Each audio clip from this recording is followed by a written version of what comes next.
It's a warm and sultry morning at Emirates Old Trafford for the start of this LV County Championship match between Lancashire and Middlesex. I've got Keaton Jennings alongside me. Keaton, we've just had the toss. What's happened? Morning, Walt. We are bowling first. We've lost the toss and Middlesex won to bat. Feels like a muggy sort of bowling day. If you'd have won the toss, what would you have done? We probably would have bowled. There is a little bit of grass on it, feels a little bit tacky in areas, so we would have bowled first. History will tell you that 40 wickets here can be hard to come by, so we thought bowl first, there's a bit of weather around, make first use of it.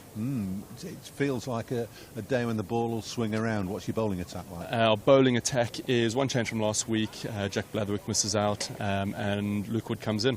So Woody with a bit of extra pace, and then we've got the three steady away seamers with Big Bales, Will and Baldy. Good stuff, and good win last week. Really good win. Yeah, it was brilliant. I thought the boys played fantastically well, and just sort of kept hammering home. And then the mop, Luke Wells, came and finished off the sort of tail end, which was good fun. Keaton, very best of luck in this game. Thanks for talking to us. I've got David. Lloyd has appeared. Best of luck.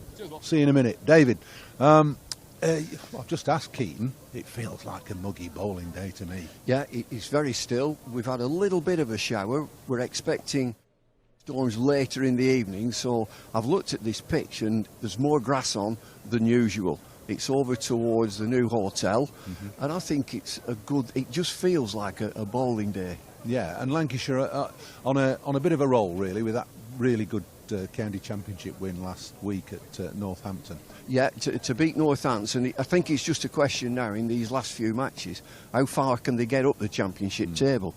As for Middlesex, I think they're still in a little bit of trouble.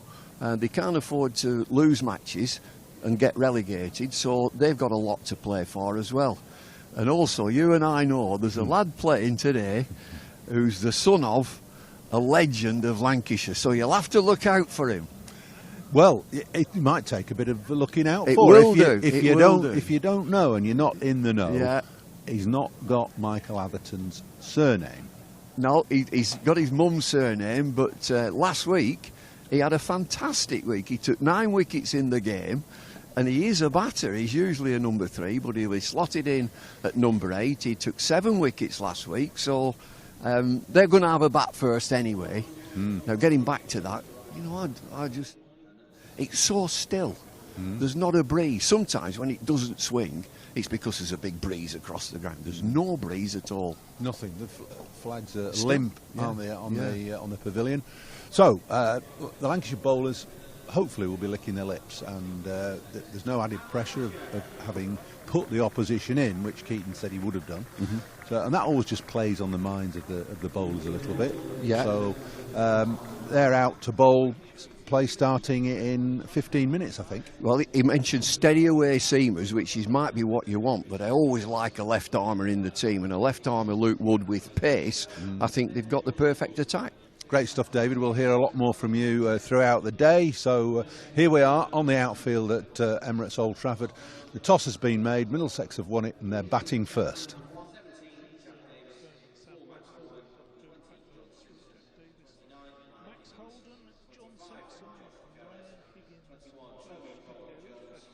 Wickets down at Chelmsford in that game that Middlesex lost in 3 days, and then a debut for Jayant Yadav, the Indian spinner they were hoping to have at Chelmsford.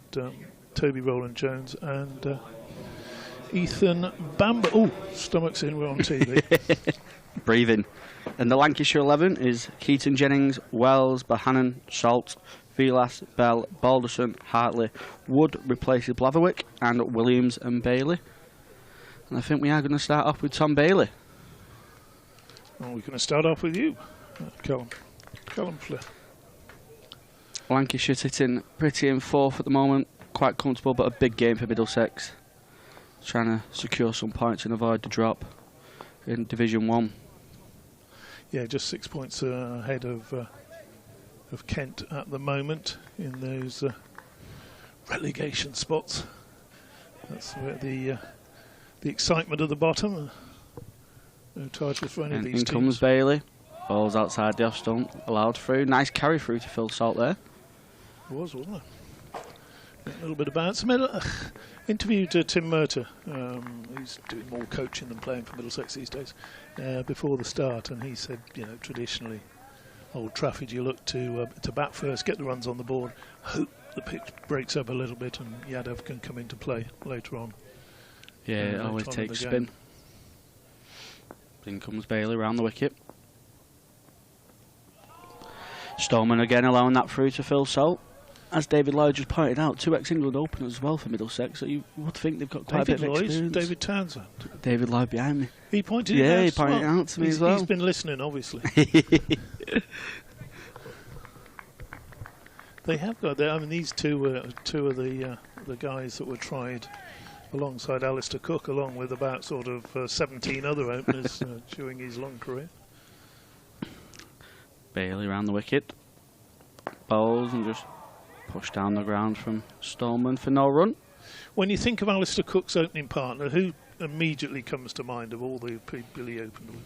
Oh, now you've said that. Well, nobody immediately comes to mind, obviously. I was just thinking another Middlesex stalwart. I'd say Strauss, he'd be the most. Yeah, very good opening partnership that, wasn't it? Yeah. I think England won't have minded that a few years ago. Well, these two have got a lot of responsibility today if Middlesex are going to put a big score on the board. Bailey round the wicket bowls. Just down the leg side through to Phil Salt for no run. They're the experience they've got, and if they can get off to a good start, then obviously that confidence and that momentum feeds through into the younger players in the middle order. Yeah, I think Lancashire very consistent with the new ball, and then often I think they've struggled to find wickets a little bit in the middle once Bailey and Williams get brought off. Then comes Bailey. Balls, it just nips back into Stoneman, just hits him just above the 5 guard for no run. So I think, like you say, if they can get themselves set, get past the new ball, because these are two of the best, one of the best opening new ball partnerships, I'd say, in the county championship at the moment, with Williams and Bailey. And on paper, Stoneman and Robson will be one of the best opening pairs, but as they say, don't play on paper. Stats say a bit different. Then comes Bailey. Stoneman just advances a little bit, just push it down to Vilas at mid-on for no run. That's a maiden to start. Just to give an indication of the struggles that Middlesex have had this season with the bat. Sam Robson will be taking the first ball of this next over. He's batted 22 times and only got 529 runs. He has scored the 1 century that Middlesex have managed in the championship this year. So then you look at Stoneman, 522 runs, averaging less than 25. I mean, that's a terrible season for Rocky as well. So it's going to be. Is it Will Williams at the? Will Williams, yeah. So just a practice run, I presume. Taken me a bit by surprise. I think would have took the opening batter by surprise as well. Sam Robson would have been a bit surprised as well. He's still taking his guard as. I say young Sammy. He was known him at Middlesex. He used to come up and sit into the commentaries way back in the day, probably 15 years ago now, when he first came over from Australia to make his name. How old is Robson? He was pretty young when he was in the England squad, wasn't he? Mid-20s, was it? A little bit older than that, I think. We'll find out in a minute. In comes Williams, and that's way down the leg side. And diving stop. And still no runs on the board. So the splendid. Do you call it a stadium? Is it still a cricket ground? I think it's still a cricket ground, isn't it? Yeah, it's had a lot of development in the recent years. The party stand's still up as well. That'll soon be coming down for the winter. Williams bowls to Robson, and he hits it in the air just wide of square leg. Chase out to the boundary. There's going to be a couple of runs. They're coming back for a third, so Middlesex underway with 3 runs. And, well, that, again, in a season when things aren't going for you, a shot like that so often just carries to square leg, and it's, oh dear, here we go again. Yeah, often just don't get the luck like that, and hopefully Middlesex will be hoping Robson and Stoneman can just find a little bit of luck in this early stages and just get through this new ball, like we say. It is a little bit humid out there still. Starting to see a bit more blue sky, a bit cloudy at the moment. Field changes round for the left-handed Stoneman. 3 slips. What are we calling him, gully or 5th slip? Yeah, I'd say more 5th slip, wouldn't you? Yeah, Hartley's in a fine gully or 5th slip. Then you've got a backward point mid-off. Williams bowls, and Robson, as you possibly heard in our effects, make a big shout of wait there as Stoneman was interested in a leg by the no run. So the leg side field is the standard leg side field with the mid-on square leg, and fine leg down away to our right as we're looking at it, opposite end to the lovely old pavilion at the far end, the classic. Williams 2 Stoneman bowls, and Stoneman forward driving. Williams good tumbling half stop, and that's going to be a no run. So umpires today, 2 very experienced men, Mr. Neil Mallander, David Milnes at the far end, Mallander having a natter. Saw him at breakfast this morning over in the hotel. Staying in the Hilton. Yes. Yeah, I'm filling in for Kevin Hand today, and the Middlesex commentator sort of travels with the team. Next delivery from Williams, again angling in, and just takes Stoneman on the pad. The sort of anguished cries of something or other, but that wasn't going to bother anyone. Is the new side open yet, or is it? Do you know? Or was you in the rooms in the new side? I know the bar was open for the Ashes series here. Oh, but I don't think the room was. I think the rooms were a bit off. No, well, I was in the one that's next to the pavilion, not the new structure. Williams bowls, and that's again just angling into Stoneman. Again, he turns it in the leg side, and again there is no run. So the end of the second over, 3 for no wicket. Middlesex having won the toss, desperately in need of a decent score here today. What do we make of this pitch then, Colin? It looks a bit more grass on it than normal. Yeah, it looks pretty flat still. Typical Old Trafford pitch. I think it'll have a bit of bounce, a bit of carry in it the first day or 2, and then I think it'll just start to take a bit more spin as the game goes on. Like you say, a bit more grass. Looks like it's got a bit more life into it. Doesn't look too dry. Doesn't look like it'll take too much spin too early. I was talking to Tim Murter before the start for the Middlesex website, or whatever, you know, they put that stuff on social media, don't they? A little interview, and he was saying that yes, it seems to have a bit more grass than they would normally expect. Bailey comes in, bowls. Robson just on the back foot, tucks it into mid wicket for no run. Yeah, it certainly looks like you say. You can compare it to some of the Lancs viewers will be able to see on the square. You got a U strip just to our left, which is a bit more sort of a greyer kind of border surface, where the one that we're playing on today, you can quite visibly see a bit more grass on it. Do you think we'll suit Bailey and Williams here if they can find the right line of length? Bailey comes in, balls just out into the leg side, 1 run just behind the square. Just not quite found the lengths this morning. Just a little bit leg side-ish, bit back of a length. Yeah, that's a fair comment. I think we've only had 14 balls, to be fair, so they haven't hit the ground running, but need to be looking to put it out there in the corridor of uncertainty. I think it was known by somebody on the other side of the Pennines. Bailey back round the wicket to Stoneman. Ball, and he found the edge and it's caught. Beautiful catch. I think it was Tom Hartley there again. Kind of 4th, 5th slip. And it's a great take. on the way to his right, and that's what we said about finding his right line and length, and Tom Bailey's found it perfectly there. Stoneman just coming across it. Yeah, and it's a great take from Hartley. Look at the replay though. He's sort of looking to push it on the inside, isn't he?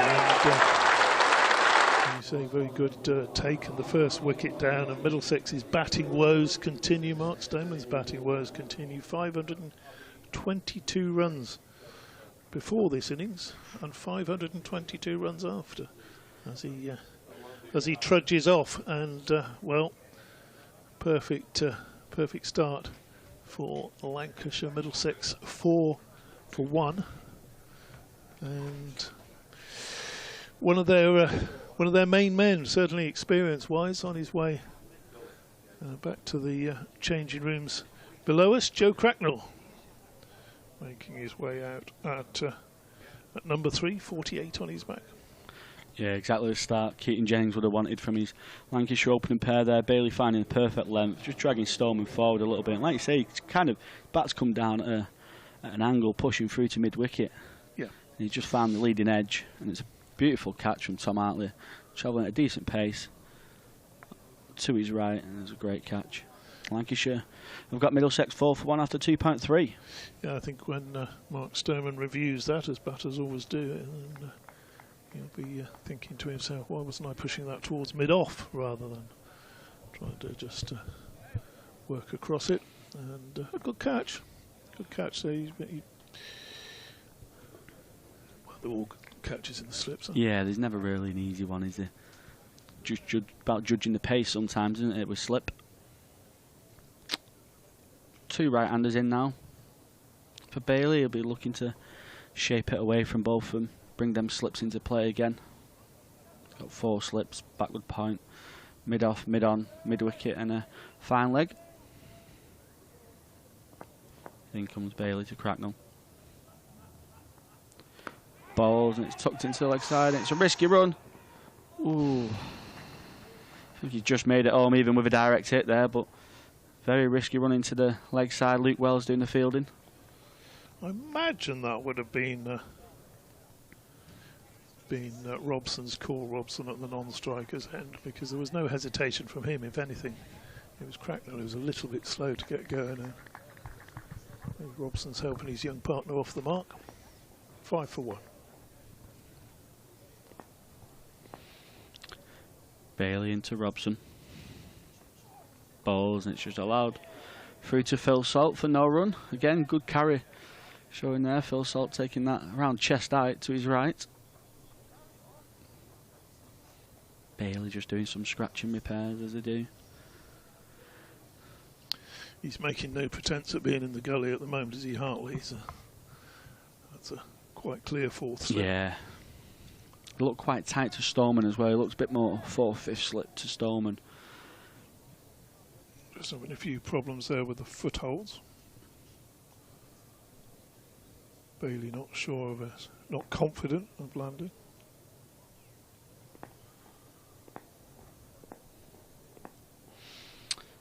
Bailey, and again, bowls outside the off stump. Robson allowing that through to Phil Salt for no run, and that's the end of the 3rd over. Middlesex 5 for 1, and a brilliant over from Bailey there, taking the early wicket of Mark Stoneman. Yeah, he's got a better line there. Now he's got 2 right-handers to bowl. It's going to be that much easier for him. Decent attendance making its way into the ground. It's a bit early for first-class cricket, isn't it? You turn up at 11, and in the old days it was 11:30. Nice little civilised for the supporters. Civilised start. And they probably bowled about 35 overs in the first couple of hours or more sometimes.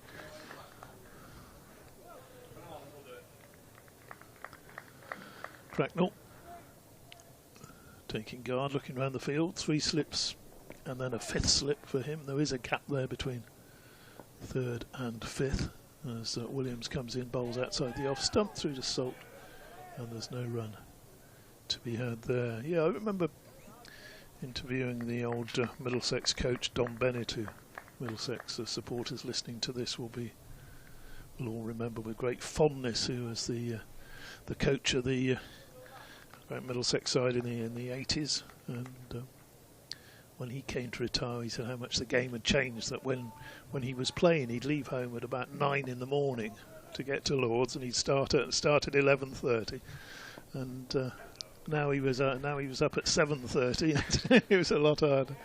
Ball outside the off stump goes through to the offside. No run. Bumble down the other end of the box. He's given a thumbs up to that one. Probably when he started, he probably rolled out of bed about sort of 10:15 or something. Oh, Don Bennett, yeah, wow, wonderful character. Very good footballer as well back in the day. Don Bennett. He's a little inside forward. Inside forwards, you see, they had inside forwards in those days. They didn't have midfielders. Inside forwards, busy little fellas. That was Don Bennett. Busy little cricketer as well in his day. Williams bowls, that angles away from Cracknell and is taken. And there's a no run. 5 for 1 then. We're in, we're halfway through the 4th over of the morning after Middlesex won the toss. 15-minute delayed start, which enabled Scott Reed to dodge his first commentary session and hand it over to you, Callum. I think he fancies himself as a producer now these days. I was sort of wandering around. That's what happens when you've done a bit of TMS. You know, you get these ideas. Williams bowls, and oh, that's a good delivery. That is a cracker, and that beats Cracknell. Goes through to the keeper. They won't be uncomfortable bowling to left-handers, these two, as new ball bowlers, but they'll be a lot more comfortable bowling to two right-handers. Just naturally, the shape that they both get really suits bowling to right-handers.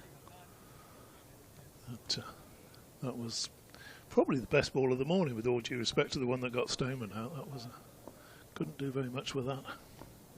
Here's Williams bowls, and Cracknell fancied clipping that one through mid-wicket. There's again, is it an appeal or is it sort of an anguish cry?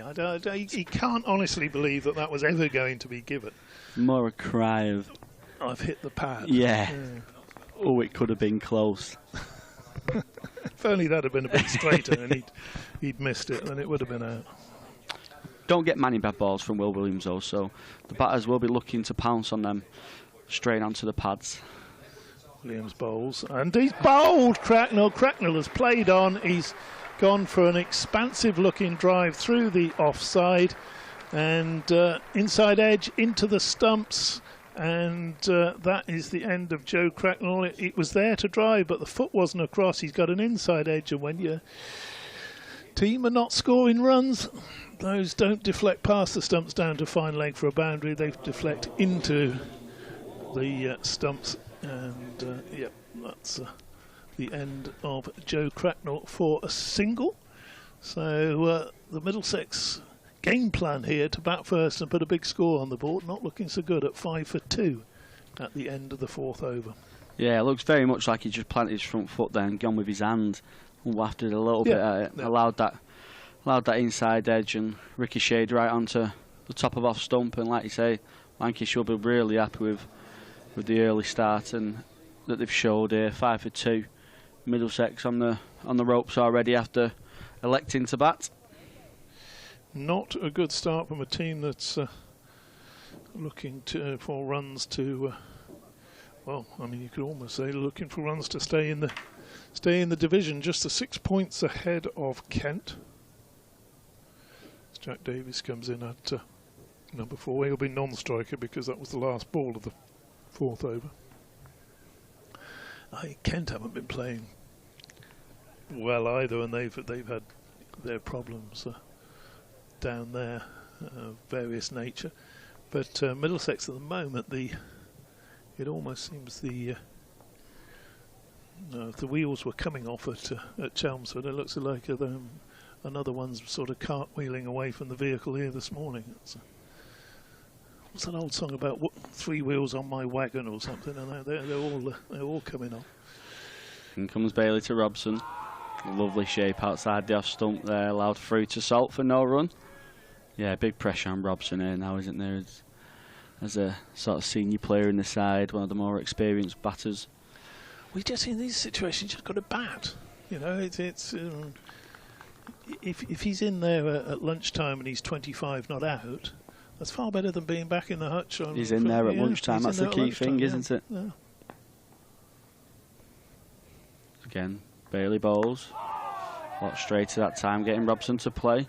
Pushed out to the offside for no run. Yeah, nice bit of shape, isn't he, Tom Bailey? Yeah, he's a really good bowler. He's been excellent for Lancashire for 3, 4, 5 years now. Him and Will Williams have formed an excellent partnership with the new bowler. They often don't give any bad balls away, and when they do, you really have to pounce on them. Really challenge both edges of the bat, both move it both ways, both really adapted the games. Then comes Bailey. Again, pushed out into the leg side for no run. That's shape from right to left, just trying to bring the slips into play. Yeah, they've been excellent for Lancashire this year, I think. Bailey took 44 wickets before this game, Williams 37. The next best wicket taker is Balderson at 18. That's where Lancashire have struggled a little bit. They've been excellent with the new ball, but then they've struggled to get wickets after that. Bailey bowls. Oh, he gets Robson playing outside the off stump there. Goes straight through to Phil Salt for no run. Again, that was just a very good delivery after a lot Robson could do with that. And the Middlesex players, these two, Jack Davis, really got to dig in these next few overs. Oh dear! See, if they haven't got enough problems, it's a wasp. Lines, yeah. Borrowing Robson. He's an Aussie. He won't be bothered by flies. It'll have to be a wasp. In comes Bailey. Balls, attacks the stumps. Bit of an appeal from behind. Not much from Bailey. Didn't turn to the umpire, did he? No. A bit more of an hand signal from Bailey. Slips and keeper were very, very joyous about that one, but nothing from Bailey. Often gives you the signal, doesn't it? If the bowler doesn't turn around and give a big appeal, you kind of know. I think it's safe for the umpire to say not out. Sort of joined in, didn't he? I think we were very close to have a change, yeah. Our producer's having a quick panicking. Oh, right. Okay. Bailey bowls outside the off stump, bit wider, allowed through to the keeper for no run. That's the end of the 5th over. Middlesex 5 for 2. So a few words from you, Callum, and I'll swap with and let Bumble in for his first session. Yeah, it's been an excellent start for Lancashire after being put into the field. Middlesex winning the toss, electing to bat. Looks a very good wicket. Bit of grass, bit of movement out there, good carry, but looks pretty standard for OT. Just get yourself in and you can score big. But Middlesex Stoneman first nicking off to Bailey. Great catch from Tom Hartley in the slip cordon. And then the second wicket to fall was Cracknell playing on against Williams from a bit of a loose drive outside the off stump. And we welcome Bumble with us. Yeah, is it good morning? It is good morning. It's very early good start. Morning still. It seemed just out there in the middle. It just seemed a bowling day. Very sultry. I was surprised that Middlesex elected to bat. Then comes Williams. Bowls and just finds the outside edge, which runs down to Vilas at fine leg for 1 run.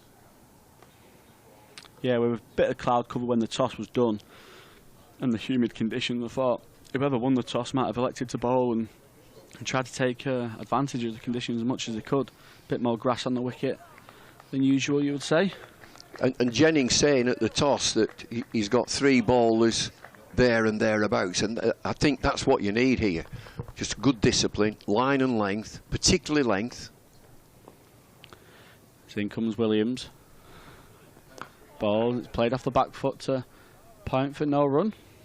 Usual thing as well, Callum, when I watch the players warm up and we're in a great position from the commentary box to see any sort of swing, and Luke Wood in practice was really swinging it bowling a full length and swinging it away towards slip.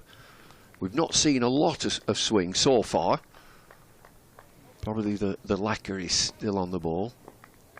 Yeah, I think Luke Wood adds a nice balance to Lancashire's attack with that left arm and late swing. Bit of extra pace. As in comes Williams. Ball's outside the off stump and it's just played at. Gone straight through to Phil Salt for no run. There's your length. I mentioned length. The discipline of bowling an off stump length, that the batsman is quite tentative. Does he play? Does he leave?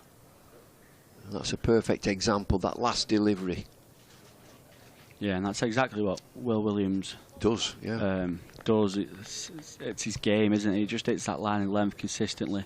Forces the batter to think about playing every ball. He bowls, attacks the stumps again, just played forward for no run.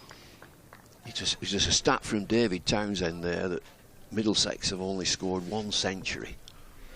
Pretty bleak, isn't it? It is, you know, in a long county championship season. It's a shaky batting lineup, but when you've got that, not going to win too many matches. Yeah, I think Lancashire will be looking to take advantage of that because the next few days I think there's a bit of ropey weather coming into Manchester. In comes Williams. Balls again. Batsman just coming forward, playing back down the ground for no run. Well, that's a solid defensive shot, roundabout off stump. Field as you'd expect. 4 slips.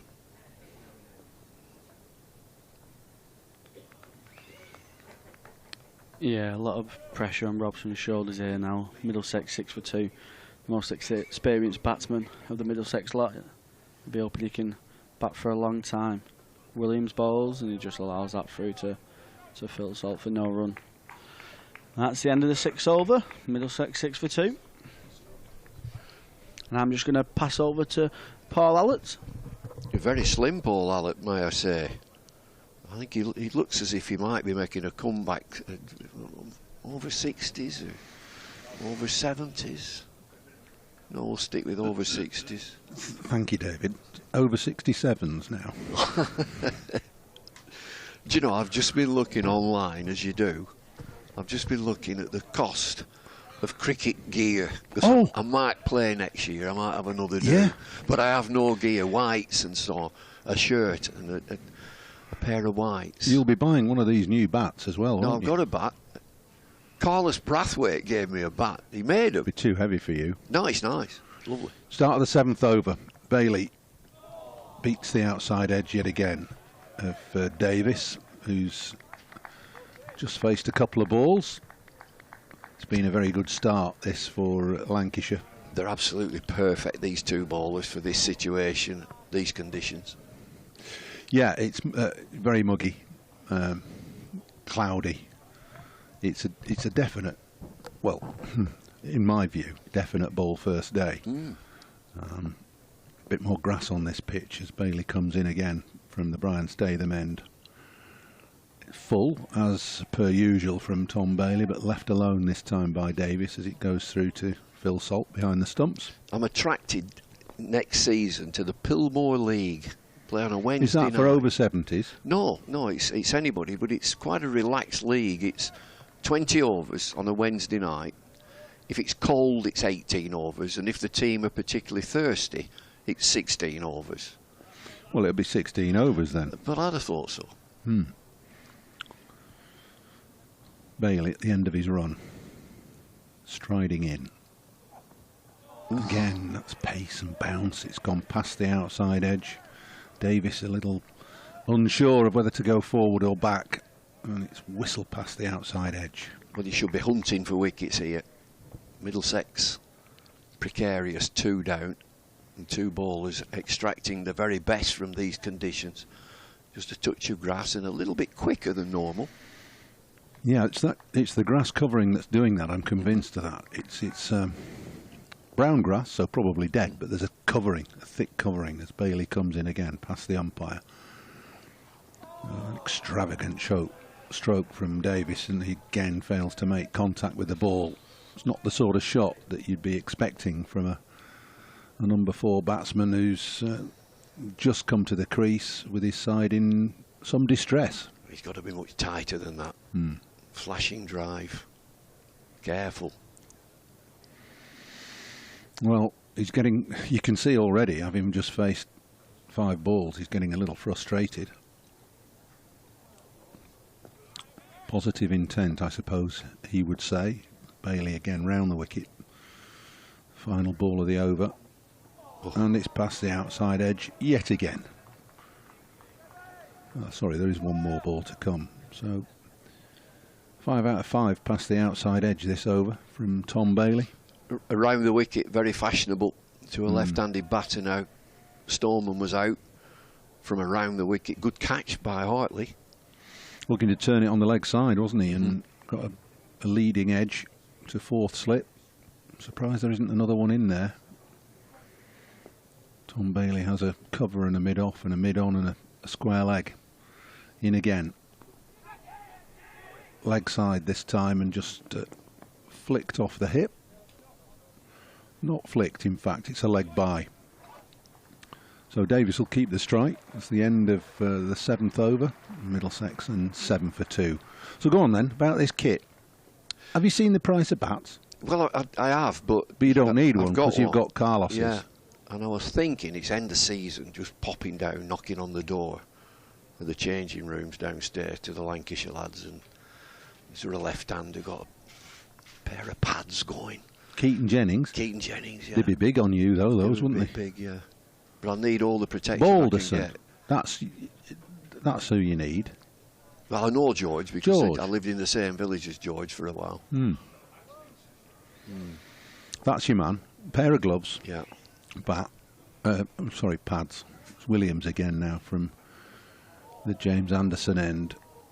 Around the wicket as well. And that ball left alone, but accompanied by congratulatory whoops from the slip cordon as it nipped and bounced.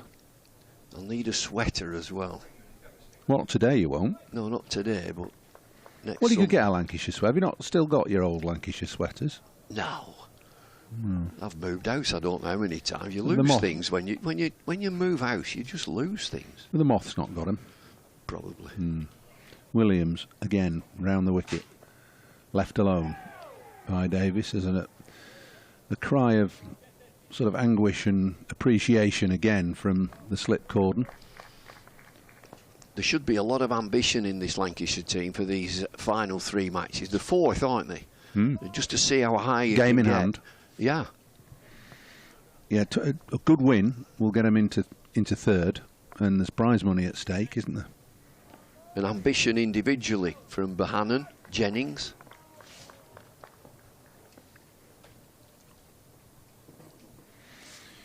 In again. This clips Davis firmly on the front thigh. Just that nagging short of a length from Williams. When I talk about ambition from Lancashire players, Jennings has been picked previously on the subcontinent. Bohannon is a heavy run scorer in county cricket. Second to 1,000 runs. Yeah. Tom Hartley, as a left-arm spinner, is in with a shout. The spin cupboard is relatively bare, isn't it, for England? Here's Williams again. Met solidly by Davis, forward, and it hits him high on the bat. But a comfortable defensive stroke. Give him a little bit of encouragement, I would think. If you're looking for a spinner on the subcontinent in India, my opinion is you've got to be tall and drive it into the pitch, not flight. Think about Ashwin, who's absolutely box office for India, in India. Williams again, and that's gone past the outside edge. The ball is talking for the Lancashire bowlers this morning. Hitting the seam and just doing enough. And Phil Salt is a busy man behind the stumps. I think that was a good point when we were chatting before play, that you said Lancashire are bowling first and what seemed to be a bowling day. So there's no pressure on the bowlers because they haven't said, OK, we're going to bowl first and we're going to bowl them out by tea. There's no pressure on them. No, and it means as a bowler that you can bowl naturally, normally, which is what Williams is doing as he comes in again. This one played back down the pitch to the bowler. No run.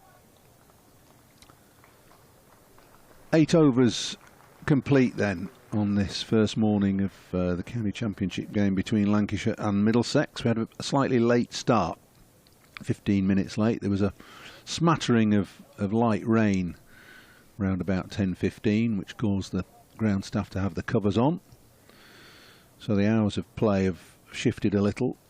10:45 to 12:45 the morning session, 1:25 to 3:25 the afternoon, and 3:45 to 5:45 the evening session. And we'll hope that those thunderstorms that have been forecast will stay away. Bailey now over the wicket, bowling to Robson. Pushed into the leg side by the Middlesex opener, who's on 4. Middlesex on 7 for 2.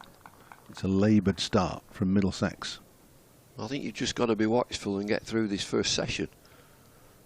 The ball moving around, and I think it's moving mainly off the pitch, not through the air. You'd expect it to swing a little. Maybe when the lacquer goes off the ball, that shiny coating that all cricket balls have when they're new. Here's Bailey again in leg side and wide down the leg side, comfortably taken by Salt. No run.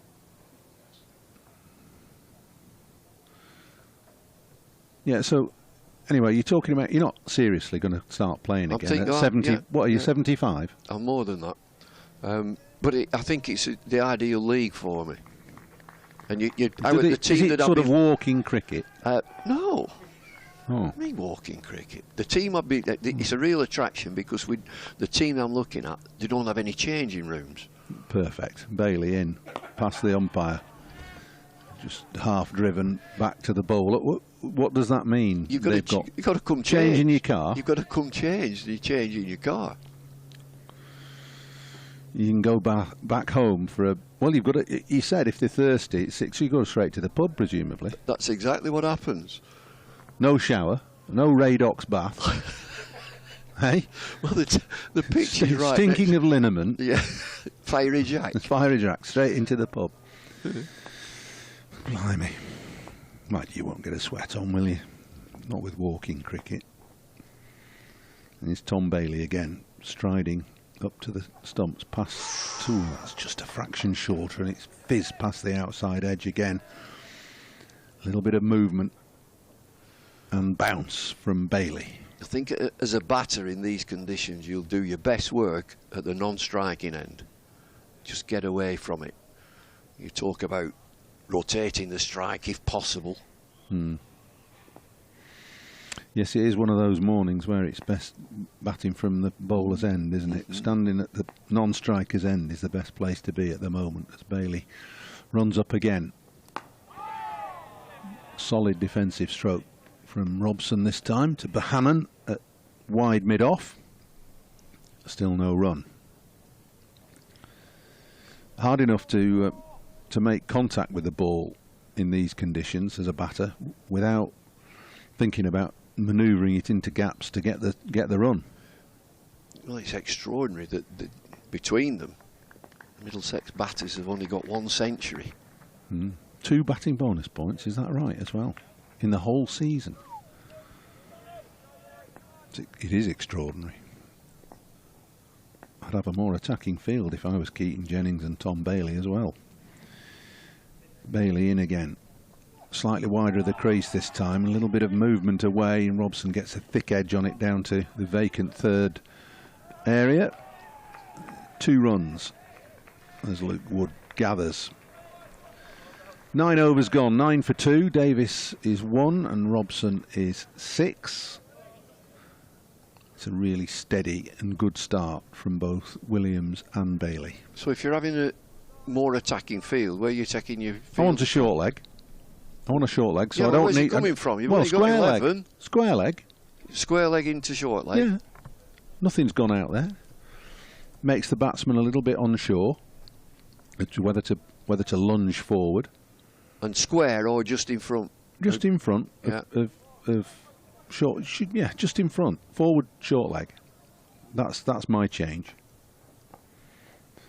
Williams again from the Jimmy Anderson end. Fallen wide and left alone by Davis.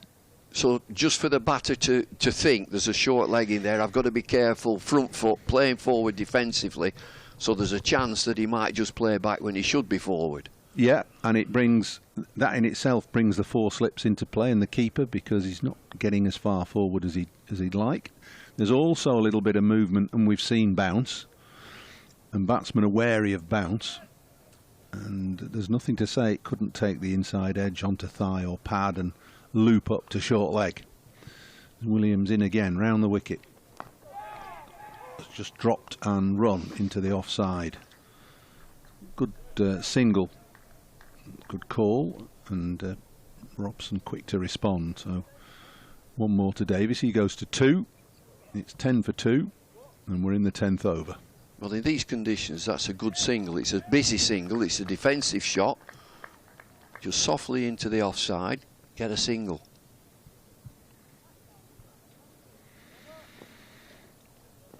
Same field for right and left-hander. Robson, the right-hander, on strike. Faced 23 balls for his 6. Williams in. Leg side. Strangled appeal from the 4 slips. Nothing from Salt, nothing from the bowler. It's because the ball clipped the thigh on the way through. So how many matches left here at Old Trafford? One more after this. Next week, and then one at Canterbury. End of the season, Kent. That's a long way. Is it ever? Yeah, it's a long, long way. Nottinghamshire here next week. Starts on Tuesday. Not Sunday, because you were going to be coming on Sunday to commentate, weren't you? But you've found out it's Tuesday now, as Williams is in again. No run this time. Push to mid-wicket. It is the 19th, isn't it? Yeah. Yeah. You consulted your diary, did you? I'm doing 1 day here on that day, the 19th. For 1 day only? 1 day only. Like Elvis. Yeah. It's just by special appointment, is it? Is that what it is? Well, David Townsend earlier were talking about 3 wheels on my wagon. That was the new Christy Minstrels, that was. Was it? Yeah. Blimey. Williams outside the off stump, left alone by Robson, and Salt just flicks it to Wells at 3rd slip, who returns it via Bohannon to the bowler. And Lee Marvin did it as well. Yeah, I didn't know it was the new Christy Minstrels. New Christy Minstrels. Lee Marvin. Yeah. He was born under a wandering star. Of course, yeah. He was. Bit of a breeze, just fluttering the flags above the pavilion as Williams comes in from that end. Gloved? I think so.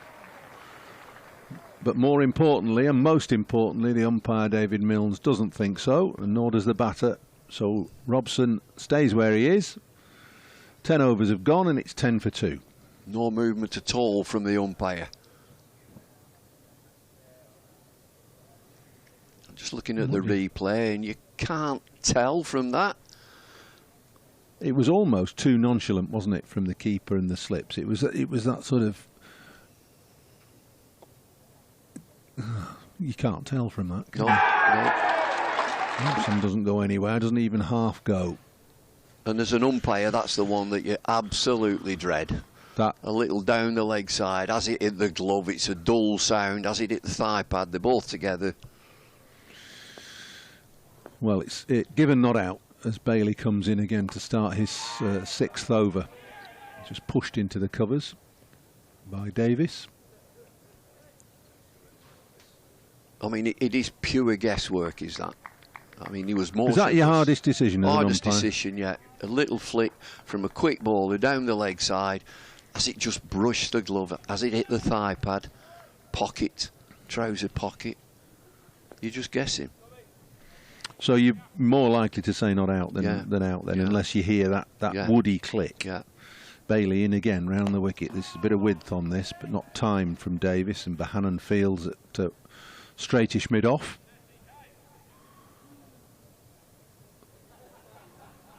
I gave John Hopkins out at John Edgbaston. Hopkins? Do you remember John? Opening batsman for Glamorgan. Yeah, and I gave him out, and as he went past me, it was Alan Donald bowling, so rapid. He said, it's just hit me sleeve. And Barry Mayer was my partner, and I went and chatted to him. And I said, he says he hit his sleeve. He said, it must be a very woody sound. He must have a box of matches up there. Bailey again. This one passes harmlessly past the off stump. It's left well alone. I remember that game, and Hugh Morris got a century in each innings. Alan Donald bowling the speed of light. He was rapid, Alan Donald, wasn't he? Oh, he bowled quickly that day. I always remember him bowling at Trent Bridge in that Test match against England, Michael Atherton. Fending him off, nicked one through to Boucher, didn't he? It didn't walk, wasn't given out, and that really fired it all up. Here's Bailey, though. That's a solid stroke. Give Davis just a little bit of encouragement. No run, it's pushed back past the bowler. Bohannon doing the fielding, but it was a positive and authentic shot. Had a day at Scarborough last week, Yorkshire versus On the Derbyshire. beach. No, went to the ground. It's my favourite ground in the whole world. What a pitch! Rapid. Was it? Oh. Well, what did they do that Lancashire game? The 50 over game. They didn't get the covers on, did they? It was. Anyway, that wasn't so clever. As Bailey comes in again. Feathered down to backward point, misfield, and it's 2 runs as Balderson retrieves. So 2 more to Davis. 1 ball left in the 11th over. Bailey has figures of 1 for 6 at the moment. Williams 1 for 5. 5 maidens bowled between them. I was there with Sir Geoffrey. Were you? Yeah, we had a good day. Nice. Dickie was there as well, Dickie Bird. Going well, Dickie. He's into his 90s now, isn't he, Dickie? Tom Bailey, past the umpire, left alone by Davis. 11 overs gone. It's 12 for 2. And Dickie, you know what he's like. It started on a Sunday. He got there 3 days before the game.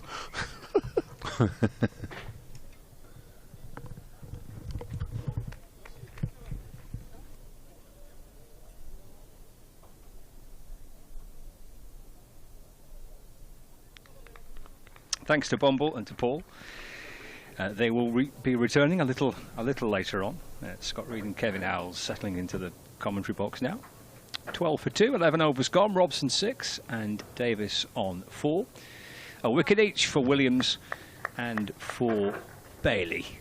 Outstanding kind of hour of cricket here for Lancashire. Right on the money with this new ball and this opening pair. We've got a stack of wickets this season between them. Bailey leading the way, but Williams not too far behind. 4 slips waiting. Oh, it's a good ball that beats Robson, kind of half pushing forward. The ball just snakes past the edge of the bat. Through to Salt.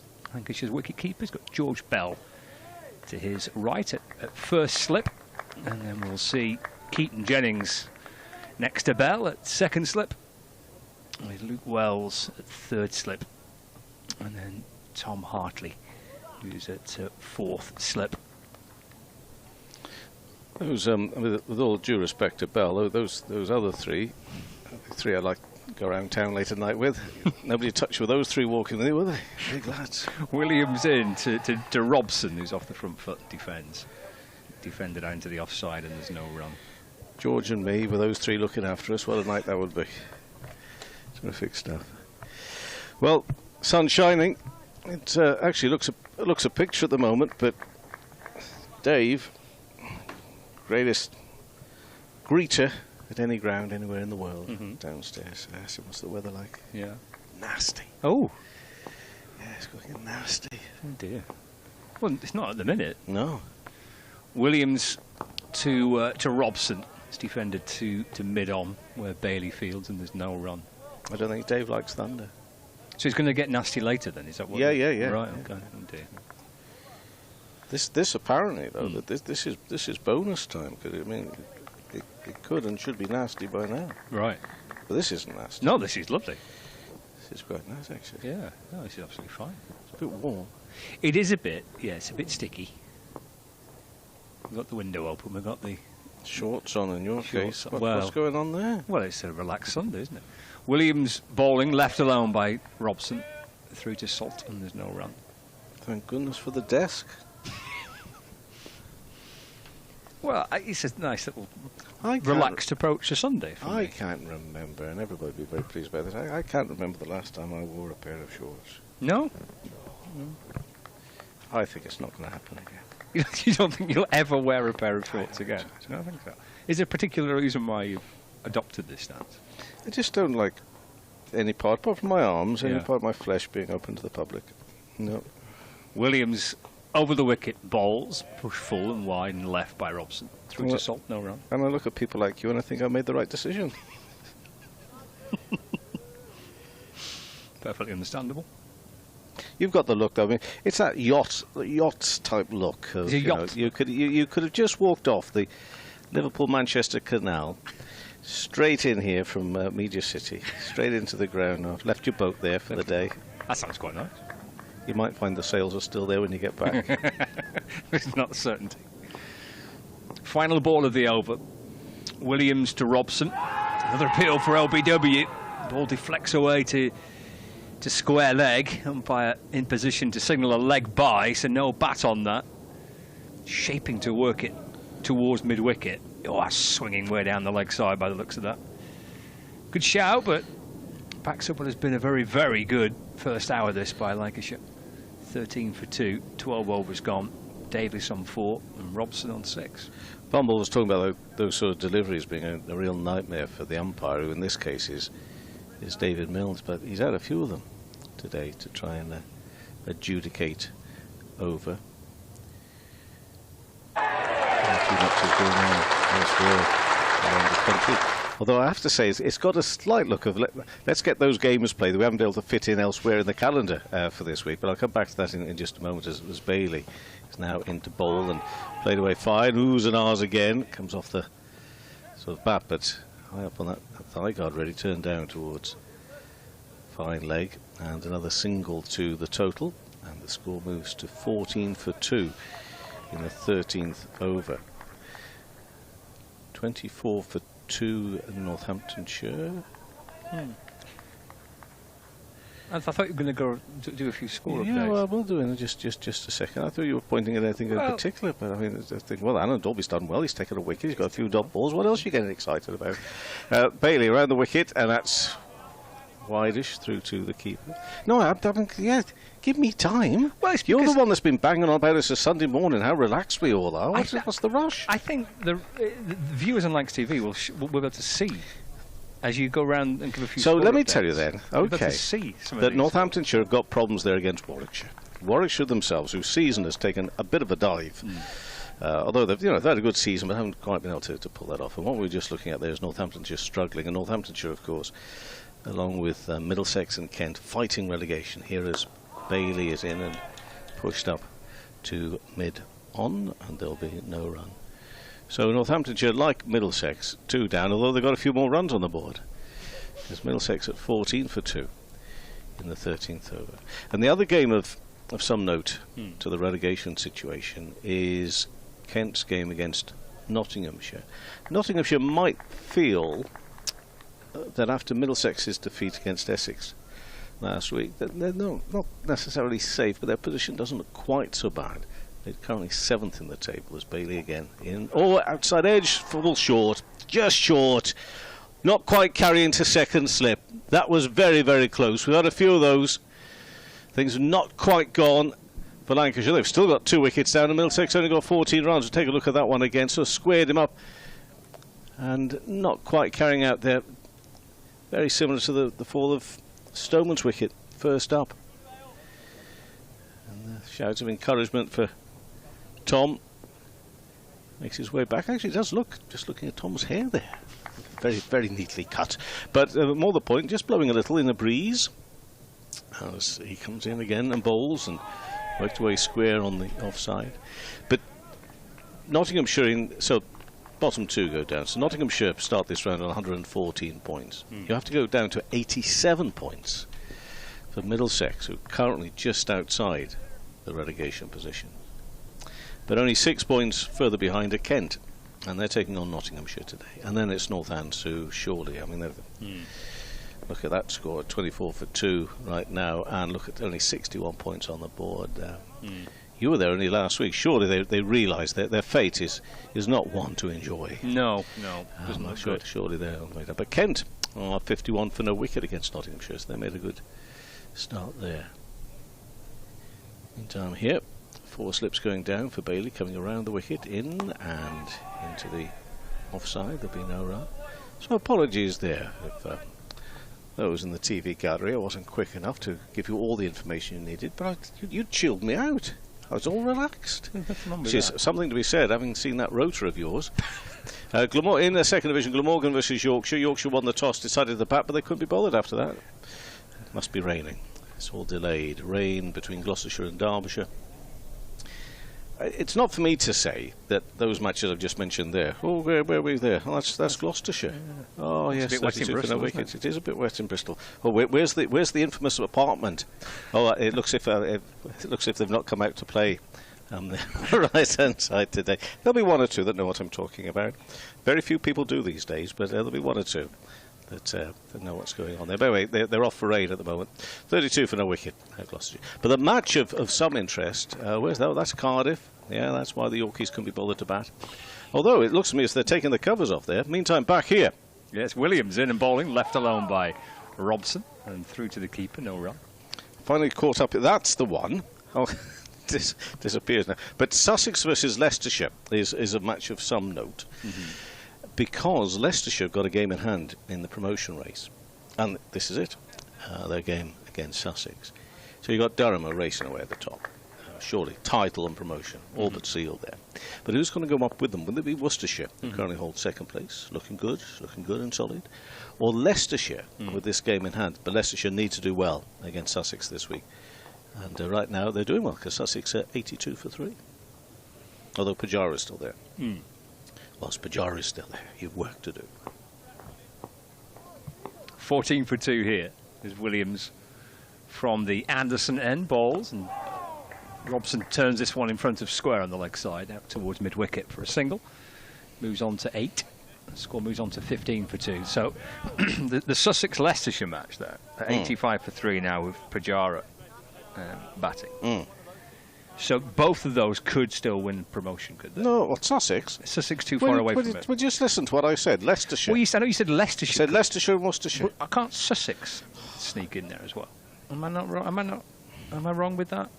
I'll double check for you. I thought Sussex had half a chance.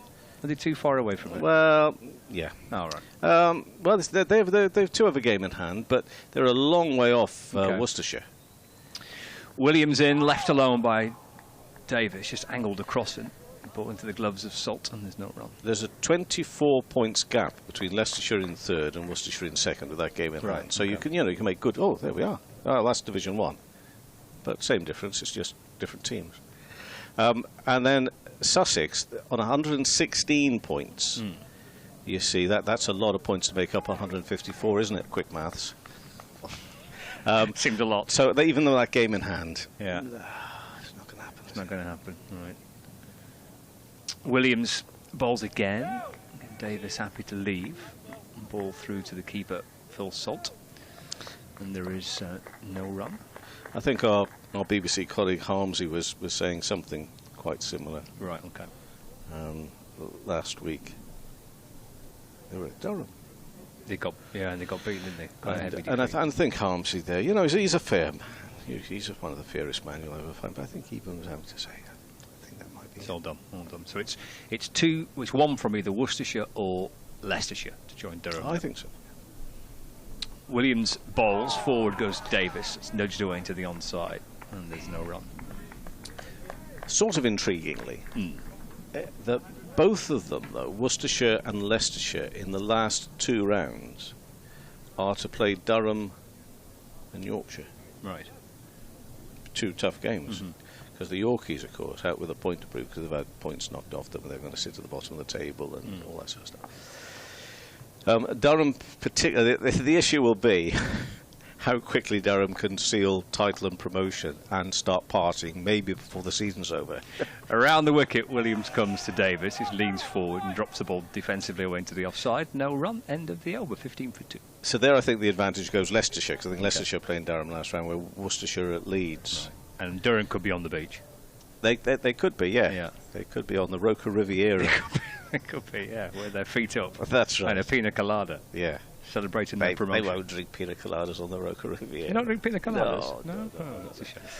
Oh, no. Well, if they did, it'll be a pint of it. Anyway. Meantime, here, Middlesex. Luke Wood. Nice to see him back, Lancashire. He's been away with England a bit, hasn't he? Back doing some business here for Lancashire. I think just his second game of the season I think he played the first match of the season. We'll better double check this, but I'm pretty sure he played the first game of the season against Surrey and hasn't played in the Championship since then. Looking at this, it looks as if perhaps he hasn't been away playing cricket. He's actually been at Aintree and Ascot, where he's been running in the 215, and he's needed a bit of reshodding there. Good work, that, wasn't it? That's a lot of muck he's picked up in the ball of his boots there, isn't it? It's soft, isn't it, in the outfield? Yeah. Yeah, so nice to see Wood back in with his whites on. Second Championship game of the summer. Obviously played a lot for Lancashire in the Blast, but not much red ball cricket for Luke Wood this year. So he's about to come and bowl his first of the day. 3 slips and a wide of fourth, and defensively pushed into the offside. Oh, they like that. There was a lot of heightened excitement with that delivery. It did sort of float in there, full. That's what no doubt encouraged them. But Davis on 4, Robson 8. Now I was with Middlesex at Essex last week, and obviously I've been seeing the scores, and I've seen the table, only 2 batting points whole season, as Paul was saying. And I, you know me, I'm always trying to be seriously of the utmost respect, but I'm nervous for Middlesex and their batting right now, and who wouldn't be? So we see Wood bowling and driven again out to next recover, no run. Nervous and a bit perplexed, because some of these characters, of course, are of international standing and of quality, and no doubt they've been asking themselves the same questions.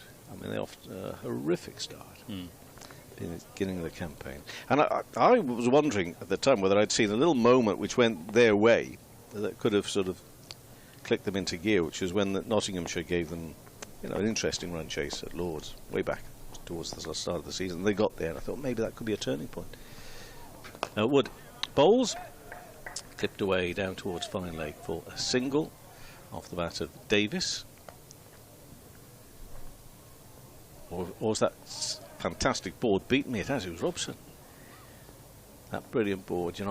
There are people, as I look at that scoreboard away to my left-hand side, there are people that today, on a Sunday especially, so everywhere in the country, they'll be turning up to galleries, art galleries, up and down the land to take a look at some of the finest work of art you can see over the many years from the world, from Europe.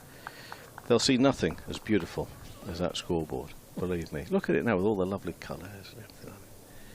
Fantastic. Wood in bowls, and that's perhaps the outsides of the bat. Good bowling to Davis. So it's Robson's moved on to 9. Davis now on strike, but those 39 balls that Robson's faced. And a score of 16 for 2.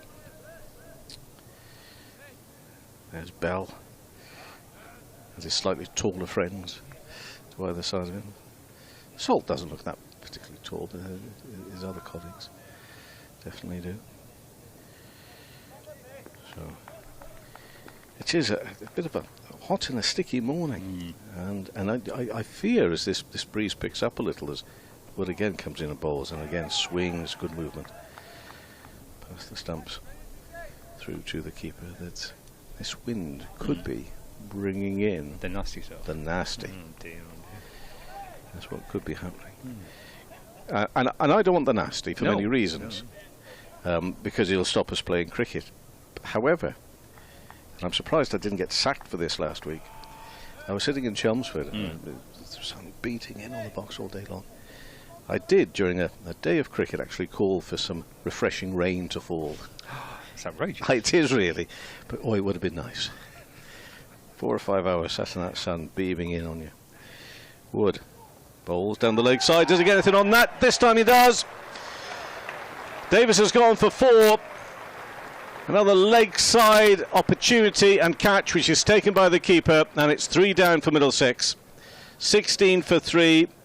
They're going to pull that away. Got something on it, tempted there. So Davis has gone. He's gone for only 4 off 33 balls out there for 47 minutes. 47 minutes of hard graft and work, and still, I'm afraid he leaves the field with only 4 next to his name. Caught Salt, bowled Wood in his first over. Bit of a tame way to lose your wicket as well, isn't it? Strangled down the leg side, trying to get bat on ball, help it down towards fine leg. Wicket for Wood, first game for him since the opening match back in April in the county championship, and in his first over he's picked up a wicket, but yeah, look of horror on the face of the batter as he sees that just come off a little thin under edge through into the gloves of Salt. 16 for 3 reflects a particularly tough hour and 10 minutes of cricket here. This has been hard going for Middlesex with the bat. That's a decision to toss the bat first. Well, I was a bit surprised. However, as always, our colleague, our wise colleague, Mr. Townsend, was before they'd even decided that, was suggesting it was the right thing to do. And you've got to keep backing yourself, surely. You've got to keep thinking to yourself, you know, we're better than this, and you know that needs to be said time and time again of this Middlesex batting. They're better than this, but with all fairness, they know as well. They've got to back it up. It's a surprise. They found it so difficult. You know, I'm not saying that I would expect them to, you know, roll through teams up and down the country, but that lineup should have more than just 2 batting points to its name for this season. It's just. It's mind-boggling, and for us we can look on puzzled, perplexed. It'll be felt even deeper in that dressing room just down below us as well, won't it? Callum is back alongside. Yeah, they've got some really good experienced players as well, like Robson and Stolman, who have played international cricket before. Like you say, and then batting points, you'd hope there's more than 100 across the year. You've got some good up-and-coming players, maybe a bit more one-day players, people like Holden. But yeah, you'd be hoping for more than 2 batting points, certainly. I guess you're right about Holden, but Holden, when I saw him a few years ago, I thought he had great prospects. I still do. Bowls, just played down the ground for no run. Now that Scott's actually left the room, do you understand a word of that rotor? I think he's put it up. Oh, he's taken it down. I've been here about an hour and he's put it up and down about 3 times, I think. I know. Is it you causing the trouble? Oh, no, it's not me. No?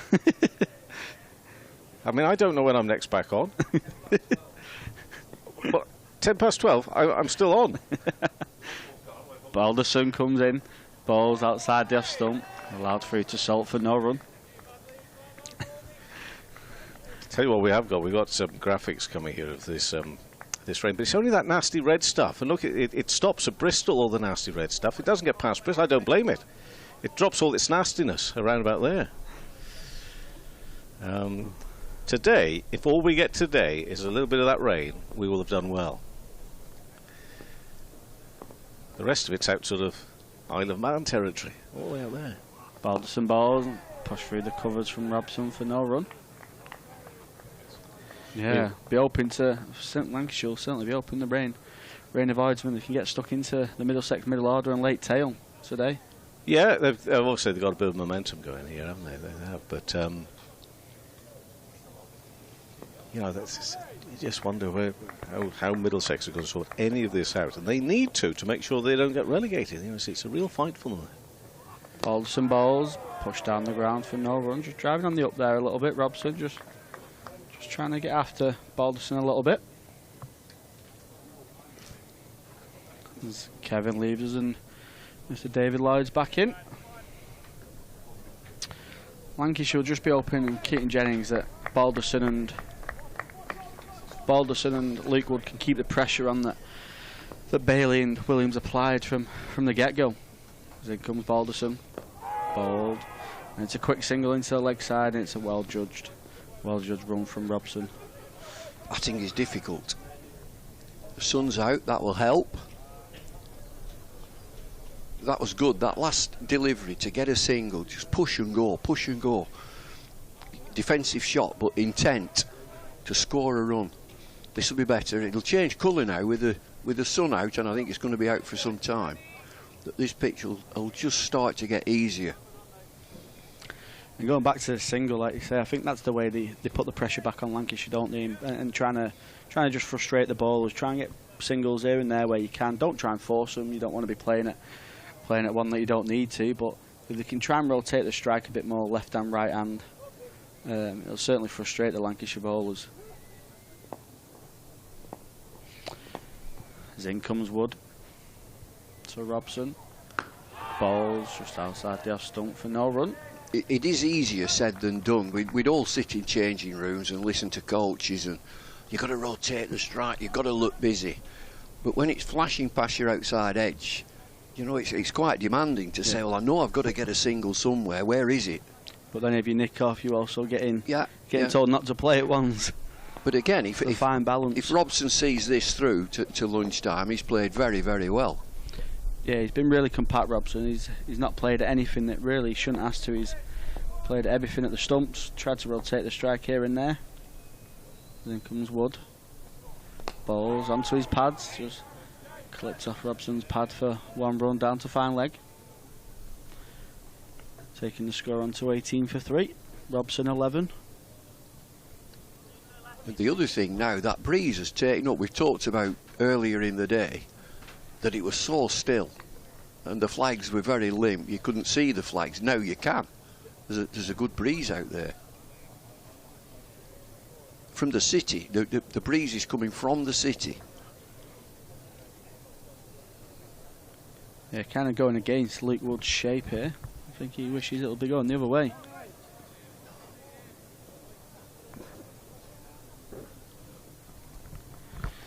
So we've got 4 slips to Wood. Point, mid-off, mid-on, mid-wicket, fine leg. And he comes to Alden. Oh, it's a beautiful ball. Again, it's carried to Bellot.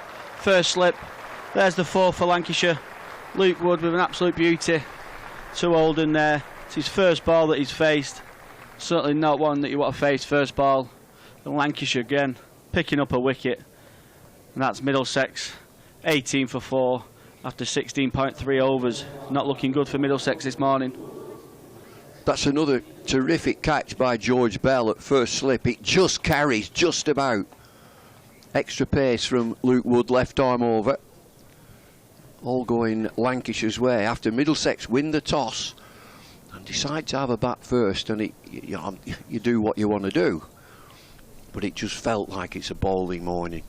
You looked at the pitch and a nice covering of grass on it. Had to be a little bit of dampness around. You can't see that now with the sun out, but it's been very, very difficult batting. Do you think it's one of them tosses where they've just gone, even though batting we've struggled this year, we're going to win the toss and back ourselves and just, you know, more put up a front and try and dig in? But I'd understand that more if they'd have come out aggressive, as England would play. Yeah. I'm not going to mention Bazball there, I've done it already. But because he doesn't like it, McCullum doesn't like that sort of phrase.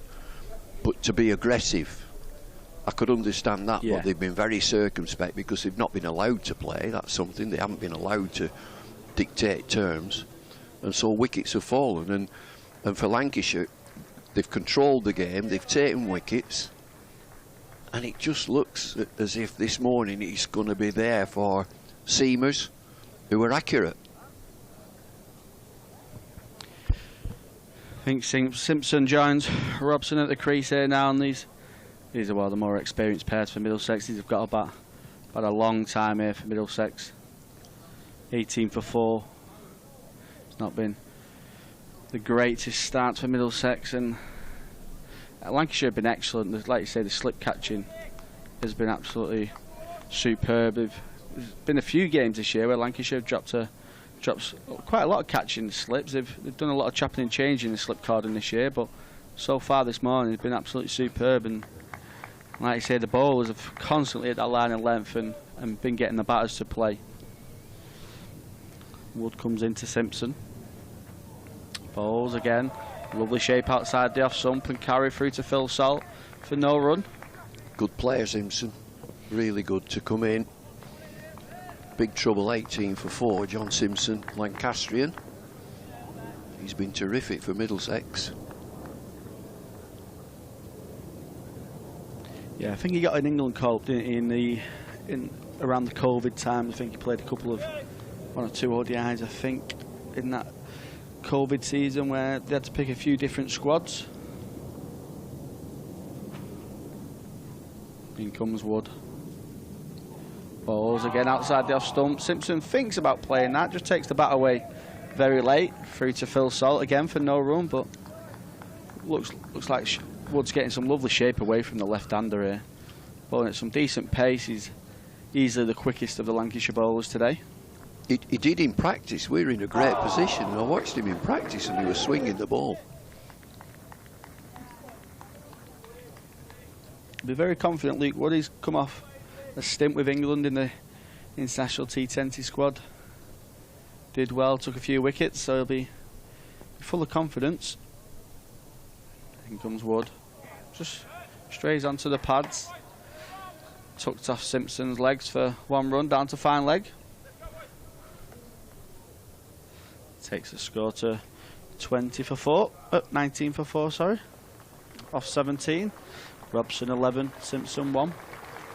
We started just a little bit late, 15 minutes late, because there was well, I won't say it was a shower, there's a little bit of rain around. So again, that wouldn't be helpful to a batting team. Cover was on, cover was off. So they've got a lot of work to do, these two. Robson 11 from 47. Simpson just a single, new to the crease.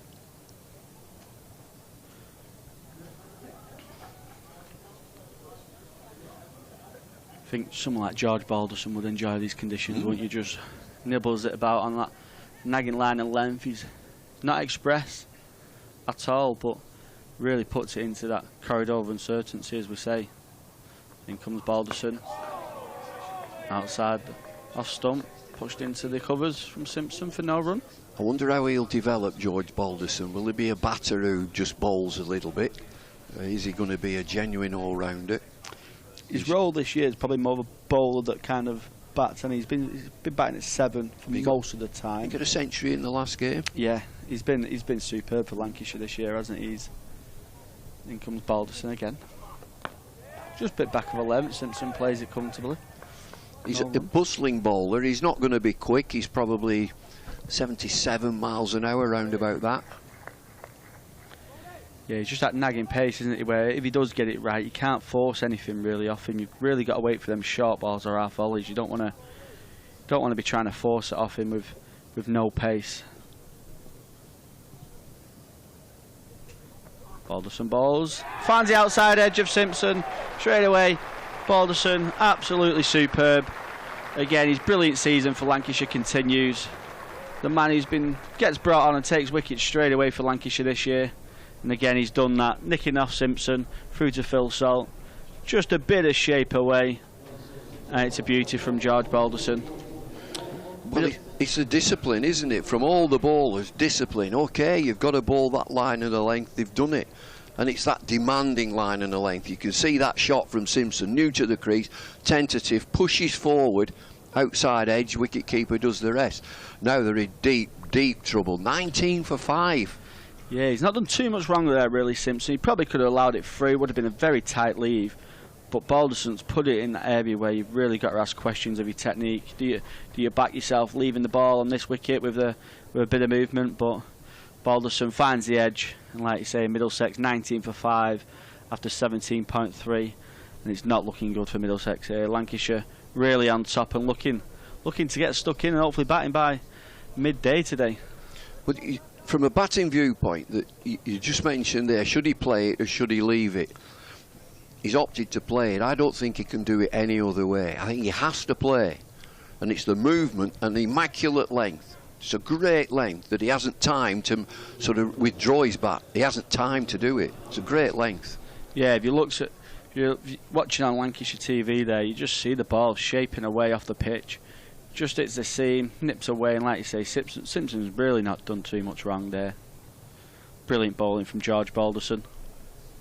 Keaton Jennings will be a very happy captain with his bowlers today. It's the type of delivery that early in your innings you don't want. Should I play? Should I leave it? I mentioned earlier, you'll do your best work when you're new to the crease at the non-striking end, so that you can assess the pace of the pitch, the movement from the pitch through the air. He got one with his name on it there, John Simpson. Going back to what you said before though, Bumble, about Middlesex coming out aggressive, would you like to see a couple come out now and just try and be a little bit more on the front foot? Balderson comes into Higgins. Higgins just down the track a little bit. Plays it forward for no run. Well, it's the old-style English way to get stuck in.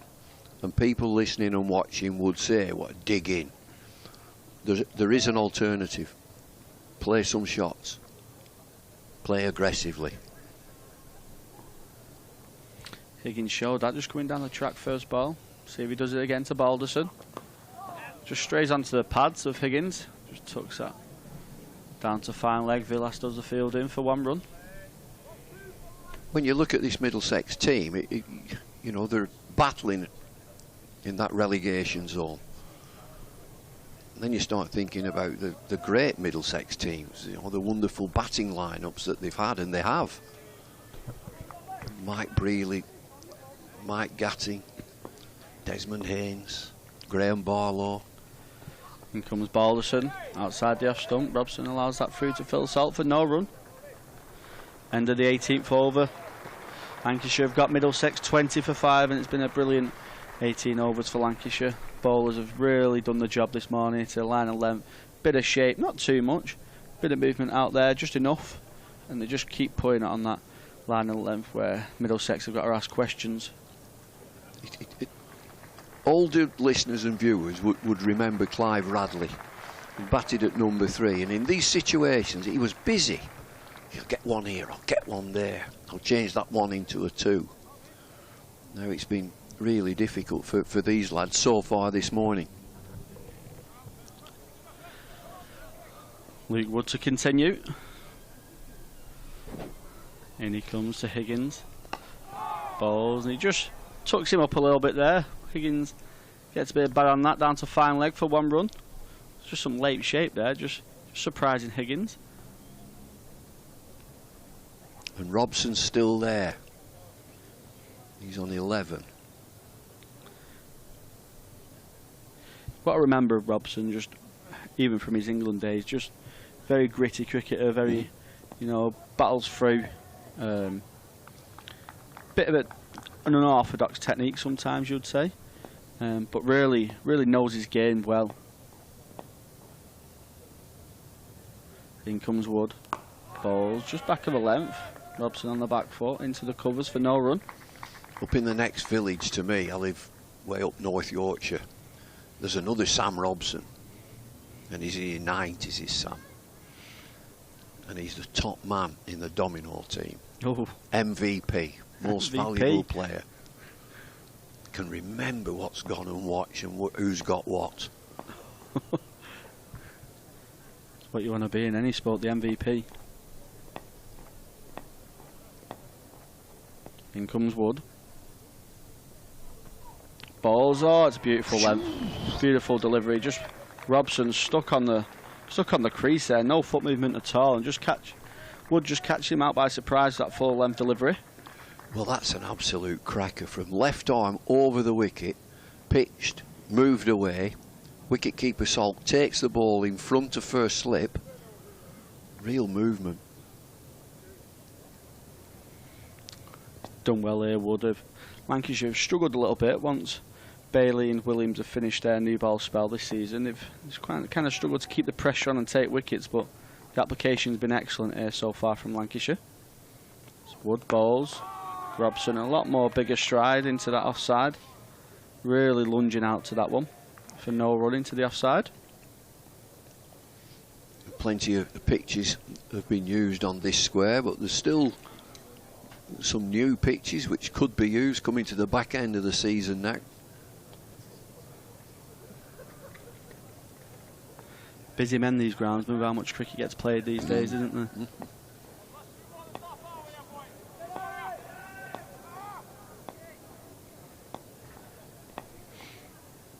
In comes Wood. Balls and just finds the outside edge of Robson. Just excellent fielding from Hartley. Just fumbles it to Villas at backward point. Stops the single. He's good in that position there, Tom Hartley. He's very tall. Yeah, he's got really long limbs, hasn't he, in that position. He's, like you say, they've done some chopping and changing this year, Lancashire, with the slip card, and there's been a few games where they've let a few down. But Tom Hartley's a consistent fixture in that card, and him and Jennings have been pretty dominant in there. In comes Wood. Sharp ball, the first one of the day. Robson just ducks under. Last through to Phil Salt for no run. That's the end of the 19th over. Middlesex 21 for 5. Got himself a maiden there, Luke Wood, with that last delivery bouncer. Let's not risk it. Break through.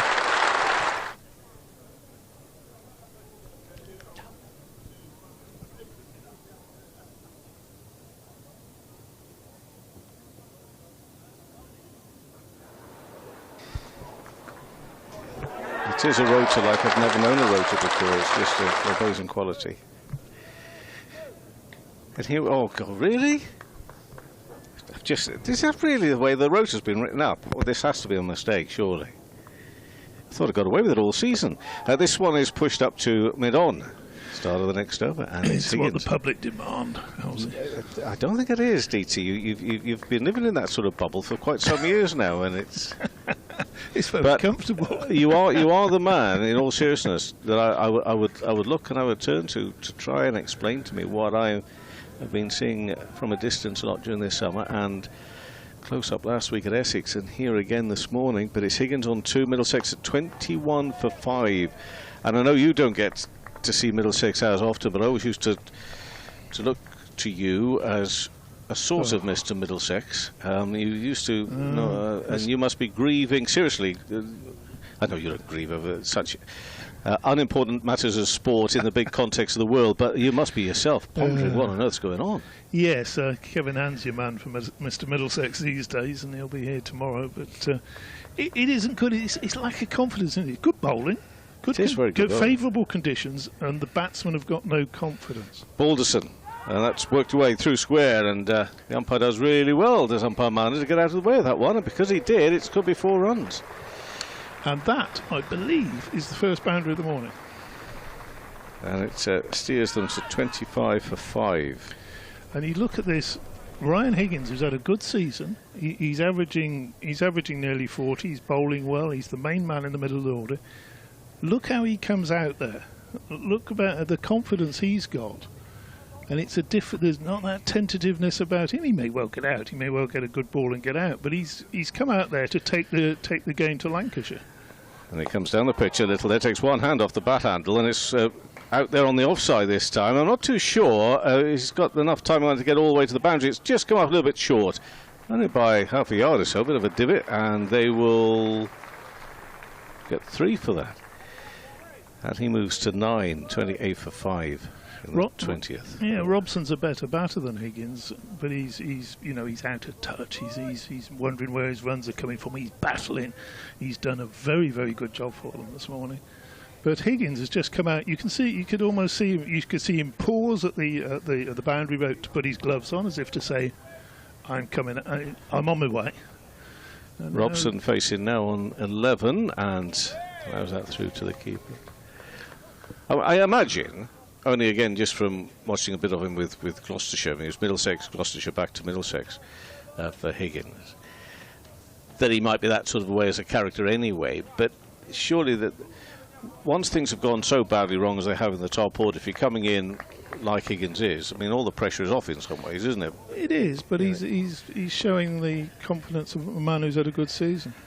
And he punches that one away on the onside. Again, not the truest of touches off the bat, but enough to get a single and making things happen. And yeah, it has a different look and feel about it, doesn't it, Dave? That's what you're saying. Literally in the last 10 minutes. Yeah, 29 for 5. Robson on 12, Higgins on 9, and Balderson there has gone for 8 runs. He's 1 for 10 from 3 overs. David Townsend. And then that, of course, that feeds into the Lancashire team, that they're no longer sort of getting everything their own way, and the little balance of the game changes a little bit, and it doesn't mean you won't get a good ball and get out, as I said, but just that little bit of extra confidence, and in a while you should see that sort of feeding into Robson's play as well. Wood starts a new over, and Robson clips that one firmly, looking for a single wide and mid on, won't get it, and no run there. So 29 for 5. The Higgins effect. He's got the one boundary of the morning as well. So it has been a very disappointing first hour for Middlesex and their fans. 6 points above the relegation zone, do we call it? Relegation places, something like that. Well, knowing you'd probably be unhappy with the term zone, but many people do use it. Word bowls, and that's a short delivery. Robson's having nothing to do with it, just gets under it. And it does help, doesn't it, if you've got somebody at the other end who's scoring runs and he's looking okay. I mean, when Stoneman and Robson both came out this morning, neither of them is in touch, but neither of them is, they're averaging mid-20s. Only scored 500 runs in the Championship in 11 matches. You'd expect them really, with their experience, to be 800 runs minimum by this time of the season. And neither one is sort of feeding off the other, or if they are feeding off it, they're feeding off the negativity. That next delivery is played away by Robson. He's going to get a couple of runs down to third man. May fancy the third. No, Higgins has taken his time completing the second run, so he won't be coming back for the third, and that's 2 more to the total. Middlesex storm into the 30s, 31 for 5 in the 21st over. Difficult morning, difficult conditions. They chose to bat, which I think was probably the right decision. Yeah, I think you need to explain that at 31 for 5. Seriously. It was the right decision, but the wrong application, I think. No, you better bat first, put runs on the board. It's I think that was the thinking behind it. Wood bowls, and Robson again looking for a run into the onside. Won't get that one as it's fielded by Wells at square leg. My greatest worry is they actually looked at their own social media feed and saw you actually saying they should bat first when they were going to do exactly the opposite, and thinking, if DT's backing us, let's do it, lads. Do you think that's what happened? It could have been. I'm very confident that didn't happen, and it was Tim Murtagh, who's more a coach than a bowler these days, who was saying, yeah, that would be the plan, to put scoreboard pressure on, and they've only put scoreboard pressure on themselves. Wood bowls, Robson covers up, pushes up to mid-on, but just in this last 15 minutes or so, the ball seems to be hitting the middle of the bat with a little bit more regularity. The sun's out now, and the whole feel has just changed, for me anyway. Well, you mentioned the weather. The weather has got that thing about it at the moment. We're predicting all doom and gloom, and then it may well come to pass. But right now, it looks anything but, really, doesn't it? I mean, it's a little bit hazy. Well, the Met Office, who I follow, say no more rain today. Okay. Wood pitches up, driven nicely by Robson. He's going to get his first boundary. That's back past the stumps at the bowler's end, and pops up over the ropes. Robson moves on to 18. Higgins 9. Cracking scoreboard, that over on the far side, isn't it? Best in the world? Yeah. Well, no, it is. Well, you tell me where's better. Well, the Yorkshire people would disagree with that. Well, they disagree with everything. That is, I mentioned earlier, it is a work of art that people will be queuing up, galleries up and down the country, around the world, to look at art today, and all they need to do is come here, because they'll see nothing finer. And I guess a little bit like any other piece of art as well, that the more you look at it, the more you get from it. Yeah. Oh, it is. It's almost like a scorer's book up there. It's 35 for 5, Middlesex. They're not liking the scoreboard at the moment, mind you. Oh, and that's been cut away square. That's got another 4 runs for Higgins. It does have a different feel about it at the moment. 4 for Higgins and 4 for Middlesex, which steers them to 39 for 5 now at the start of this 22nd over of play. A little bit of width from Balderson and quickly onto it. It also goes to show, I mean, so you've got maybe just a change of attitude to a certain extent and confidence out there. But it also goes to show that you do need to keep on bowling well, which they did first up from Lancashire. Now, that's an outside edge, just to the right-hand side of second slip. I think that would have fallen just short. And just a little bit to his right as well for Keaton Jennings. Have a look at that again on the replay. But that was a better ball. That sort of squared him up, sliced across it. Oh, yeah, well to the right in the end and short, yeah. But better and encouraging for Balderson in his 4th over. Have you seen much of George Balderson this year? I can't remember who I saw yesterday, DT, but yes, he's a great... he is an exciting prospect for Lancashire, that's for certain, as an all-rounder. Carved down towards that gully area, sort of 4th, 5th slipper area.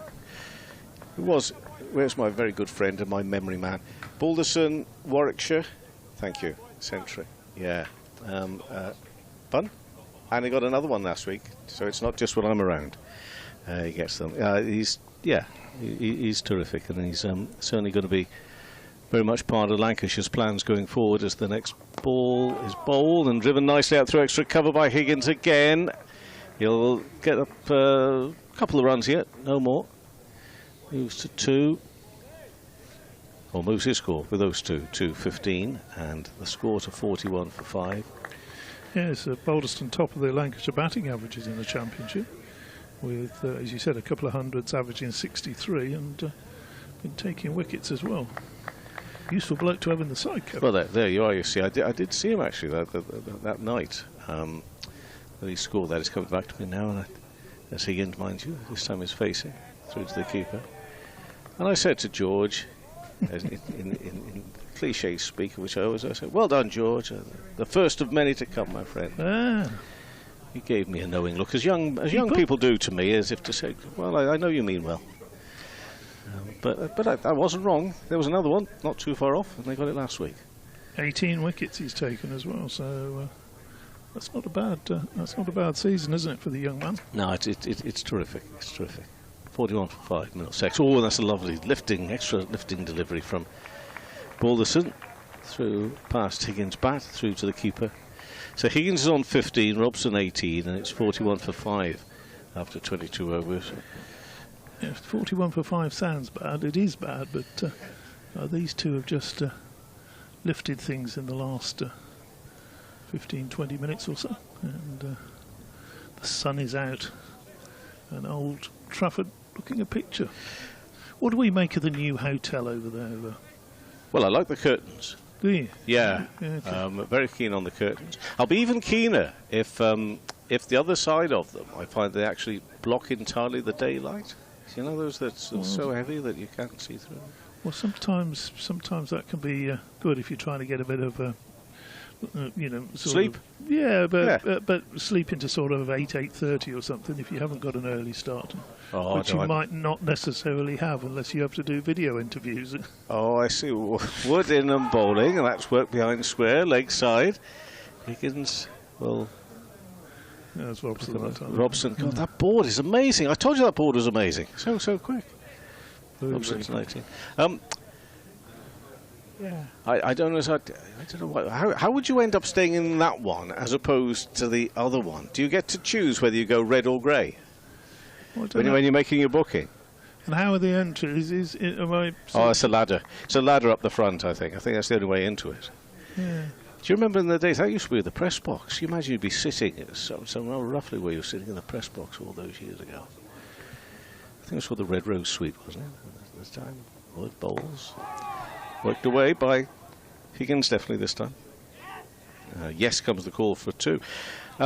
So the sun has come out, and whether that's making any difference or not, I don't know. But there is plenty that is different at the moment over the last 10 or 15 minutes. And it's Middlesex moving to 44 for 5. It's not that noticeable on the scoreboard if you take a look at it quickly.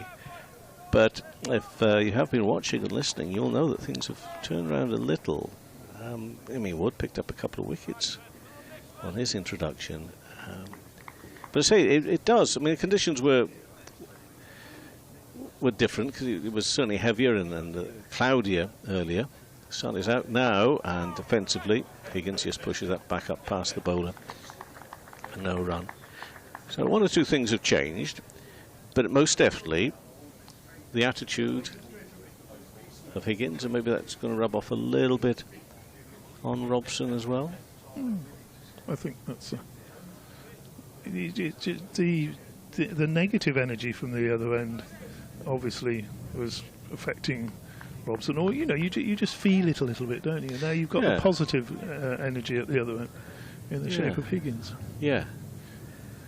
As Wood bustles in and full, a little bit of width down into the ground, square on the offside, and no run. I mean, this is just semantic. You talk about negativity. It's nervousness, isn't it? It's a lack of confidence. Confidence, which is what Higgins has come out with. 'Cause I'm sure none of the batters go out there with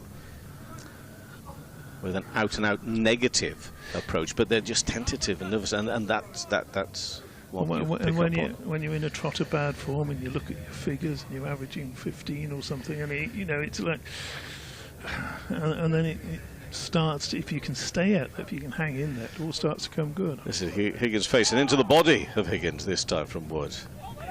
Is there a run? Is there not? Well, they'll have to sort that out and get back into his ground quickly, and he does. I think, in all fairness, Higgins was thinking more about that hurt. Well, I think he was, but I think Robson was also thinking, the non-striker was thinking, well, he hasn't played a shot at that, and it'd be silly to get run out if he hasn't played a shot. Yeah. I saw one where there was almost a run out the other day. Yeah. And I think the umpire, well, would the umpire have said something, or did they work it out themselves? They weren't going to get anything for it. And whilst they were thinking about this, they actually found themselves both in the middle. And I can't remember the extra 2 batters. And they did get back in, but that was almost it. They were almost, because they realised they were going to get nothing for it anyway, but they spent so much time talking about it, they were almost run out. Well, he was talking, I'm exaggerating, clearly. Oh, we've got a leg slip put in here now. That's Tom Hartley, who goes just a little bit wider. The Higgins on 17. And Wood will bowl again, a little bit shorter and deep in his crease to fend it off at the end of that over. 44 for 5 after 23 overs. Higgins on 17, Robson on 19. We just had Mike Brealey standing on the back of the box, so we've got Bumble and Brealey together. I mean, that's a photograph we should really have taken. And I've just been trying to look for confirmation. I'm still going to look for that confirmation from Paul Allett. Are those watching Lancashire TV, Paul, will they be hearing from Mike Brealey later on? It is a good question. I'm full of them. I shall move on. Go and find out. I don't know. But for those, I guess of a certain generation, one of the names and faces of cricket, Mike Brealey. That's looking very... Still looking very svelte and fit, isn't he, for a gentleman who's, older than you and I. So first ball of that over pushed back to the bowler Balderston. Higgins on 17, Robson on 19, 45, 4 for 5. Well, you'd imagine, for a man who has a reputation of being so good at looking out and after other people. Next delivery is again pushed back to Balderston, no run. Did he look after himself quite well? Yes. I'm sure that would be the case. Great Middlesex captain from the mid-70s, in the glory years. Not being funny here, DT, but there will be younger people listening. The thing about Brealey was the fact that as a cricketer, compared with a thinker and a captain, just explain a little bit about that. What Mike Brealey was to the game at that time in the Ashes. Indeed. Balderston bowls and Robson conveniently defends to give me a couple of seconds to talk about. You noted the point. He was a very good county opening batsman who never quite took his runs, if you like, into test matches. Never scored a Test 100. I think he might have got 91 in India or something like that, or one of those. Never quite got 100. But his leadership skills were just second to none. He was it Rodney Hogg who said he's got a degree in people, which was a nice thing for an Australian to say. Next delivery there was pushed out into the offside. No run, and he led England to. He took over, I think, 1977, the Ashes win there, and of course came back for the famous Ashes win in 1981, and also was successful down in Australia. But that series they were playing against a sort of Australian B side. You stay there. Paul Allen's going to come in. Okay. George Balderston, scuffly little run in bowls, and busy little bowler, Seaman, and that's pushed up to mid-on. No run there where Wales fields, so 44 for 5. And the game's just changed a little bit in the last 20 minutes or so, Paul. It's batting seems to be a little bit easier. And sun's out. Sun's out. Higgins has brought a bit of positivity for Middlesex. Balderston bowls, and that's driven nicely into the offside by Robson, but no run there. Maiden over, but a comfortable maiden for Middlesex, and they haven't had too many comfortable overs this morning as they've lost those first 5 wickets. Robson's done well though; he's battled through. Yeah, he's done a good job. Extra pace of Wood has caused 1 or 2 issues, hasn't it, of late? But Robson, it's a sterling effort. 68 deliveries for 19. Middlesex just, I'm amazed that their batting has been so poor through the summer, and I'm even more amazed because of that they chose to bat first. Wood bowls, and well, he's got some bat on there. Does he just hit it into the ground and up into the slips? There was no sort of oohs and ahs that the catch had gone down. It wasn't taken in the slip corner. Maybe if we see a replay of that, I think he's just hit it down and it's come up, hasn't it? Yeah. And been, if he'd got a top edge on that, it would have flown at a serious rate of knots, wouldn't it? It certainly would. So, as you say, Wood with his extra pace, he's a very good seam attack for Lancashire. They've got most things covered. And the left arm quick bowling, and that's whipped away by Higgins down to long leg for a single. So Higgins moves on to 18 from 20 balls. So he's batted. He's brought the positivity for Middlesex. Robson 19. He's dug in. He knows he's not in touch. He knows it's important. He hangs around and tries to play himself out of this trot. Can you believe that Robson and Stoneman, 2 ex-England openers, neither of them, well, they're both in the sort of 520s, 540 runs for the season. Yeah, from 11 games. It's Wood bowls outside the off stump through to the keeper. You would expect them to be your bankers, wouldn't you, to get 800 plus? When you sign somebody like Rocky Stoneman, you never mind the character that you're signing and what he brings to the dressing room. You're also signing, as you said, 800, 1,000 runs, aren't you? Well, you say, well, there you go. That's us. They're the players that you want to build your side around. Allow the youngsters to come in and develop around them. Eskenazi's been a disappointment as well. He's had a nightmare season. Wood, number 14 on his back, bowls and pushed into the offside. No run. Are you young enough that you had a number on your back when you played? No. Never played. Never played with numbers or names, or I didn't even play with coloured clothing in this country. I did in New Zealand. Right. For a short while, played for Wellington. But didn't have a number. What number would you have had then? You could have chosen one. Well, that's a good question, isn't it? Peculiarly, 13 is my lucky number, but whether I'd have been brave enough to put it on the back of a shirt or not, I don't know. Number 14 here, Wood, bowls.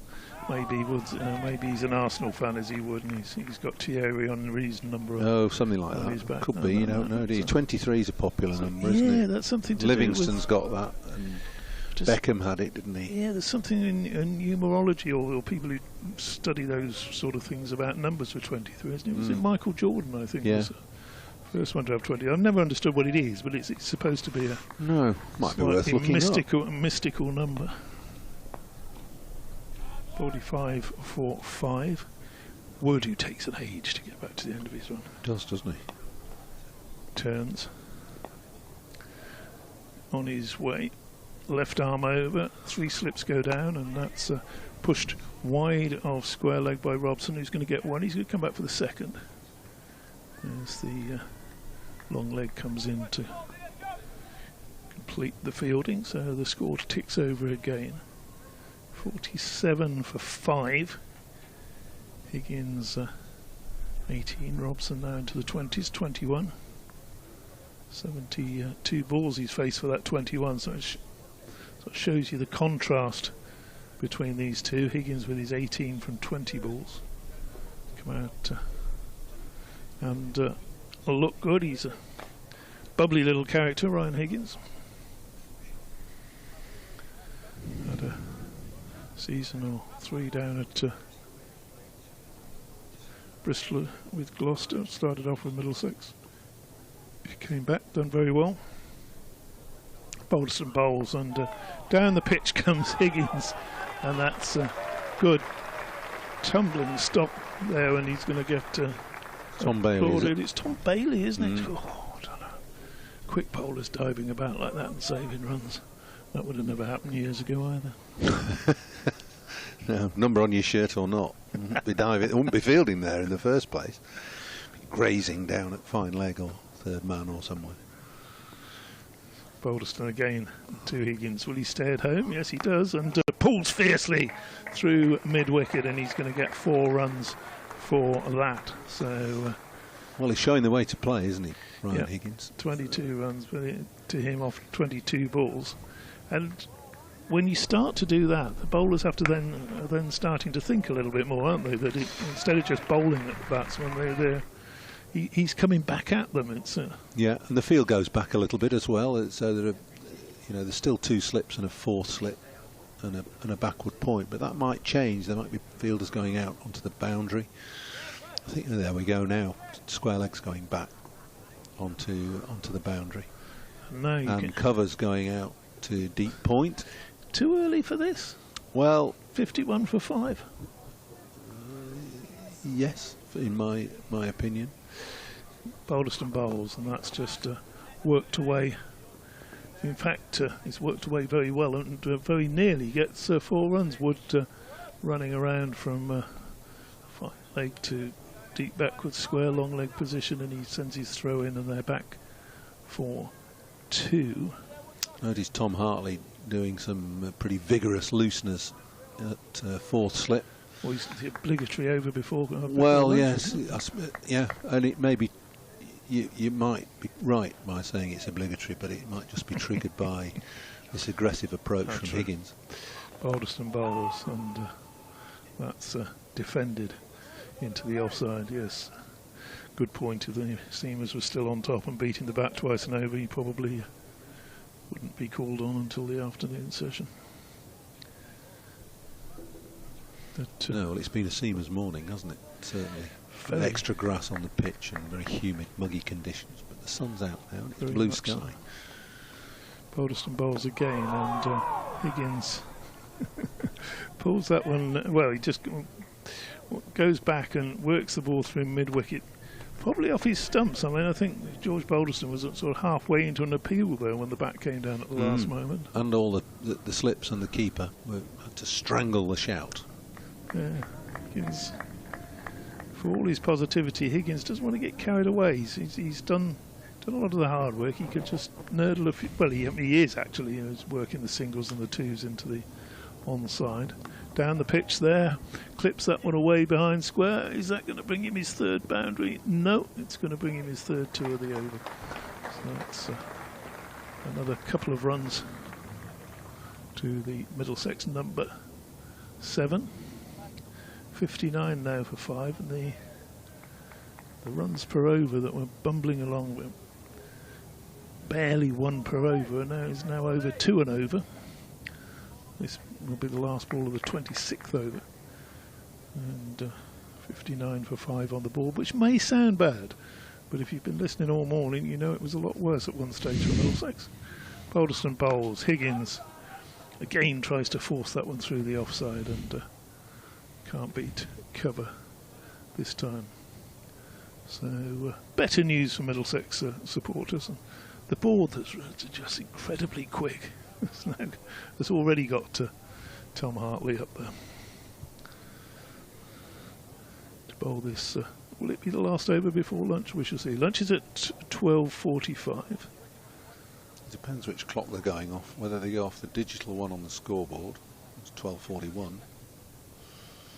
The old clock on the pavilion, which is 12:42-ish. So the one on the scoreboard's now gone to 12:42. Well, so there we are. Well, it depends how well he bowls the over and what the scoring is, and how fidgety the batters are. Yes, whether he can get through it in 3 minutes. And also relying on his mid-on to actually field the practice delivery as well, and not have to chase back 20 yards to fetch it. Well, that was not good from a Lancashire perspective. They want to try and get as many overs in as they can. Hartley bowls and just strikes Robson on the pad, and Robson will be keen for this to be the last over, I would imagine, so he can get in and just regroup a little bit. Next delivery is short of a length and on the back foot and defends, but Tom Hartley's going to bowl the rest of over at this pace. He might just get another one in before the break. Goes back, pushes that one to mid-wicket. I can't see someone as experienced as Robson doing anything daft. Well, not after he's batted the way he has all through the morning session. Yes, it doesn't need a... He's going to get a run there, just pushes that out towards deep square leg. Done the hard work, hasn't he? He can look forward to his lunch now from the non-striker's end. Well, at least that's what he'd be hoping, the batsman having a natter. Well, Robson might just be saying to Higgins now, look, you've played really well so far, you've been aggressive, you've been positive, but don't do anything rash in these last couple of balls. That might be exactly what he said, because that's a classic forward defensive shot there. And they're going to have another chat with a minute to go to the break. Maybe not. Tom Hartley left arm around the wicket bowls, and that's worked away by Higgins, who's got one. He'll think about a second, but won't get one. That's the end of the over. Umpire David Milnes. He's not scampering, is he? No, he's taking his time. He's obviously feeling a little bit hungry as well. Takes the cap from, is that Luke Wells coming on? So yeah, going to get an over of leg spin as well. Fresh from his fifer at Northampton. Cheers from the... Well, he bowls a bit of both. Supporters. Bowls a bit of leg breaks and some off breaks as well. A little bit in the Liam Livingston mode. If he's bowling at a right-hander, he'll try and bowl his leg breaks. Practice one up to mid-off. The clock has now ticked on to 12:45. That's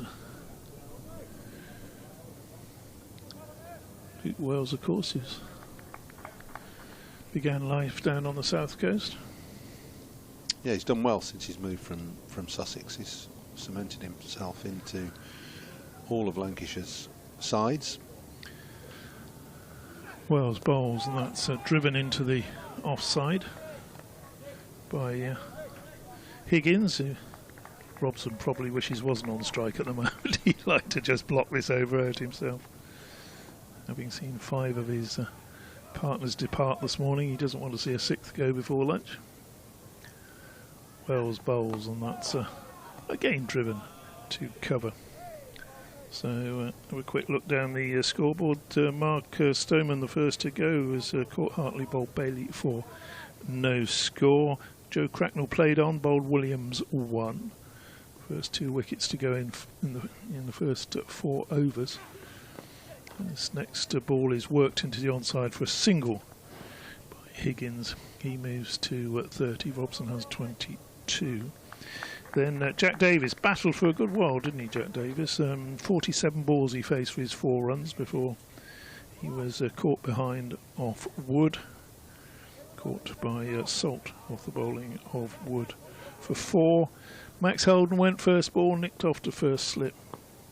Caught Bell, bowled Wood. Next delivery is slightly quicker one. Nearly got through Robson. He was playing back and he just played that behind square for no run. And then John Simpson got a good one from Balderston. He was also caught behind by Salt for 1 run. Middlesex in all sorts of problems at that stage. Next delivery is cut away to the sweeper out there on the offside boundary. Throw comes in. Robson's back for 2 runs. And he moves on to 24. Yeah, at that stage when Simpson went, Middlesex were 19 for 5. They're now 64 for 5, so a spirited little stand this for the 6th wicket. Last ball of the session has Robson back, playing away behind square for another comfortable single. So he goes into lunch 25 not out, and hope he gets tucked into whatever he's having, because he certainly deserves a good feed after his morning's work. Ryan Higgins 30 not out from 32 balls, 3 fours. He's really injected some energy and some positivity into this Middlesex innings. So from that position of 19 for 5, they go into lunch at 65 for 5. Well, Lancashire's morning very firmly. You reckon? Well, obviously. After Middlesex won the toss and decided that they wanted to bat first, which I think was, they might be ruining now, given the conditions that face them. Heavy cloud and overcast and sultry conditions, which have now cleared to blue sky and sunshine, and that in no small part has helped Middlesex away from that parlous 19 for 5. Just run to 65 for 5 at lunch. Just run through the bowling figures. Tom Bailey 7 overs 3 maidens 1 for 7. Will Williams 7 overs 3 maidens 1 for 6. Luke Wood 6 overs 2 for 16. George Balderston 6 overs 1 maiden 1 for 28. 1 over from Hartley for 2 runs. 1 over from Luke Wells for 4 runs. So lunch here at Old Trafford on the first day, 65 for 5. Middlesex, a lot of work to do this afternoon.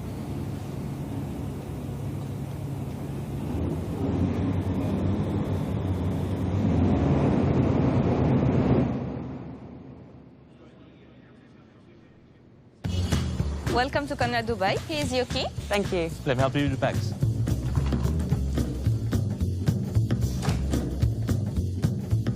Nice room. How's that?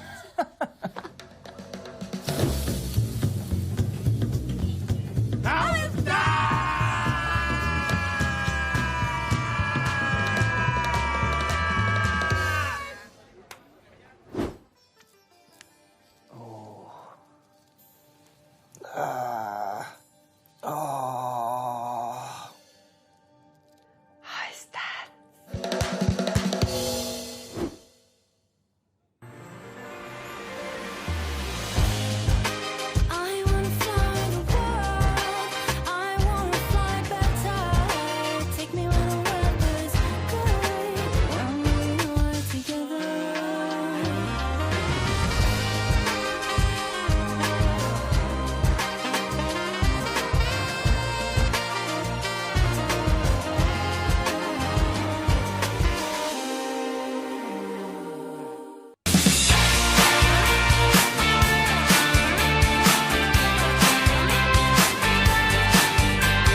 of this LD County Championship fixture between Lancashire and Middlesex, live from Emirates Old Trafford. The umpires are heading out, the two batters who got to lunch with a recovery of some sort, with Robson on 25 and Higgins, who's played quite positively.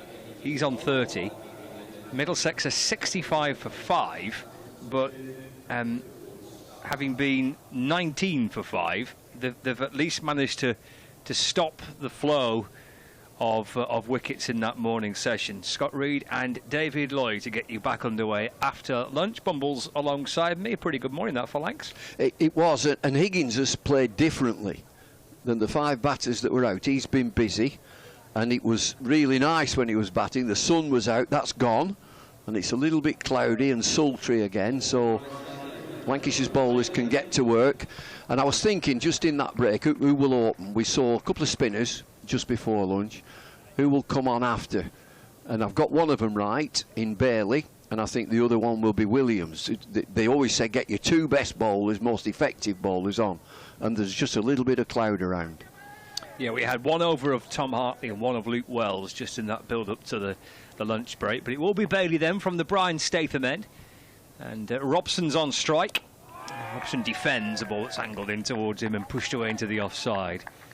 And scooped up by Dane Villas, who's at extra cover, and there is no run. Super stuff, wasn't it, by Bailey and by Williams. They set the tempo nice and early, and it was backed up really well by Luke Wood and George Bolton too. And catching. There were 2 super catches, but they're perfect. These bowlers are absolutely perfect for these conditions.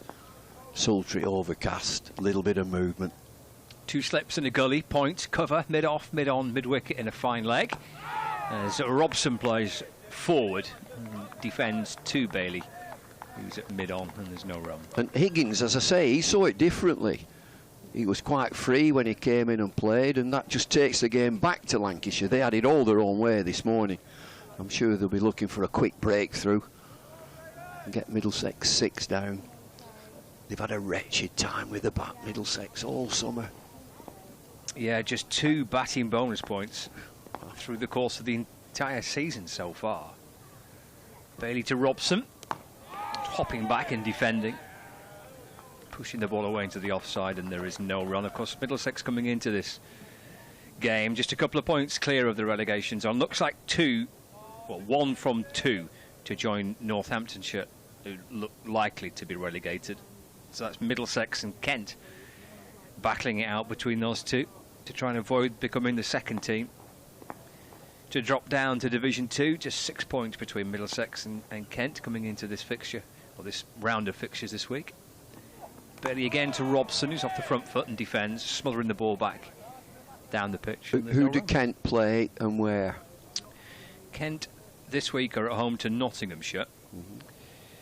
And their final game is against Lancashire. At Canterbury. At Canterbury, and the game between now and Lancashire is away at Somerset. So they've got Nottinghamshire this week at Canterbury, and then Somerset in Taunton next week, and then Lancashire in Canterbury for the final game of the season. There's Bailey over the wicket to Robson, just pushing at that one again. Shapes away from Robson into the gloves of Phil Salt, and there's no run. That's one he didn't need to play at. The wicket-keeper taking it to his right, going towards first slip. Middlesex, after this match here, I've got Warwickshire to come at Lords next week, and then they finish their season with a trip to Trent Bridge to take on Nottinghamshire. There's not much between the two teams coming into this round of fixtures. Bailey's in to complete the first over after lunch, and nice defensive shot by Robson. And the ball bounces up towards mid-on, and there is no run. So, I mean, it could come down to kind of quite small margins and the ability to nick out the odd extra bonus point. That could be quite crucial. Yeah, and of course that 2 batting bonus points could be crucial as well. And there'll be a real scrap at the bottom. And when you start your season, you've got high hopes that you're going to win the championship, but you're always looking over your shoulder as to what your position is later on. If you haven't just won your matches, suddenly you get sucked into that relegation zone. Durham will come straight up, I'm sure. They've had a good season, Division 2. Yeah, fine season for Durham, and looks like being 1 from 2 between Worcestershire and Leicestershire to join them next year in the top division. But 6 wins from 12 and 198 points for Durham so far. Excellent campaign. And it is Will Williams to open up from the Jimmy Anderson end, bowling to Higgins, who leaves his first delivery through to Salt, and there is no run. And Rob Jones, who is one of the 12 men here, has signed for Worcestershire. Now, he's played for Worcestershire, hasn't he, in various forms this summer. Not playing now. I wonder why. Why is he not playing for Worcester? Have Worcester a game or not? Yeah, Worcester are playing this week. I'm pretty sure they are. Oh, no, they're not. No, they're not. They don't play till next week, actually, right. So they've got a week off. Williams bowls a short ball. Higgins ducks underneath it and through to Salt, and there's no run. So I might be wrong, but I would suspect that Rob Jones, who signed for Worcester, everybody knows he's not playing for Lancs, although he's been training with Lancs this morning, so probably play for Worcester next week. It would kind of make sense, that, wouldn't it, really? Comings and goings. Just remember back in the day when you could not move counties. You were not allowed to. What, mid-season? Yeah, you couldn't move. You couldn't Bob move. Willis, Bob Cotton, to serve a time.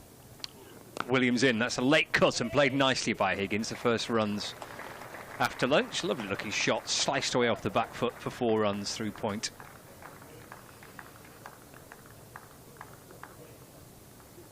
So you had to almost, like, if you were in a regular job where you had to have like a 3-month notice period or something, it would be like that, would it? Similar, but I think it was the whole season or a little bit more. Right. The 3 that I can mention, and David Townsend are just reminding me, are Tom Graveney, Bob Cotton, Bob Willis. 2 slips, gully waiting. Williams into Higgins. There's a half step down the pitch. Just nudged away off his hip. There's any bat on there? I don't think there is by the looks of it. No, leg by will be signalled by the umpire, so no bat. He has come a decent way down the pitch. Missing leg. He's come down the pitch. He took a good stride down the pitch. The ball's pitched and moved towards the leg side. So leg by awarded. Score moves on to 70 for 5. Brings Robson back on strike. So you would just go to the board and say, you know, I've got interest from another county, and they would just say you can't do it. Not until the end of the season or a certain period of time. It's left by Robson, taken by Salt, and there's no run. And it was really frowned on as well. Is it? Okay. Yeah. Now you've got players going for, I mean, there's short-term loans, and there's also kind of one-game loans. Players just joining a county just for 1 match or a T20 game here. But also within the contract of the players, there's a cut-off time. I don't know which the date is when the player is open for business. People can come in for you. Final ball of the over for Williams coming up. In from the Anderson end, bowls, and it's defended by Robson. Steering the ball up towards mid-off. And there's no run. 25 to Robson and 34 to Higgins. We're into the afternoon session here at Emirates Old Trafford on Lancs TV and the BBC Sport website and the app. And Middlesex are 70 for 5. Well, he's got his opening bowlers back on. And I'm wondering if Luke Wood, would be a better option. So both these two, Williams and Bailey, same pace. One of them, and Wood, with extra pace. Just the second game of the season for Luke Wood in Championship cricket. Played the first match against Surrey back in April. Bailey balls, flashed away off the pads by Higgins. Down to fine leg for a single. Takes him on to 35, 71 for 5 now. The field for that delivery was a deep square leg. Deep fine leg, deep square leg. Now square leg has come in. Robson on strike. Square leg comes in from the deep to just in front of square. Bailey staring at the ball as he slots it into his right hand. He's in and bowling over the wicket to Robson. And just shapes away from Robson through to Salt. No run. we had a nice visit just before we came on air there from Ian Herbert, who's not working today, match referee. He's just come down to watch, and he's presented, he's given me a very nice bottle of red wine. It's shades of John Arlott, is this? TMS with a bottle of red wine. It's a very unusual looking label. There's Bailey's in again, defended by Robson. Pushed up towards mid on. I think it looks quite posh, I don't know. Because normally you get a little kind of image on, but it's just writing, isn't it? Plain. Yeah. White label, bit of writing. When was it bottled? Who did it? I tell you, it's John Arlott, Trevor Bailey. Trevor, after tea, if you asked him a question, all you got was, nothing more than, 71 for 5. Bailey balls, and following that is Robson. The ball snakes through to the keeper, no run. You're far too young, Scott, to think about all the commentary boxes around the country, and I'm thinking really of Headingley, when the commentary box was at the football stand end, the rugby end, and it was just like a shed. So you'd have a bottle of red wine going, and then Fred would come in, Truman, with his pipe, so an almighty fog inside the box. Bailey moves in once more. 1 for 8 into his 9th over of the day. Punched away off the back foot by Robson. Nicely timed, just in front of square. Won't reach the boundary. Wood just catch up with it. Robson comes back for 2. Takes him to 27. 73 for 5. Yeah? The ball's got a little bit softer, and it's not just zipping off this pitch now. That just sat up nicely, didn't it? Just back foot, ease it through the offside. Yeah, Fred and his pipe. It was like Ferrybridge Power Station when it got going, that. The furnace. Bailey to Robson, full ball just on off stump, and Robson off the front foot drives straight to Villas, who's at extra cover. He fields, there's no run, it's the end of the over. 3 runs coming off that over. 31 gone. The Middlesex first innings, 73 for 5. He fired it up one day, Fred. And Brian Johnson said to him, of course you don't inhale, do you, Fred? And Bill Frindle at the end piped up. He said, yes, but we all do. It was just a fog.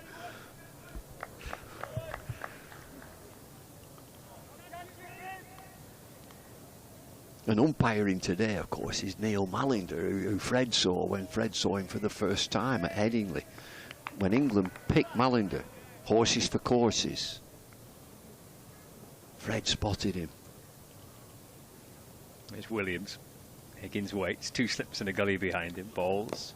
Just flicked off the pads away to mid-wicket for a single. Takes him to 36. 74 for 5. He's at square leg now, Neil Mallender, and Fred just peered out at Headingley. As Mallinder's coming into ball, and Fred said, who's that running in from the Kirkstone Lane end? Somebody, Neil Mallender, Fred. Some great bowlers have run in from that end, and he's not one of them.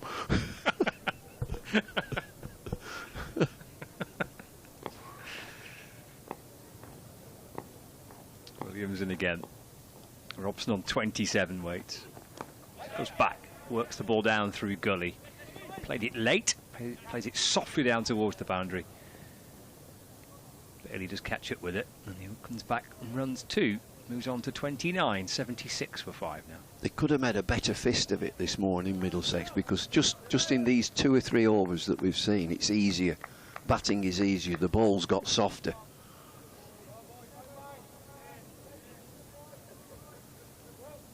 A sense of kind of a little bit of positivity has been injected by Higgins. Higgins, really? Yeah. Robson's 29 not out, thumping the bat into the ground, lifts it to about stump height. And then watches it go through to Salt, and as he does so he kind of pivots back and his knee touches the ground. It's a bit theatrical, that leave. It's a touch of the Steve Smiths about it. Labuschagne, Smith. Yeah. You know, just observing that, it looks so hard work. You know, that sort of leave, every delivery. Stay relaxed. Brief chat between Will Williams and Josh Bohannon, who's fielding at mid-off as Williams gets back to his mark.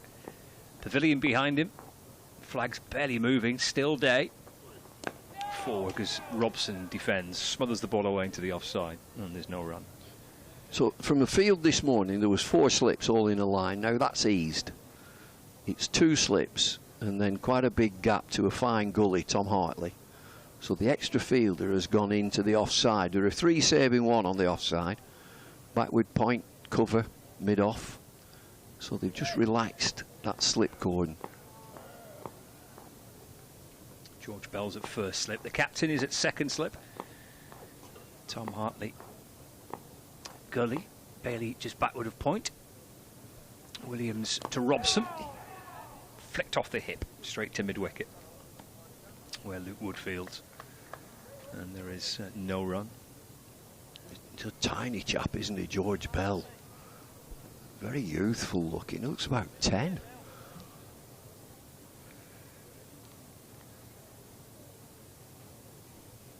Kind of dwarfed when he stood next to his captain there, isn't he? Yeah.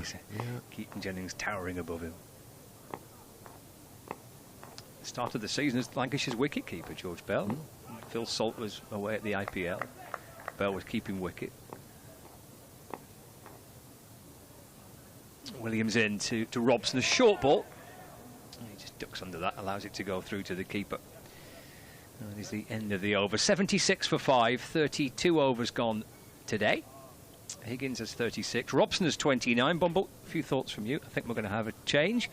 I don't know who's coming in.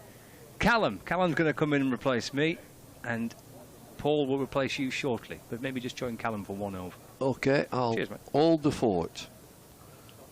The same 2 bowlers. Ball getting a little bit softer. Batting should get easier.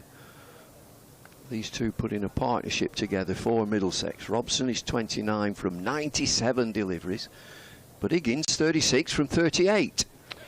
Yeah, they've done well together, these 2, haven't they? Higgins showing a bit more positive intent as Bailey comes in. Ball's outside the off stump and it's allowed through to Phil Salt for no run. He's seen it differently, Higgins, hasn't he? Yeah, he's certainly just played a bit more attacking, not loose, just put the bad ball away, and you can see that it's took the impact on the Lancashire bowlers. They've just sort of dragged the length back a little bit more.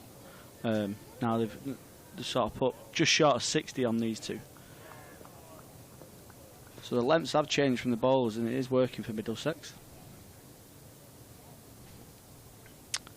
In comes Bailey. Balls outside the off stump. Higgins tries to hit that through the cover, just a bit of an inside edge for no run. That's a length. Stay on that length and let him drive. Invite him to drive. Risk and reward, isn't it? You might get it for the odd 4 here and there, but you certainly got to get your chances through the slip cordon. Still a little bit of movement out there.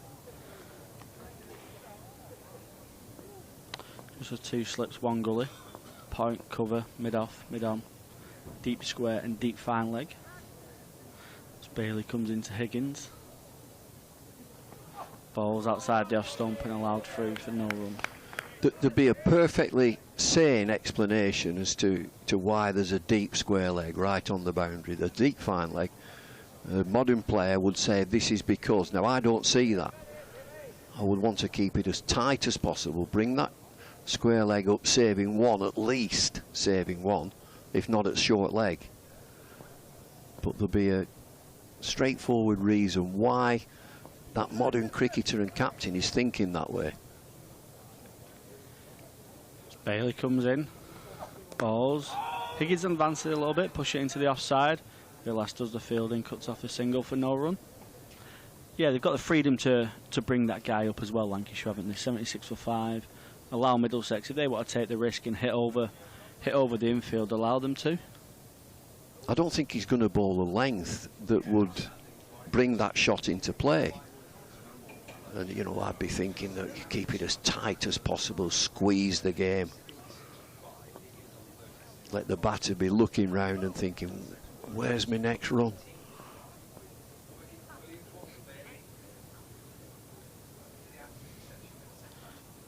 Bailey, balls, allowed through to Phil Salt again for no run. But, you know, I'm very relaxed about that. I'm one of the old stages, and I just would sit next to a modern day player and say, well, why is that? And he'd probably come up with a pretty decent, well, I'll tell you why. But as I see it, his little valve to get away, if Bailey gets anything like middle and leg, just knock it in there, I've got one, thank you. It's not often Bailey tested out the middle of the pitch, is he? He's very much a pitch-up bowler. Pitch it up. In he comes. Balls. Again, line and length, just a bit of shape away. Higgins push it down the ground for no run. 76 for 5 after 33. Higgins 36 off 44 and Robson 29 off 97. Higgins has shown really good intent since he's been in. One of the more free-flowing batsmen. Robson holding the fort, digging in a little bit more, really sticking by his technique. Like you say, Higgins certainly been a bit more attacking, taking the game a bit more to Lancashire bowlers, and as a bit of an effect of change of length slightly. Bit of field changing just to relax it a bit more for him.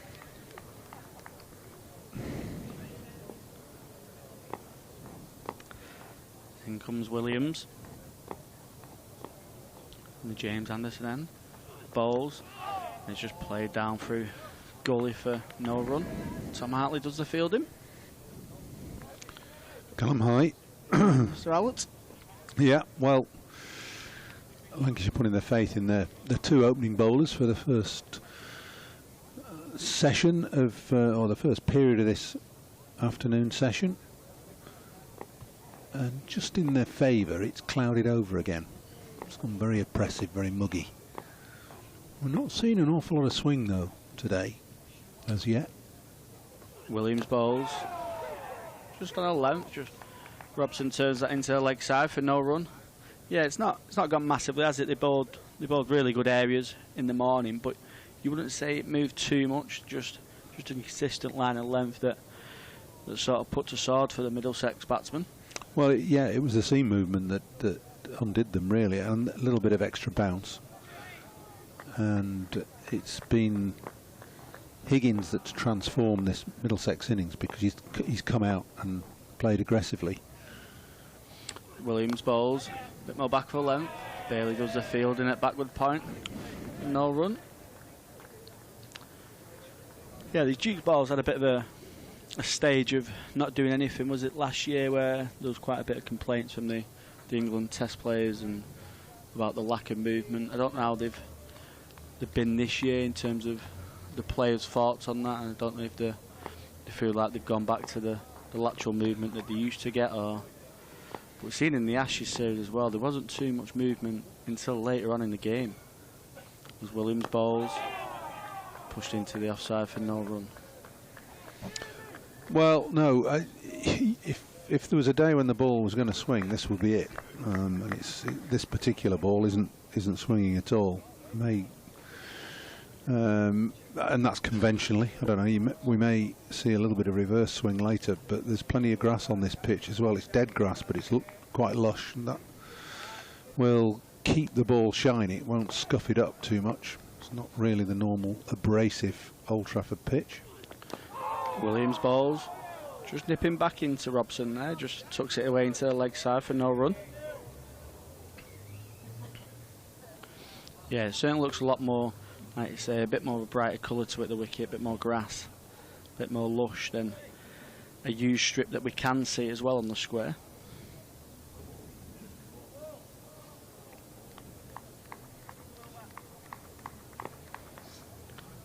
Two slips, one gully, backward point, cover, mid off, mid on, mid wicket and a deep fine leg for Williams as he bowls. Just outside the off stump, and that's allowed through to Phil Salt for no run. 76 for 5 after 34. Well, it's a good rearguard this by Middlesex. They were 19 for 5 of course earlier on, and these two put on 57 for this 6th wicket, and looking more assured by the moment really. Higgins calmed down a touch since lunch, playing a little bit more circumspectly now. He really chanced his arm initially when he came in. I must admit I agree with David Lloyd about the field placings, though. In comes Bailey, bowls, finds the outside edge, and it's played well enough just to beat second slip. It does go all the way along the ground, and it goes for 4 runs for Higgins. Well, it's an I told you so moment, isn't it? With the field set back to the deep backward point, deep backward square, deep fine leg. It's allowed the third slip to be moved out, which is what Higgins wants, and he's edged it through there. A little bit of extra bounce, bit of movement, and there's no need. There's no need to relax their grip with Middlesex 5 down and still in the 70s, 80 now. Bailey bowls. Again on that nagging length.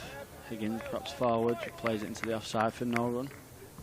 Yeah, you could understand it, couldn't you, if Middlesex were maybe 150 for 1, 2, and oh yeah, and certainly. For a wicket, really. Yeah, no. I think you know, obviously, if they were running away with things, not many wickets down, you would put the field back, but not at the moment. 80 for 5 Middlesex as Bailey runs in, bowls outside the off stump, and Higgins slashes that 3 point for 1 run out to Luke Wood, who's doing the deep point sweeping. Well, you'll say that's the reason for, or people will say that's the reason for having the deep point, but I don't agree, because it was a poor ball. It was short and it was wide, and it deserved hitting. You don't set fields for bad bowling. No, yeah. And there's a difference. I mean, Higgins is off strike now, so the field comes in a little bit. That deep square comes into just by the umpire, and deep backward point comes in, saving 1 at square point. Bailey bowls again, finds the outside edge, goes to Luke Wood at standard point. It's no run. You think about the single. Yeah, they brought deep square into Robson, who's very much showed a bit more of a defensive intent today. A bit more battling through, trying to spend a lot of time at the crease. But then Bailey isn't much of a banging bowler, so deep square leg is an interesting field placement for Higgins as well. So in comes Bailey, bowls, just strays down the leg side a little bit. Robson thinks about 2, and he'll get there comfortably. I think it's balled as soon as he does the fielding out there. Takes Robson into the 30s, 31 off 105. Just a 1 boundary so far. Middlesex 83 for 5.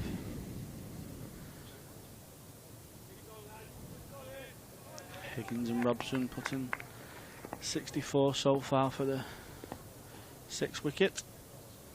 As in comes Bailey, bowls outside of off stump, and it's allowed through for no run. Good leave that by Robson, last ball of the over. 35 overs bowled now, 83 for 5. He's done really well at that today, I think. I think I've noticed one ball where he sort of played at, he got really frustrated with himself that he played at a ball that he didn't have to, but in terms of the balls that he's played and the balls that he's played at and left, he's really been in a tight channel, and he's really been well disciplined in his technique. I've just noticed that David Lloyd has left a bottle of wine here. Yeah, he's just been gifted it. He says from the back of the box he hasn't. Well, he has, because it's in front of me. And it's a Merlot, and it's got well, it's not properly labelled. Then comes Williams, bowls outside the off stump for no run. But my suspicion is that he won't be leaving it at the end of the day's play, and he'll be taking it somewhere for safekeeping. It's an intriguing label. It's like it's got the winery initial label on before it's put its final bit of decoration on. Williams bowls outside the off stump, and it's a slash from Higgins. Wild slash, back of a length. He nearly brought the slip into play there. That's what Higgins has been doing this innings so far. He's been showing that attacking intent, taking it back to the Lancashire bowlers.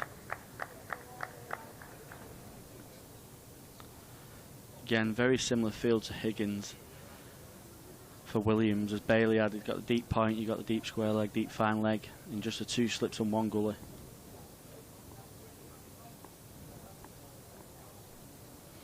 .83 for 5.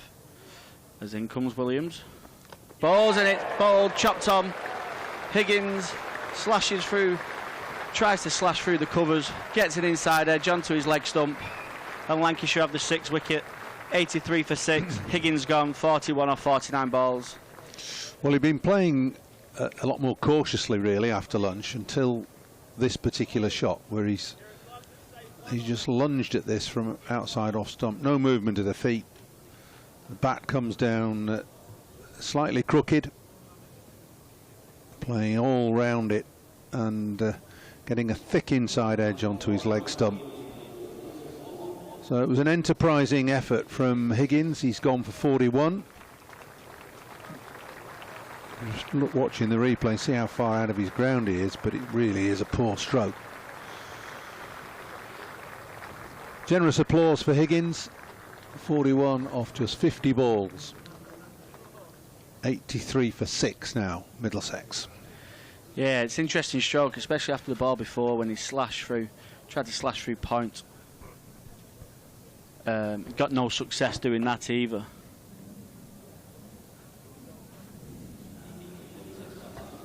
In comes Josh De Cares now. Middlesex 83 for 6. Lancashire opened and end up now.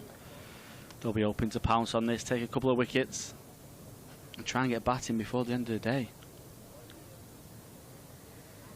Well, by tea, if they keep going like this.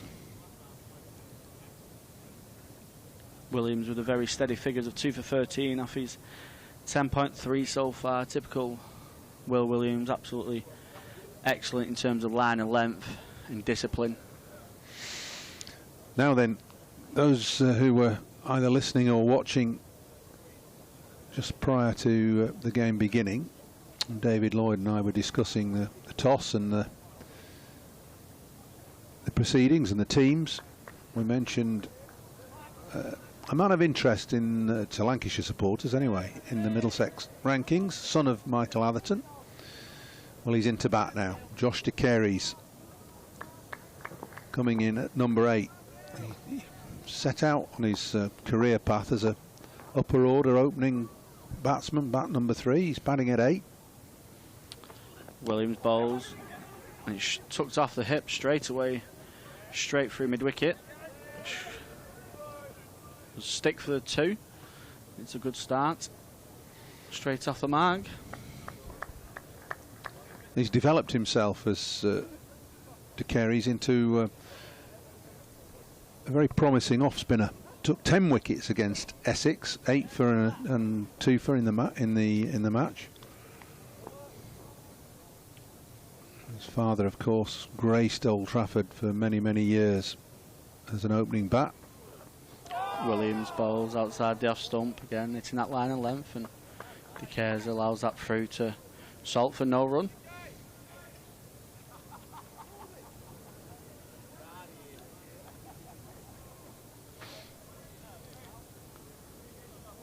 Three slips, point, cover, mid off, mid on. Luke Wood's just dropping out to the deep square boundary, and Vilas at fine leg. Not quite gone all the way, more 3/4.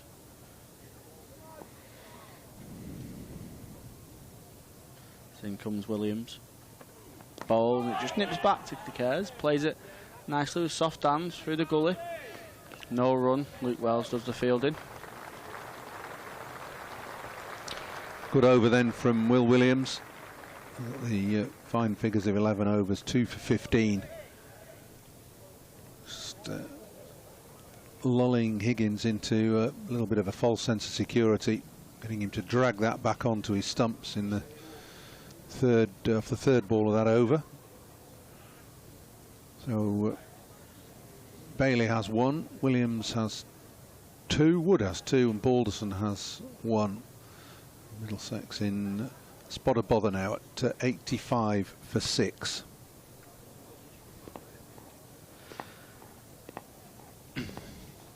Bailey to carry on. Just moving Hartley from fifth slip position, making it tight to Jennings into a third slip. So in he comes, bowls, and Robson just allows that through to Salt for no run.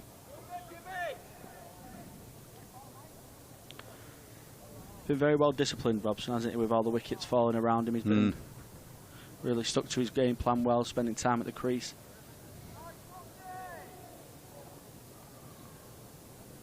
Yeah, he's played really well. A lesson to be learnt from the way he's applied himself.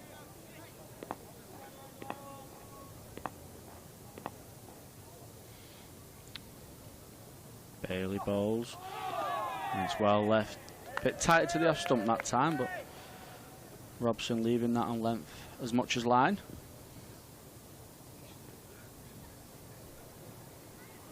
Slip cordon reinforced. Got 3 conventional slips now. Bell at first slip. Jennings, the captain, at second.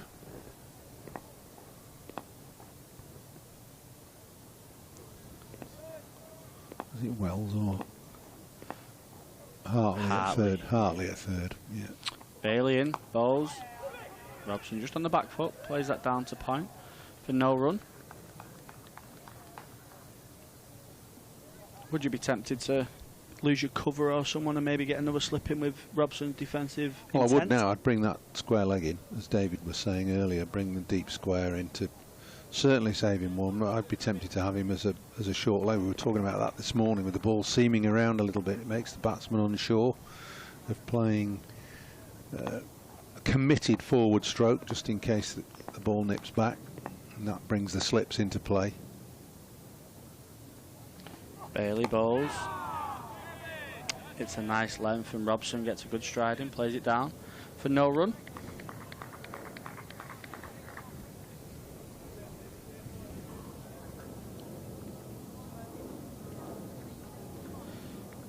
Middlesex 85 for 6 into the 37th over.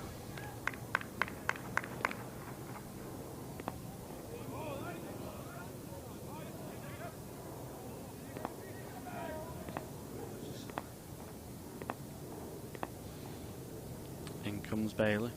Bit wider the crease, bowls outside off stump. Robson again allows that through to Phil Salt for no run. Well left that by Robson. A lot of batsmen get lured into playing it that when the bowler jumps wide. He was really wide on the crease, almost on the return crease then, Bailey, when he let that go. He normally bowls inside half and half, so quite a lot closer to the stumps. Robson not suckered in by that, just let it go through. Will he be looking there, Bailey, just to target the stumps and take it away a bit more from that awkward angle? Yeah, a little bit, yeah. As in comes Bailey again, just a bit wider outside off stump, and that's allowed through for no run. Maiden from Bailey, he's got the excellent figures of 1 for 17 from his 12, and then Will Williams doing the usual tandem, the excellent new ball bowling partnership that they are, not giving too much away, keeping the pressure on.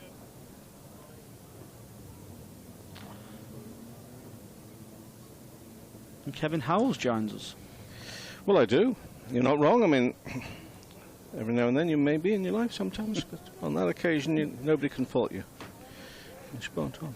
I only just noticed, and that's mainly because I'm in a bit of a Sunday frame of mind today, and there's nothing wrong with that really. No. But I see Zach Crawley's playing for Kent. Ooh. Good on him. Good on him. In comes Williams. Oh, and it's bottom edged. Just a bit wider outside off stump. Tries to play it for a backward point, and he's just got the toe end of it, and it's just bounced through the slip cordon for 4. One of them awkward ones for the cordon.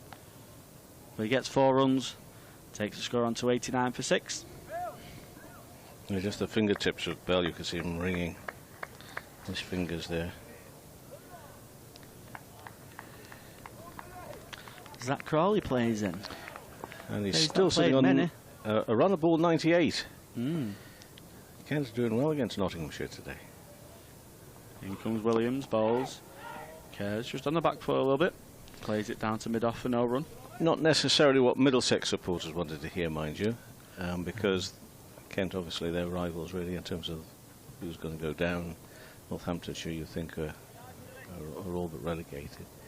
But Kent 151 for 1 against Nottinghamshire, for whom they want to make sure they don't get dragged into trouble. You'd think they've got enough points now, not, but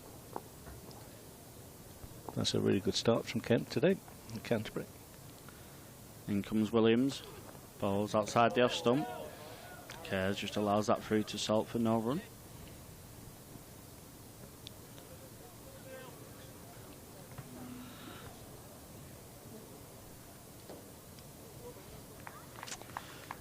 Yeah, a bit of a rebuild job for these two, the Cares and Robson here. Robson's been batted really well disciplined, not playing at anything that he really doesn't have to. I think he's played at one ball that he was very frustrated at, but everything else has been really compact. Then comes Williams, the Cares allows that through to Phil Salt again for no run. Big fan of this Williams.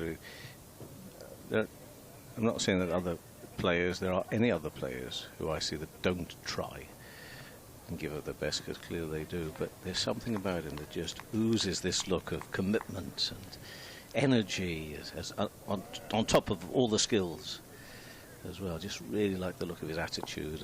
And what bits I've seen of him as well, sort of off the field a bit or just before or after play, bit of a smile on his face as well. Looks a good character. In he comes, balls outside the off stump, bit of movement there. Allows that through to Salt again for no run.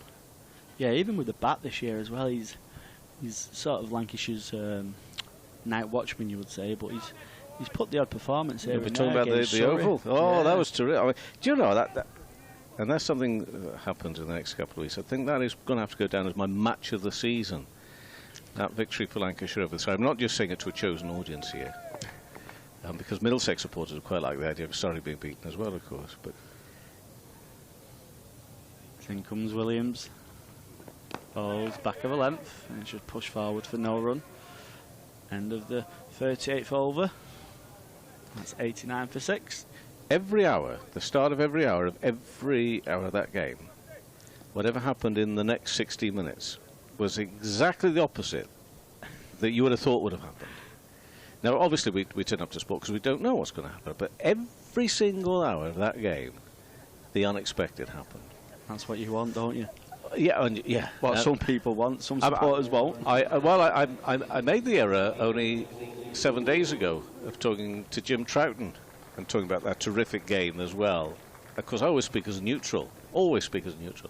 He was a Surrey coach, so he was giving me this clear. You know, and I genuinely, because I was so caught up in this saying how fantastic, as a game of cricket, this one, I forgot the course Surrey lost. But he's a good sort, is Jim Troughton, so he'll forgive me, I think. And hope. You hope. But it really was terrific. Of course, I mean, last year,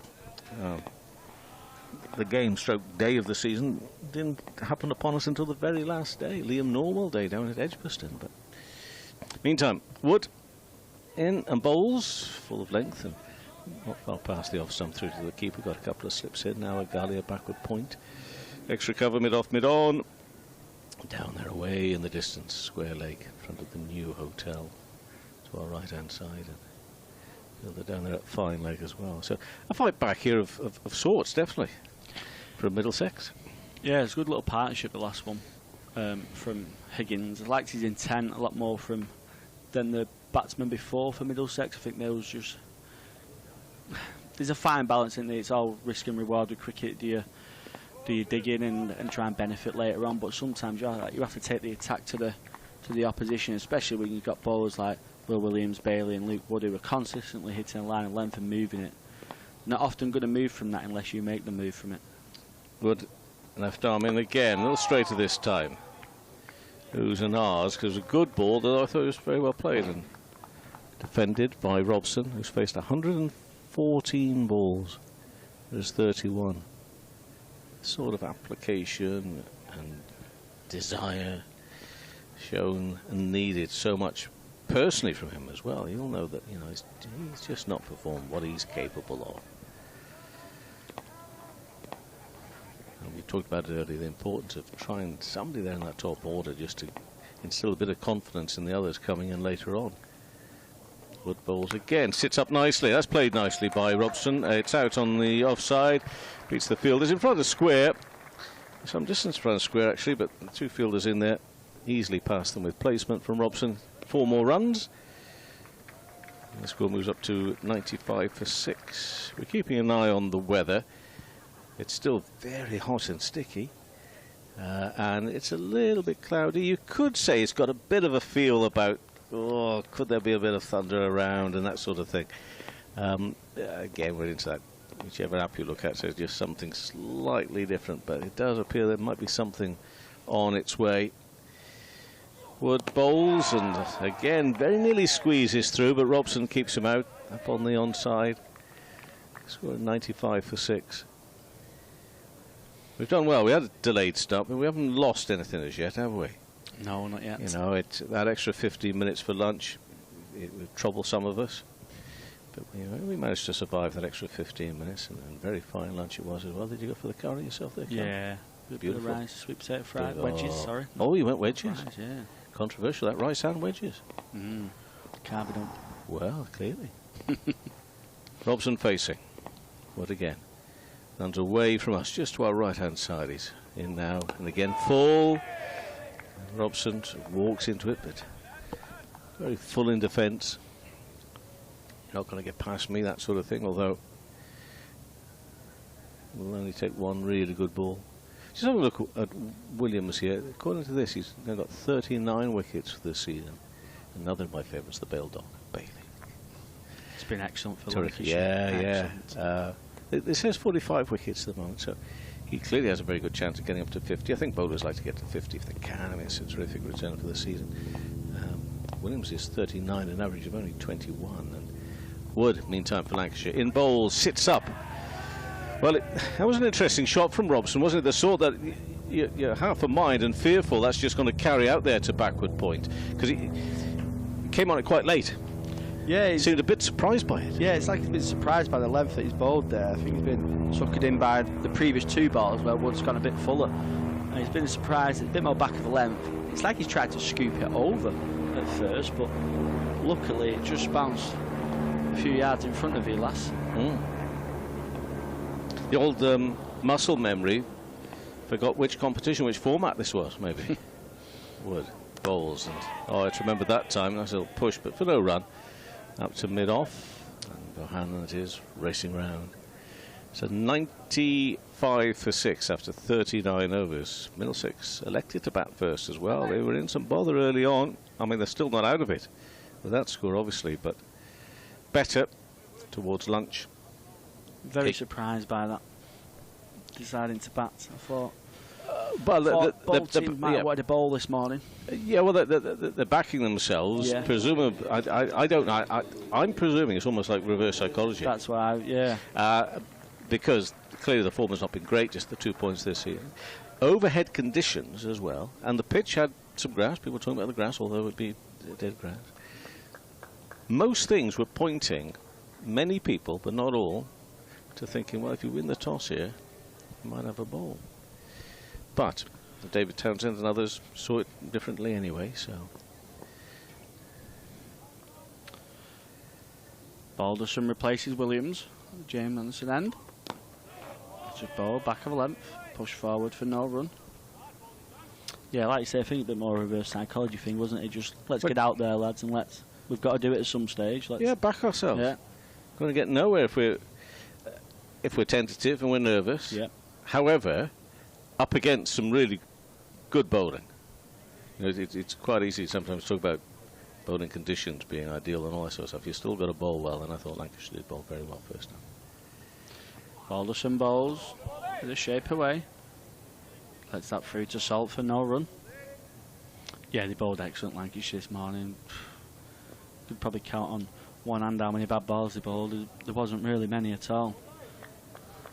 I think it was a long time before the first boundary was scored. It was, and that was when Higgins came in, so that was what, 4 or 5 down at that down, stage. Yeah. In comes Balderson, bustles in, falls on a length. De Care just prods forward, plays that late for no run. Crawley's got his century now, 102 off. He's still going along and run a ball, 15 fours and a 6. Kent 156 for 1 against Nottinghamshire. There's weather around the country a bit, although they're back on in Birmingham. Northampton's 82 for 2. So Northamptonshire rock bottom in Division 1, of course. And Warwickshire, their season has dived at the end of the season. In comes Balderson, balls a lot straight at that time. Vilas does the fielding, fumbles a little bit, but Hannon sweeps up behind and stops the single, no run. The Yorkies rock bottom in the 2nd Division, away to Glamorgan, for whom their season really came to an end last week in the defeat at Worcestershire. This time next week, last week, that was 2nd versus 3rd. Worcestershire came out on top. Yorkshire 90 for no wicket there. Back on in Bristol. Gloucestershire 101 for 2. Again, we're keeping a very close eye on at Hove in terms of the promotion. Balderson bowls. De Cares pushes forward to the very lively Josh Bohannon. And Sussex are 5 down, 171 for 5. That's Scott Curry taking a wicket there for Leicestershire, on loan from Hampshire. Scott Curry, there's an awful lot of movement. I forgot what. Durham, who seem home and hose for both Division 2 title and promotion, they've brought somebody in for the last few weeks as well. Balderson bowls, pushed out to the offside for no run. Yeah, just announced as Sri Lankan. Is it Fernando? Yeah, that's right. For 2 games. Yeah. I feel like there's been a lot more transfers this year than ever. And I think it's just the tip of the iceberg for what is going to happen from now. I mean, it's the norm now, isn't it? Yeah. It is the norm of players coming in for a couple of weeks, moving off. And I think most people seem to be of the opinion it's a good thing, certainly from an individual perspective, if this movement is allowed to happen, because, I mean, players like Scott Curry gets an opportunity that you maybe wouldn't have got there, presumably at Hampshire for the last few weeks. So it does mean that, you know, players who can't quite make the 11 with their county, at least getting some cricket.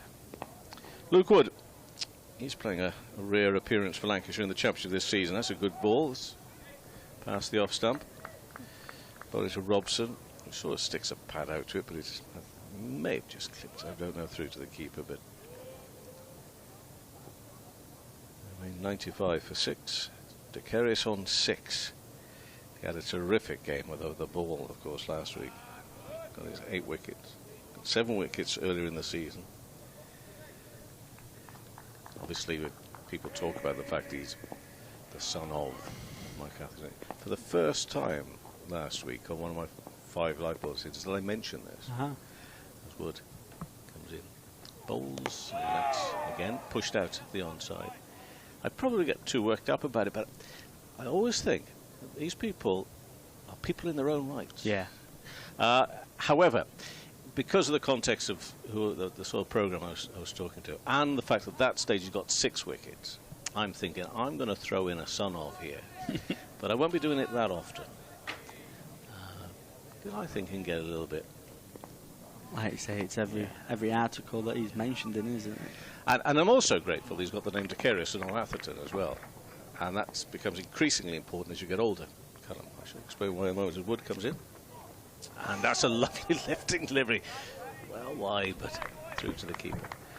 I dread to think how many times I've been commentating and reporting on Nottinghamshire in the last 5, 6, 7 years. And Chris Broad miraculously has made a return to action. And there was certainly a time that I've had to go and tap on the shoulders of colleagues who were a little bit older when I first started and say, that's not Lance Cairns, that's Chris, as they were feeding their copy at the end of the day. So it's you know, we're not going to get at least the surnames mixed up and then the names, are we, in this situation? No, I've never got Don and Reese mixed up. I can't. Right. 95 for 6. Next ball, shorter ball, ducks out of the way of that one. Through to the keeper, Salt. He's mixing it up a bit here, isn't he? But yeah, I think they've gone to a bit of a ploy here, haven't they? Just send a couple of short balls down to Robson. He's not, like you say, that last over of Wood where he awkwardly played that one down to point, and then he's ducked under a couple, slashed at a couple here now, and I think we'll just see a couple of overs here from Luke Wood, just sending a few short ones down and testing the middle of the pitch and seeing how Robson's going to play this. Well, he has a real sort of menace look about him, does Luke Wood, actually. There's lots going through his mind as he powers in now, and again, a little bit too wide, probably.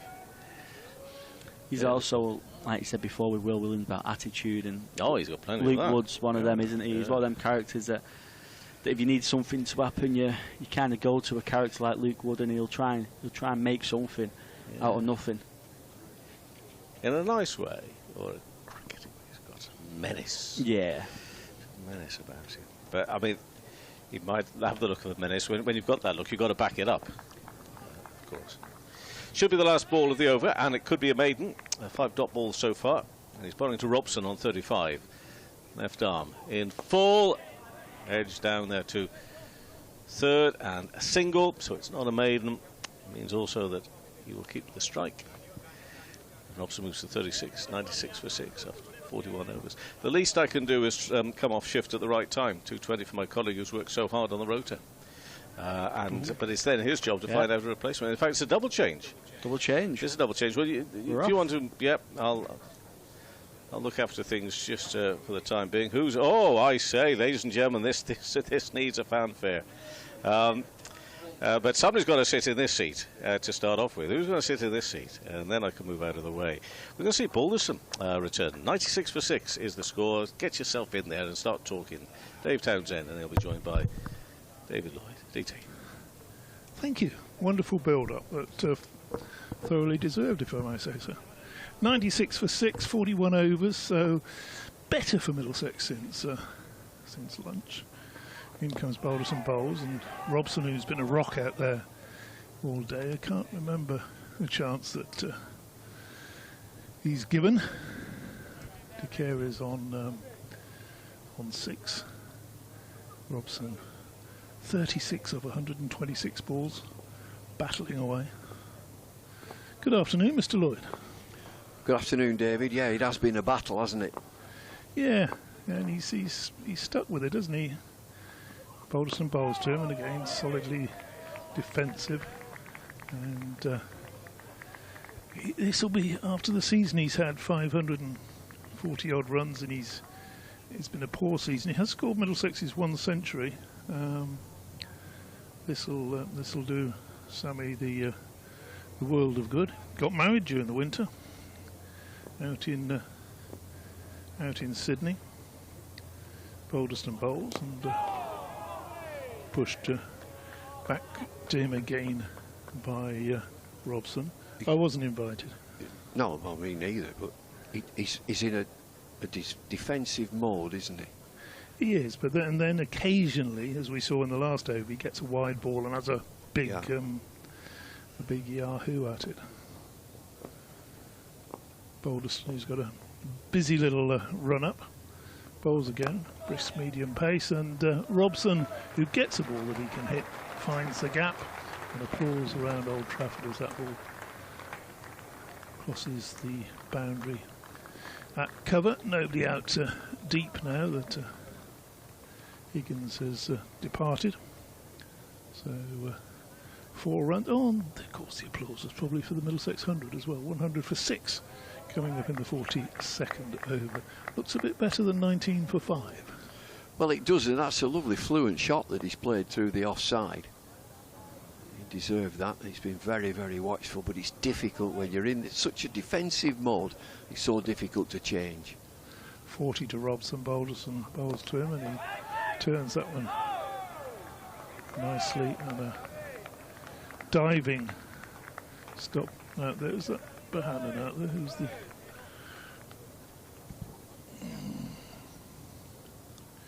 No, it's not. It's Lamb. I think there's a sub diving on. To his right. He's a sub, isn't he? He is indeed. Decare is on 6, Robson 40. The rain that we were promised has not yet materialised. Next delivery is pushed up to mid-on. There was a little bit of rain this morning. It delayed us by a quarter of an hour, but nothing serious. That is the end of the over. The umpires are now coming together to have a little word. Surely this can't be about the light, can it? Well, they can't put the lights on. They're not on as yet, but they are chatting and they're looking south. That's where the rain is coming from. They're deciding to carry on, keep an eye on it. Well, I always go by the Met Office, and the Met Office said no rain until this evening. So let's keep fingers crossed and hope that is the case, because we don't want to see this interrupted. I'm only here for today. I think you're only here for today as well. One day only. So I know you're an incredibly busy man. I'm not. Not in the slightest. Well, before we came on air this morning, you were telling us you've gone into judging dog shows. Yeah, it's cancelled yesterday because... Oh, it was cancelled. Yeah, right, I've not got into it. They asked me to do it, but it was cancelled because of the heat. Not fair to the dogs. Oh, fair enough. Well, what do the dogs do then? They have to stay inside or something? Yeah, they get panting and a bit distressed with the heat. Wood, left arm over. Bowls, and that's driven firmly square the wicket, and is no run. Pedigreed dogs, or was it just your local fate or something, or was it? It was a charity event, yes, and I've never done it before. And they've got the. I mean, I can't judge a dog show. That's a nice one. That's a lovely little colour. That is. You know, I don't know about the shape and so on, and it all came about because we've got two dogs. We've got two fox terriers, and. Chap, would you like to come? And yeah, okay. Oh well, big ones, little ones, all sorts were they? Well, they weren't, because the show was called off. Wood bowls. Oh, that's a rapid ball, and well, seen very early, and ducked under it by De Carys, who ought to be able to bat. He's got the pedigree. He is a player. He is a player, and I've noticed that his scores haven't corresponded to his ability. He's a far better player. But his off-spin has come on. Yeah, 10 wickets in the last game down at Chelmsford, including 8 in the first innings. Josh De Carys, who's now facing Wood, and gets that ball outside the off stump, and just offers the pad at that one and lets it go through the keeper. All sorts of oohs and ahs out there. I mean, that was nowhere near off stump. Does that have an effect on the batsman, do you reckon? All that sort of ooh, ah. I wouldn't think so. I mean, you just hear it so much now, you know. We had Barry Wood was my opening partner, and he bowled a bit, and he used to, as a bowler, he used to ooh as a bowler. Yes. Here's a word. Let's see if we get oohs and ahs this time. A little E from the Middlesex side if there are any, because that's a very nice drive from Josh De Carys through the offside, out and under the covers, which hopefully won't be required. Well, they won't be required over there because they're just the manual covers. So 4 runs to De Carys. That's his second boundary. He moves into double figures. 104 for 6. Barry Wood came across IVA Richards, who stepped down the pitch and hit it into the next school with a ooh. Did the same noise. Hit it into a school. It's like those tennis players always grunting and groaning and things, isn't it? I mean, it borders on gamesmanship. Wood. Short delivery, and that's a very good response from Wood. But Carey saw it early. He's clearly got some ability there, hasn't he? Because he's seen the ball early, but he's snapped his head out of the way of that. But that was a good fast bowler's He's response. skiddy, isn't he? He's a skiddy boy. He's not tall, but he's quick enough. High 80s. Forced his way into the England setup. Yep, and he's a talented bowler, young Mr. Wood. Turns at the end of his run. He should walk back faster, though. I have seen slower people slower bowlers walking back, but he's in there somewhere as he bowls another short delivery down the leg side this time. De Keris has nothing to do with it. The slowest perhaps would have been Norman Cowan's back in the day. It was. Did you ever have to hurry him up as an umpire, Norman? No. I mean, as an umpire at that time, they were pretty good. The teams they got through. But again, they'd have a balanced attack. Every attack used to be 2 quick bowlers, an all-rounding batting bowler, 2 spinners. Yes. So your overs would get through the day. Yeah. So 104 for 6. The Middlesex recovery, such as it is, continues. What do you think they'll be looking to try and get from this position again? So I suppose obviously the first you go in stages, don't you? And yeah. Balderston bowls to Robson. Whilst Robson's still there, they'll be looking for somewhere from this position, so in the region of 200 perhaps? I think you'd be modest and say with 4 wickets left, build this partnership. I wonder if we can get to 200. And then you've got a sort of toe hold in the game, haven't you, if you can get to 200? Well, especially if you're then bowling conditions that are helpful, as Lancashire have had. Balderson bowls, and that's through outside the off stump. A great show of patience from Robson, who's already faced 133 balls for his 40 runs, which is what Middlesex needed. If they were 2 down at this stage and hadn't even got 104, if they were 80 odd for 2, it would be obviously in a far stronger position, because particularly the Lancashire opening bowlers, Bailey and Williams, they give you nothing. Balderson bowls, and he's been tickled away, probably off the pad. Oh, Robson's coming back for a second. Wood sends the throw in. Robson's back comfortably. Umpire Milnes, very well, almost daintily for a man who's 6'6", raises his leg and pats his thigh and signals a couple of leg byes. So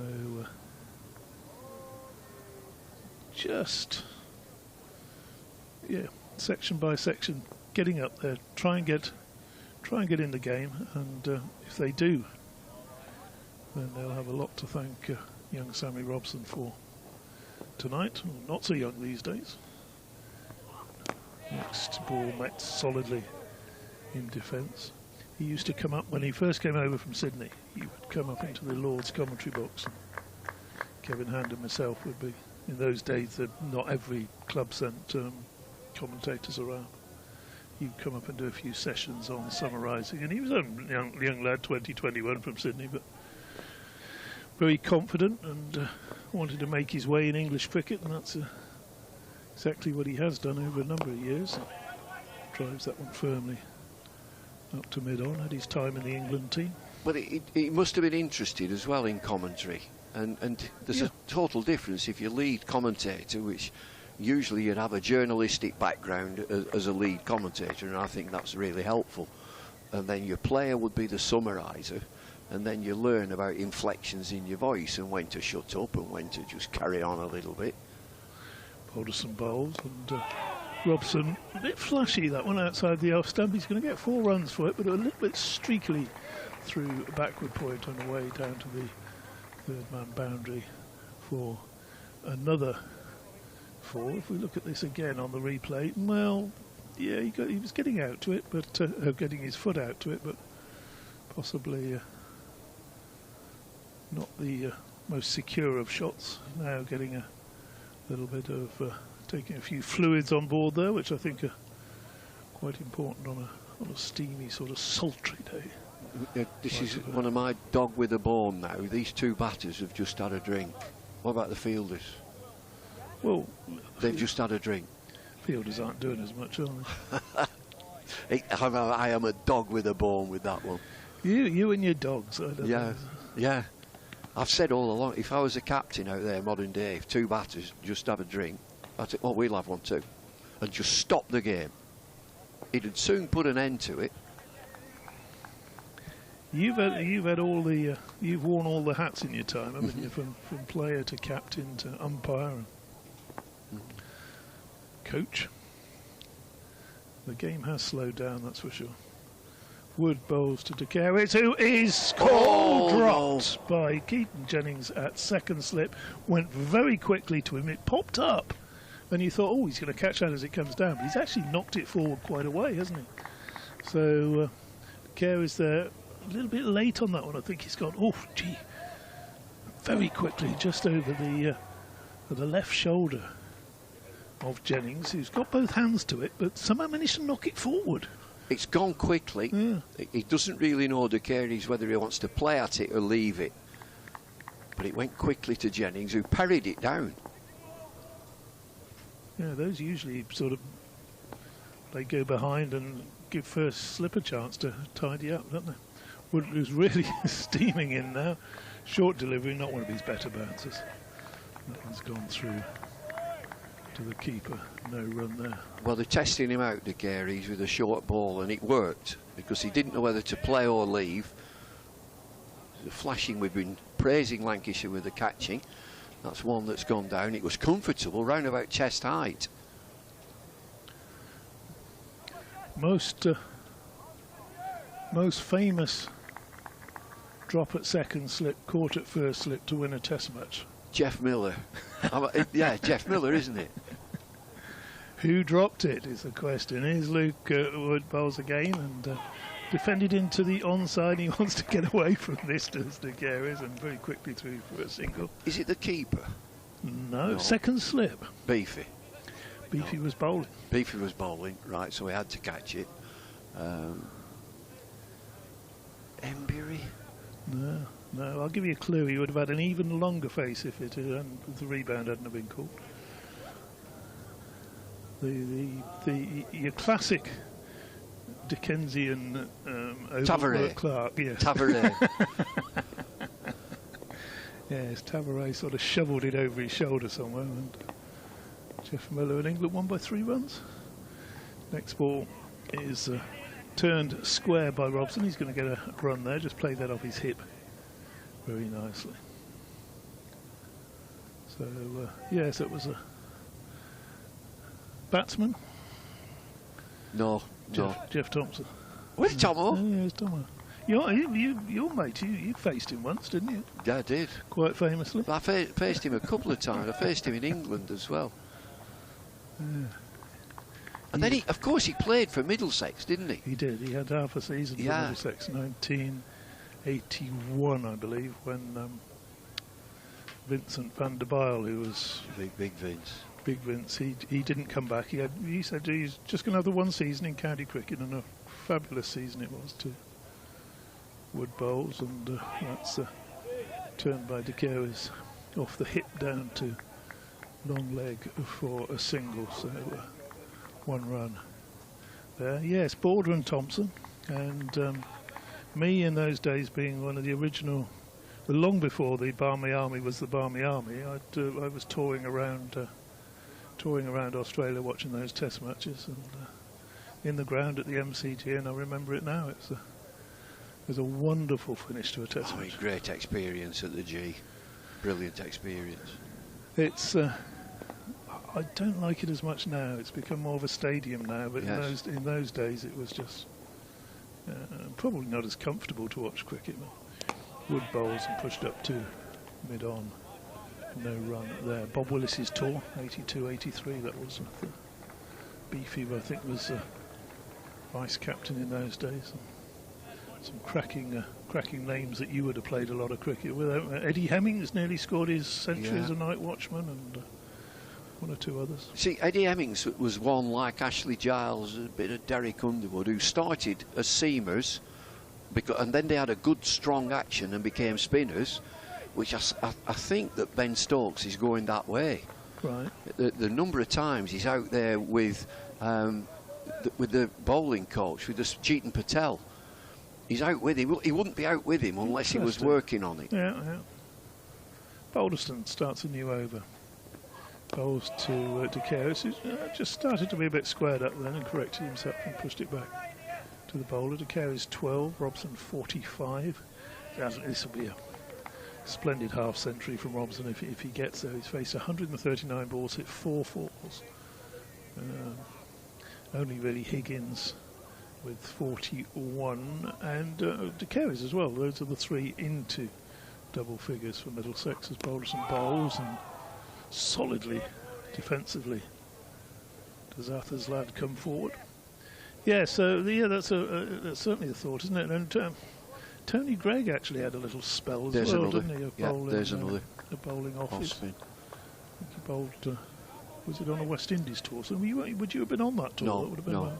Mike Watkinson, yeah. exactly the same. Yeah, well, yeah. Here's Balderson bowling outside the off stump, and De Carey's just watches that one through to Phil Salt. Still two, well, I say still, there's 2 slips under, what do we call that, gully, 5th slip, something like that. And so slightly more defensive field now from Lancashire. Obviously the ball is 45.3 overs old. Balderson bowls, and that's defended back to him. So De Carey's just got the balance right here. He's good support for Robson. They're clawing their way back into the game. Well, the lights are on now, so you can tell the difficulty. The umpires did get together and they will be talking about the light, and now the lights have come on. It's cloudy, very, very muggy. But are those rain clouds? Not yet. Not yet. No.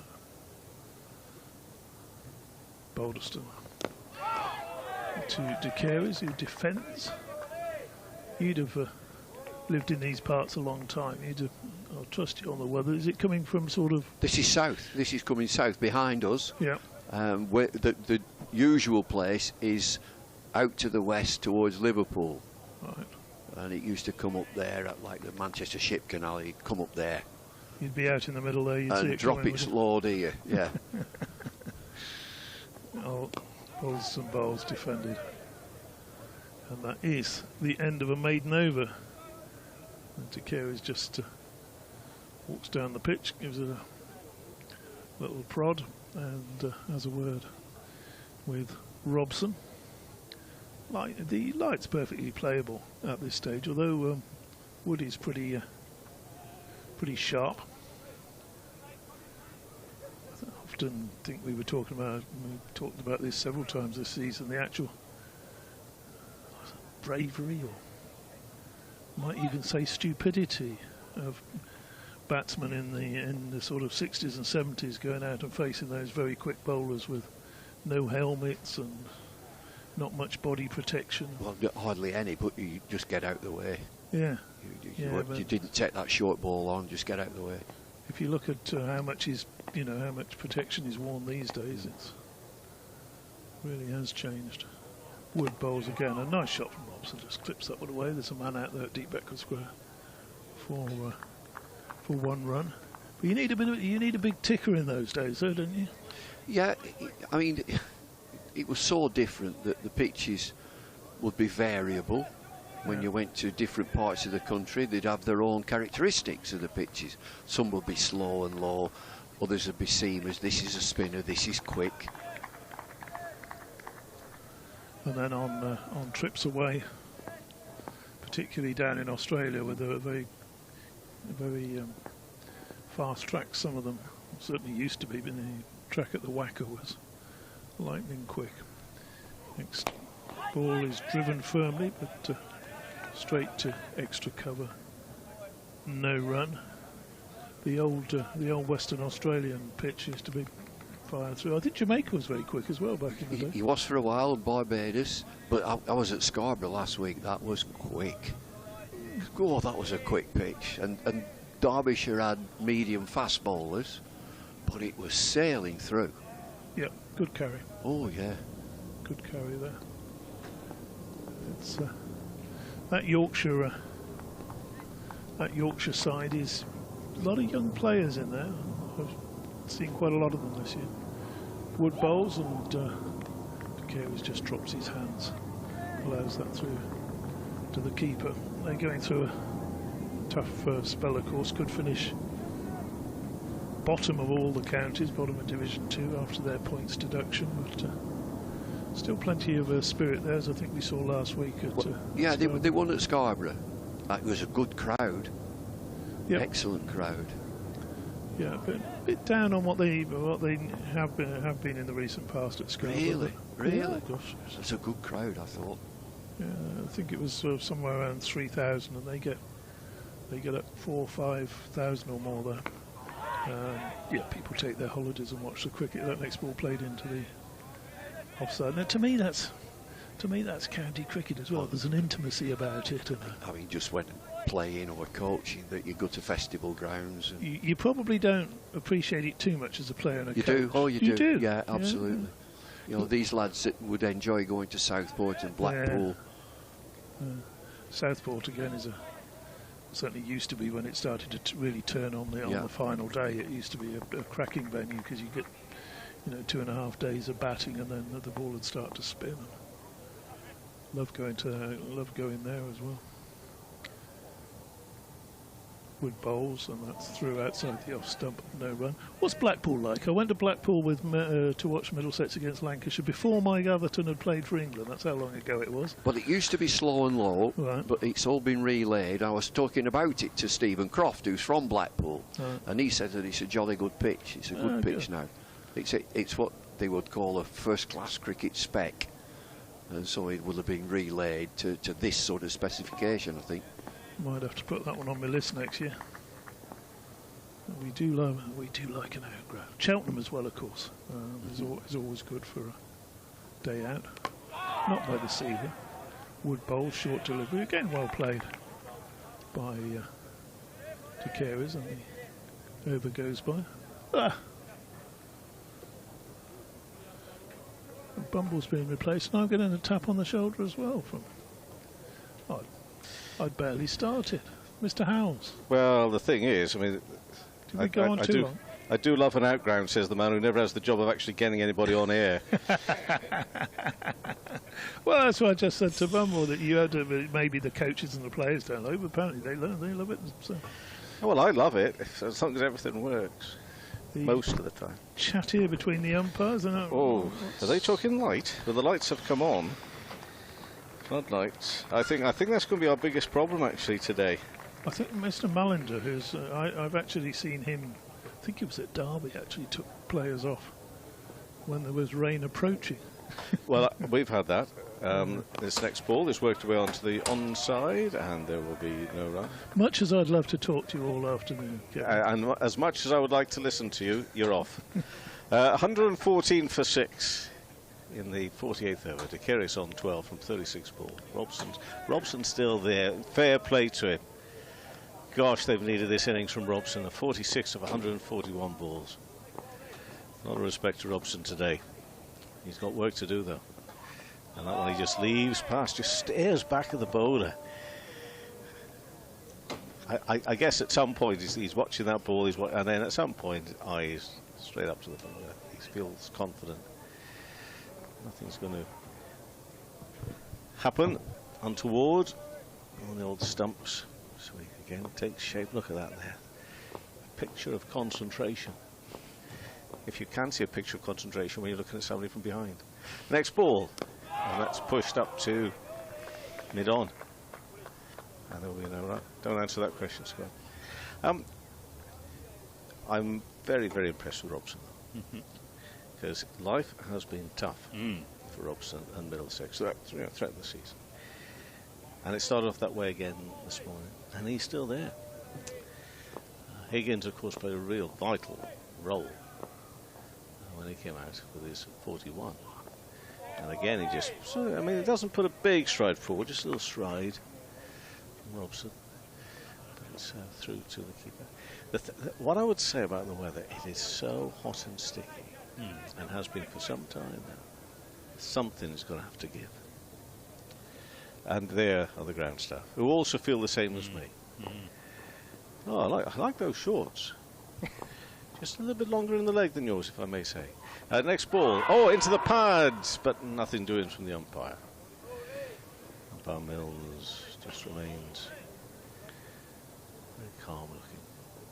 Well, there's some nasty, I'm looking at nasty red bits back to Stoke. This one to my right. I don't know whether this is up to date or not, this radar, but that doesn't look great, that. No. Well, I'm glad we're not in Inverness. But no, thankfully. Oh, what's happened there? Oh, that's a lovely little graphic. Well, that's only until 2:30. That's already been and gone. A little bit of width, but not enough to find the gap to the left-hand side of Wells, who are fielding at backward points. So no run off the last ball of that over. 114 for 6. Robson 46. Keris on 12, and that was a maiden over from Georgie Balderson. I bet he doesn't like Georgie. George Balderson. Who would? So this is an interesting little phase here, because we are in that territory that will we stay on, won't we stay on? The players, I mean batters especially, really got to get that out of their thinking. But yeah, it looks as if something's on its way. Oh, the umpire's having a conversation again. They are. I don't.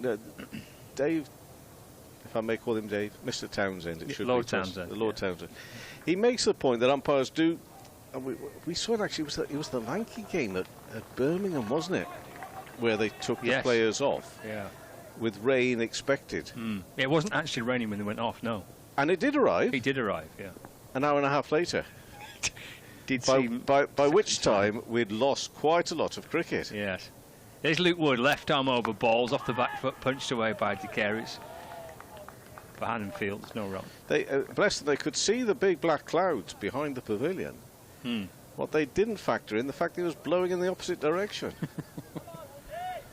And you know me, I'm probably too much a defender of umpires, because I think that generally they're a bunch of good people and have quite a tricky job. I'm not a fan of getting the players off early to avoid damage being done by the rain that falls. I know a lot of falls really quickly and all that sort of stuff, but I'm not a fan of that tactic. There's Wood with De Keris waiting in and balls. It's right at the top of the bounce there, plays it nicely, safely away into the offside, and there's no run. I mean, you and I were at Scarborough. This was briefly mentioned this morning, wasn't it? That very disappointed. Actually, upsetting day. It was upsetting Yorkshire, Lancashire in the One Day Cup. And it was upsetting because I'm not going to name any names, but a person who is a terrific grounds person, it went wrong. And I'll never forget him walking away once the decision had been taken there wasn't going to be any cricket. That was one of the saddest images I've got, because he really felt it that day. But again, I'll come back to him in a minute. Wood to De Keris, short ball, just drops his hands, leans a little back, allows it to go through, no run. Sort of contradicting what I've just said about, you know, maybe the wisdom in getting players off before heavy rain does fall really, really quickly, because a lot of damage can be done. I think that's what happened on that occasion. That's what we were led to believe, isn't it, that covers had been taken off the previous day, and then the rain fell really heavily, really quickly before they could pull back on quickly enough. I would love to have known that day how many ground staff were there, it being at Scarborough. If there was only one person, well, that's probably a reason why they couldn't get the covers back on. Yeah, there's a 100 match ahead, there wasn't? And there was, so they wouldn't have had any of the Yorkshire staff. The rain does bounce down really quickly. I understand that you need to be a little bit mindful of it, maybe. Wood to De Keris down the leg side. A good take that by Salt. Excellent diving catch, and so good that Will Williams comes across and pats him on the head. As if he's a dog. Yes. That's the sort of thing I do with a little dog. If another dog's come up and been barking at it and growling and ours has ignored it, a little bit like he's just with full salt there. Do you think he went, good boy, Salty, good boy? I'd like to think he did. Yeah. 114 for 6. Have a treat. But not too many. No, not too many. Wood to De Keris, back of length again. Nudged away off the hip, picked up at square leg by Luke Wells. And again, there is no run. 114 for 6 with one ball left of the over. De Keris 12 from 41. Robson with a gritty, determined 46. Crucial runs for Middlesex. 114 for 6. They were 19 for 5 at one stage this morning. It was all melting away, but they managed to find a partnership between Robson, who's still there, and Higgins, who was eventually out for 41. So quite a decent amount of cricket to go before we get to the tea break. 47 overs left today, potentially. Wood to De Carey's, full and wide of off stump and left. And taken by Salt. It's a maiden from Luke Wood as well. 2 for 31 from his 12 overs. 114 for 6. A little shout out to local league players as well down the country, because I think a few leagues probably have come to an end this weekend. Not all. I know next weekend certainly one league that carries on. And especially on Sundays, a little shout out to the third 11s. Okay, it's quite niche, but I like it. Well, yeah. It's for those younger ones or older ones and who don't get in sometimes first and second 11. So it's a big day for them. They get their chance on a Sunday, so they'll be playing today somewhere. Robson on 46. Must lose his balance as he pushes that up to mid-on. I'm trying to stifle a sneeze here. Oh, dear. You haven't forgotten your update for something? Well, I've been stood down. Oh, right. Yeah. It's gone to a golden point. What has? The rugby. Oh, good. I don't know what that means. It means the next one to score a point wins. Oh, right. So this is Robson facing. Crouches a little. Oh, sweeps the bat out of the way like a wand. Rolls over from Balderson. Is bowling his 12th over. Has taken just the 1 wicket. Salt looks a little disappointed, whether it's because Williams hasn't come across and patted him on the head again, or whether he just felt maybe they're just very close on that little wand movement of getting a little nick. 2 slips go down next to him. As again, Balderson comes running in, about middle of the leg. Woos and ahs, pushed up to mid-on. Talking of woos and ahs, I went to get a cup of coffee, so I was on my way back up the stairs. And as I was coming back up, you know, one of the best things is when you hear the crowd reaction, and you think, I wonder what happened there, because it was a case of, yeah! Oh! And I think it was when Keaton put down the catch. But gosh, they were up very quickly. They probably made so much noise it put Keaton off. Next ball, whipped away nicely, finds a gap, races away actually, trying to square the leg side. That's going to get the better of the field. There's going to be 4 runs for Robson, and what a way to bring up a 50.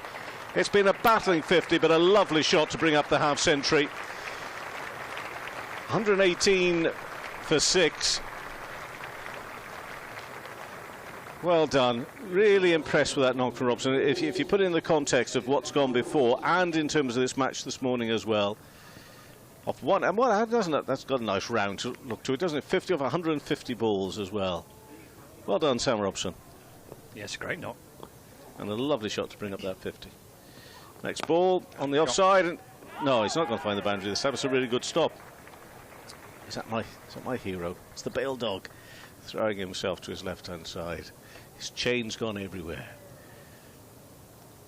I couldn't be doing that, you know, if I was playing cricket. No. Having a chain hanging around your neck. Too much. Too much. Too much. Robson on 50. He thought maybe he was going to get successive 4s there on both sides of the wicket. But it was a good stop from Tom Bailey. Down the leg side, oh, he strays a little. But it's collected safely enough from Salt. No damage done. 118 for 6. So 50 overs gone. Robson's on 50. 118 for 6. De Carey's on 12. And just that 4 from that 12th over from Balderson. And at the end of every over here, the umpires meet and chat. Yeah. Well, it's kind of borderline, isn't it, the light, really? Just watching the replay there of Robson get to 50. It's as Kevin described, it was a lovely shot. Eased away off the pads and out towards square leg for 4. Lovely shot. Brings up a half century for Sam Robson. Appreciated by his teammates, and he just acknowledges the response he got from his colleagues on the balcony. De Carey's batting nicely alongside him as well. 12 from 42. Bowling change with Luke Wood's 6-over spell coming to an end. 6 overs, 1 maiden for 15. So he will be replaced, and Tom Bailey is going to come back into the attack from the Brian Statham end. With De Carey's on strike. Bailey right arm over the wicket. Muscled out towards the leg side. There's cries of catch for a minute, but the ball was not great deal of timing. Just about gets past Luke Wells at mid-wicket. Goes and catches up with it, and De Carey's comes back for 2, moves on to 14. Well, they need to be a bit careful, because if they cry out too often, catch it when it's that far away from the field, the umpires might get the idea they can't see the ball too clearly. But that's for Robson. He's got a century this season. That'll be his 3rd 50, as well as the century. So 1 century, 2 50s. And they'll make it 3 50s. Bailey to De Carey's and edge to Bell at first slip. And De Carey's goes for 14, and Middlesex lose their 7th wicket. And Bailey picks up his 2nd of the day. So 120 for 7 now. It's George Bell at first slip who took the catch. He's edging over closer to 50 for the season, is Tom Bailey. That was nice height and especially for a keeper standing in the slips. It's nicely there to gathered in. Now then, boss, it's 3 o'clock. It's time for me to move out, isn't it? Is it? I think it is. Yeah. Alan and Lloyd. Yeah. Oh, I'm glad somebody's taking notice of your roster. Someone's taken a bit. Well, you disappear. We'll bring Paul in, and then I'll disappear, and we'll bring Bumble in.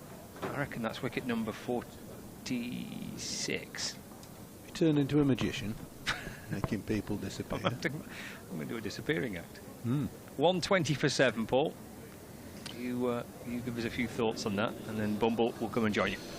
Okay. Well, it wasn't a very good shot by young De Carey's, this one, I'm afraid. It was a prod, a push and a poke all rolled into one. It went quite quickly to George Bell, who took a good catch away to his right. 2 hands, shoulder height. But it's a shot that Josh De Carey's won't be particularly pleased about, and nor will his father if he either watched it or played anything similarly. It's gloomy now, lights are on, and thick cloud overhead. David's here now.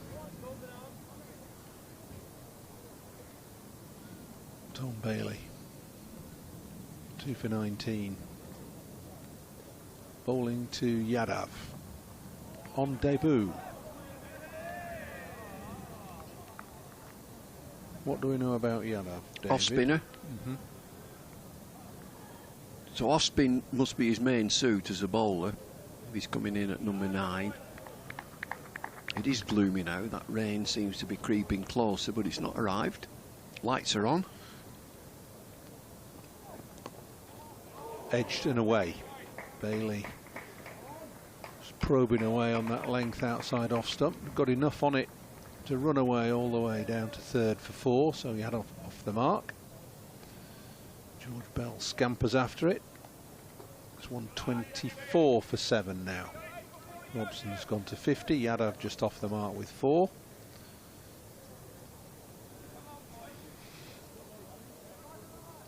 Can he carry his bat, Robson? Carrying his bat, batting all the way through the innings. Started the innings and finished it. The 7 down. Robson's on 50. Happens infrequently, does that? Going off. Decided it's too dark, or is it raining? Cover's coming on. Neil Mallender has pulled the stumps up and thrown the bails away. The players are leaving the field. The cover is revving mightily below us. Just hit a 4. Down through that vacant gully area. But the umpires, I think, have decided that it's too dark. It's always a bit of a puzzle to me when the floodlights are on. And we've still got got daylight, and the teams go off. It doesn't seem to add up to me. No, it doesn't. They must have some yardstick that they'll be governed by. Hover cover comes on. I mean, the big clue here now is what the ground staff do. In fact, look, there it is. They answered my question. I thought, are they just going to put the main cover on and leave it, or they put the big sheets on, which would tell you that they're expecting rain? They are. You're quite right, and they'll move those side sheets out from the hover cover as well pretty quickly to cover the square. It's raining. It is raining. It's raining, and well, we knew that, didn't we? It's raining at Moberley, which isn't far away. Is that a cricket match at Moberley? Is that? There is a cricket match at Moberley that my daughter's watching. Right. And she said it's raining lightly, but it's very refreshing. So sitting out in it, and yeah, just getting wet then. Yes, yeah, I think so. It's been it's been a bit hot over the last week for her. She's just 8.5 months pregnant, and it's so she's hot. Not playing then. She was going to, right, but decided not to this morning. Right. Anyway, those side sheets are coming off now. Where are they? No, they've got stuck. They're coming out. There's 6 members of the ground staff on the covers, and 4 more pulling the sheets on from the James Anderson end. Club and league cricket will be coming to an end. This could be the last week for league cricket. I know that county cricket is going to carry on until the end, almost the end of September. But league cricket finishes usually mid-September. Is it one more week in the Cheshire County League? I'm not sure about the Lancashire leagues, but might just be one more week. I know it's tight at the top. Alderley and Didsbury, Alderley Edge and Didsbury in Cheshire. Good standard, that. Well, I think there's some good cricket around the country in league cricket. You get some decent pitches and good players. I think so much of it has revamped into Premier Leagues and feeder leagues. And so I assume that your best players would be at the best clubs. That's how it would be. Yeah, well, Chris Saunders, Sam Perry, Saban Mahmood, 3 Lancashire or ex-Lancashire cricketers playing in the team at Alderley, with George Bell, who plays when he's going to play less and less now because he's playing here today for Lancashire, but he's come up through the ranks as well. And he's not playing for the under-10s. That's it. Looks about 10, doesn't he? He does. He does, but he's taken a couple of good catches today at slip. And that's the state of play then, as the players have left the field in light rain. It's 124 for 7, 50 overs and 4 balls bowled. Sam Robson not out 50, the innings of note there for Middlesex. Ryan Higgins 41, out just after lunch, dragging one on from Williams. Joshua Kerry's the man just out, caught by Bell off Bailey for 14. And the bowling figures are pretty impressive from Lancashire. Bailey 12.4 overs, 6 maidens, 2 for 23. Will Williams 12 overs, 4 maidens, 2 for 19. Luke Ward 12 overs, 1 maiden, 2 for 31. George Balderson 12 overs, 4 maidens, 1 for 40, the most expensive of those 4. And 2 overs of spin from Hartley and Wells, with nothing much to show from that as yet. 15 maidens. Well, it's just telling you how difficult it has been for Middlesex batters. Middlesex winning the toss and electing to bat first, 124 for 7, just over 50 overs. Looking at the covers, the heavy gang are coming on now. There's an extra cover gone over the wicket ends, so all the wicket ends are covered, the square is covered. That's probably what we'll see for the time being. It's not belting down, although it looks a bit angry. Looking above, coming from the south, it looks a little bit angry. Looking at the weather radar, there's some heavy stuff coming. I think that's why Matt and his crew have got all the covers out. They're not taking any chances. They're battening down the hatches here. They're expecting some heavy rain. The wind's got up a bit, hasn't it? Look at those flags blowing. That we've not seen that so far today. So it's not the sight that cricket followers or players want to see. But for our radio listeners, we'll keep you up to date, and rest assured that if this rain passes and play resumes, we'll be back with our ball-to-ball commentary whenever that may be. And for viewers on Lancashire TV, we can go to a new version of Beyond the Boundary, which was recorded just a little bit earlier today. I've been speaking to Mike Brearley.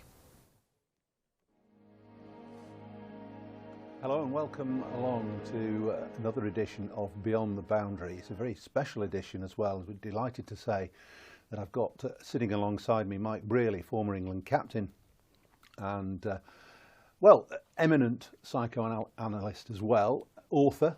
The reason Mike is here, not just to watch Middlesex play Lancashire, Middlesex is Old County of course, but to promote his new book, Turning Over the Pebbles, which is a memoir about life and cricket and the mind. Yes. So Michael, really good to see you. Good to be here, thank you, Paul. Emirates Old Trafford has changed dramatically since your time as a player. First impressions? I remember playing here for Cambridge University against Lancashire, and we were, of course, playing, changing in the pavilion, square onto the pitch as it was, and Slacky Hilton was bowling. He was fast. I'd never seen anything like it. I think he twisted an ankle or something before I went into bat, but he was quick. Anyway, that's one memory, the first memory. But I came to Old Trafford a few times. I can't remember ever scoring any runs here. There was quite an enjoyable test match when Ian Botham scored 118 in 86 balls, I see recorded on one of the pavilion walls. And that was the third of those remarkable matches in 1981. It was your first test match. It was. And you got 6 wickets. I got four wickets. And you scored 50. Unbelievably. Wonderful. I've never scored a 50 in any Wonderful. class of, well, in Wonderful. any senior class of Wonderful. cricket. Thank you, Paul. Well, thank you, Mike. I do remember, I obviously remember a lot about that game, but I remember being in awe of you because your reputation went before you as a captain. And I also remember you making me feel remarkably calm at obviously the most nervous time of my career. Well, I'm glad about that. I probably wasn't calm myself, but it's like a swan paddling under the water. Well, it was a frantic experience, I think, because of what had gone before. Let's just start a little bit with that, because that 81 series is perhaps the one that you'll be most remembered for as captain, coming back to captain the side. England were 1-0 down, and England then won 3 matches on the trot with you at the helm. Same players, more or less. Yes. I mean, that very, very lucky as well, as great turnaround of Ian Botham, and to some extent Bob Willis too, who got 8 wickets at Headingley, 2 tests before this one. No, but at the time, I think I knew perfectly well that it was a hair's breadth, and it was very lucky that we won. But we did, and it was remarkable, and it captured the imagination of a lot of people in the country at that time. Coming to the book quickly, it's a memoir. Yes. And it is about your life from your time as a schoolboy right the way through university as a lecturer, and then your cricket career, and then post-cricket career as a psychoanalyst. But one thing that struck me in the book was that you said that cricket is a part of me. You didn't mention that any other aspect of your career or life is a part of you, but cricket is a part of you. Why is that so fundamental to you? Well, I think, for one thing, it's the first thing I really remember. Cricket and at that time football was equal. Winter was football, cricket was summer. When I was little, and my dad was a good cricketer. He played for Yorkshire once and Middlesex twice, and both their second 11s. You know, Yorkshire were the best county in the country. He played with Len Hutton and Herbert Sutcliffe in a match against Middlesex, actually. Headley Verity, and Bill Bowes and Compton and Edrich. So it was quite a match, you know. So it got my imagination. I loved it. I wanted to play cricket all the time. When I was about 9, I put it in the book, my mother said to me, if you carry on like this, you'll do nothing but play cricket and football all your life, which is a bit true. Well, there are worse things to do. And there were many worse things to do. And so I think it was ingrained in me. You know, my dad was a Yorkshireman. He played in Yorkshire League and for Leeds University and the British universities, and then he played for Yorkshire Seconds and so on. And they all thought about cricket from a point of view of tactics and strategy, as well as about technique and what shots you should play and what shots you shouldn't play. There's a lovely little bit in the book about your upbringing, or your father's upbringing, really, and the way he approached the game as a serious game. Yes, that's no, right. no fripperies. No fripperies. Had to be played properly. And straight, you know. Yeah, play straight. I mean, straight technically, but straight morally as well, according to the values of the time, really. And yet you were an innovator when in your time at cricket, in many aspects, weren't you? Well, you were the first, I think, maybe the second to wear a helmet for a start, or a skull cap, as they were called then. And within 6 months, everyone was wearing them, except Viv Richards. Yeah, well, Viv never. I only ever saw Clive Lloyd take a helmet off once when he was facing Sylvester Clarke. Did he? And I asked him many years later, so why did he do that? He said, I felt I just needed sharpening up a little. Oh, did he? Sylvester. He was quite a bowler, wasn't he? He was rapid, yeah. But interestingly, you obviously, as I said, were an innovator. Fancy fields your father didn't like. I think he said fancy fields or field placings. What do you make of the field placings and the modern game? Well, you can't say in general, but the way the game has evolved. Well, I think it's evolved quite a bit in the last year and a bit, especially with Ben Stokes joined by Brendan McCullum. And Brendan McCullum, I think, shifted the game on in the mid-1910s, 1913, 15 and beyond, when he captained New Zealand. And I think he did, you mentioned just before we started, the one-day match, 50-over matches. But in the World Cup in 2015. Yes, but I think in Test cricket too. And in two ways. One is that he, having been, I think, depressed actually, or low, and losing the point of what cricket was about, and feeling the New Zealand team had done the same thing, he tried to get people back to playing as they had, with the same mentality, similar mentality to what they had played in as a child when they started playing cricket just for love of the game. Remember the age, remember the innocence with which you played the game. And then you can, he said, then you can look for what you hope to do and might do, and not be too preoccupied with how things will go wrong. And I think he helped the English team to transform into an attitude that they shared through the whole, they are sharing still through the whole team, the whole squad, of being able to take a few more risks, to go for things in a natural way, be a bit more relaxed about it and so on. Is that something that you did yourself when you were captain? Well, I think I did with some people. I think I did with Ian Botham and his batting when he came back, because he'd got, you know, he was very unlucky, you know. He might have had a Stokes, if he'd had a different set of teams to play against, because of his 11 matches as captain, I think it was, 8 or 9 were against the West Indies, who were easily the best team in the world at the time. Then Australia, the other two. They were the next best team, and we were probably the one after that. And, you know, that was really bad luck. But he had lost his form, both as a bowler and as a batsman, during that time. And I think he needed to... But it's quite... still amazes me that he was at such a low after the Lord's Test when he resigned or was going to be removed, or whichever way it was, both probably. And yet, almost instantly, because it was the next Test match, he became... yet again, this talismanic figure. Did you say anything to him? Well, you must have done. We only met in between those times on the lunchtime or the afternoon, the day before the Test, as you did in those days. And I was a little nervous, you know, how was he going to be? I thought we'd always got on. Very different people. But you'd known him for 5 quite years, a while. 4 or 5 years. But I still felt, how bitter was he going to be? How negative would he be about anything? You know, about Was he happy that it was me and not somebody else? I think he was, actually, because he knew me and we got on. And I could give him his head, but sometimes I could just take him off or say, I'm not going to bowl you if you bowl medium pace half volleys, which I did during that match. Took him off after 3 overs, and he didn't like it, but we could get through over that. But batting-wise, I think the luck was that it was such a good pitch to bowl on. We let them get 400 in the first innings.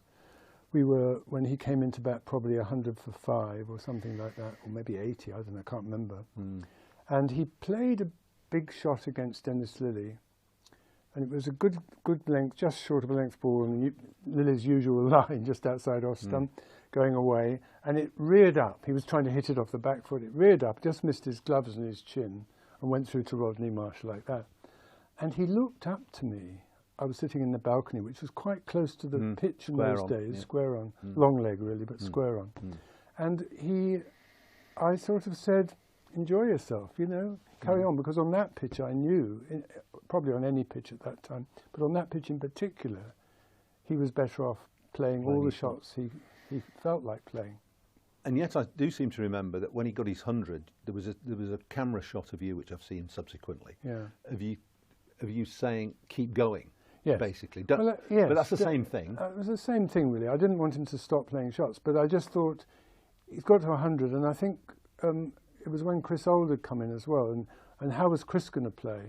He got at 29. He played 27, 29. They put on probably 60 odd, which is also crucial, like your 52 in the first. That was the latest. That was at Old Trafford. I'm sorry, Old Trafford. Yeah. But anyway, it was so.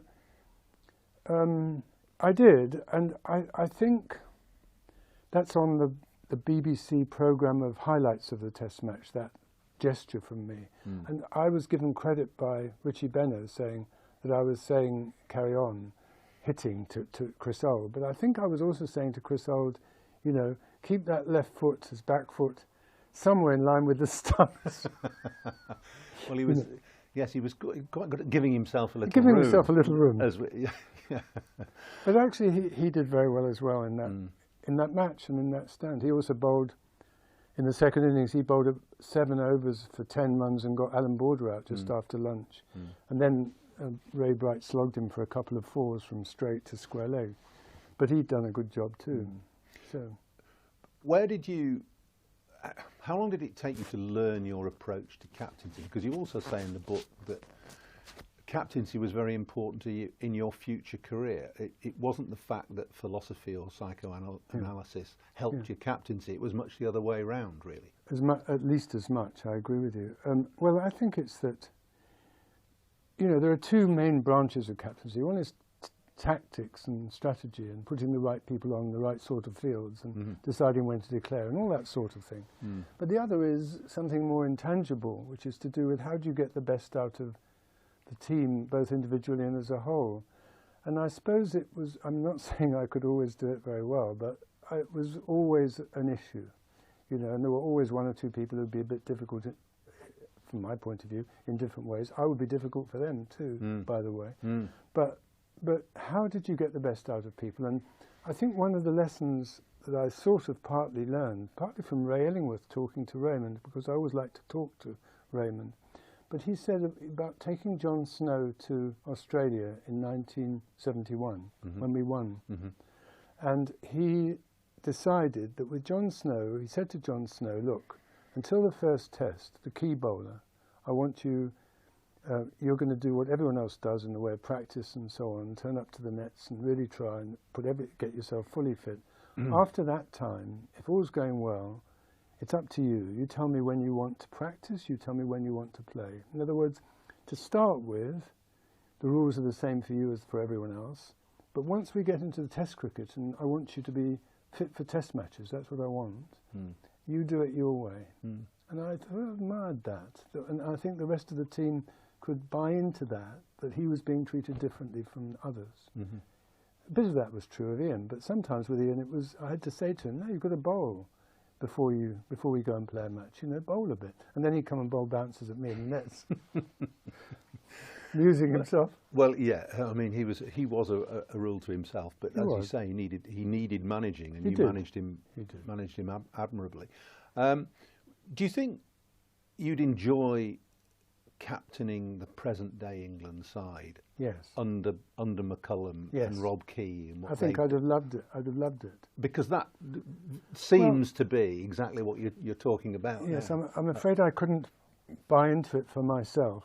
But because I still remain tense and uptight. Well, and you say in the book you were, before your first game of cricket at school, you were sick. You felt sick, too sick to play. Yes. Yeah. And also your test match. The second test match, the first one at Lord's. Was yeah. But at least you can appreciate how the others feel then, of course. Well, I think there's something in that.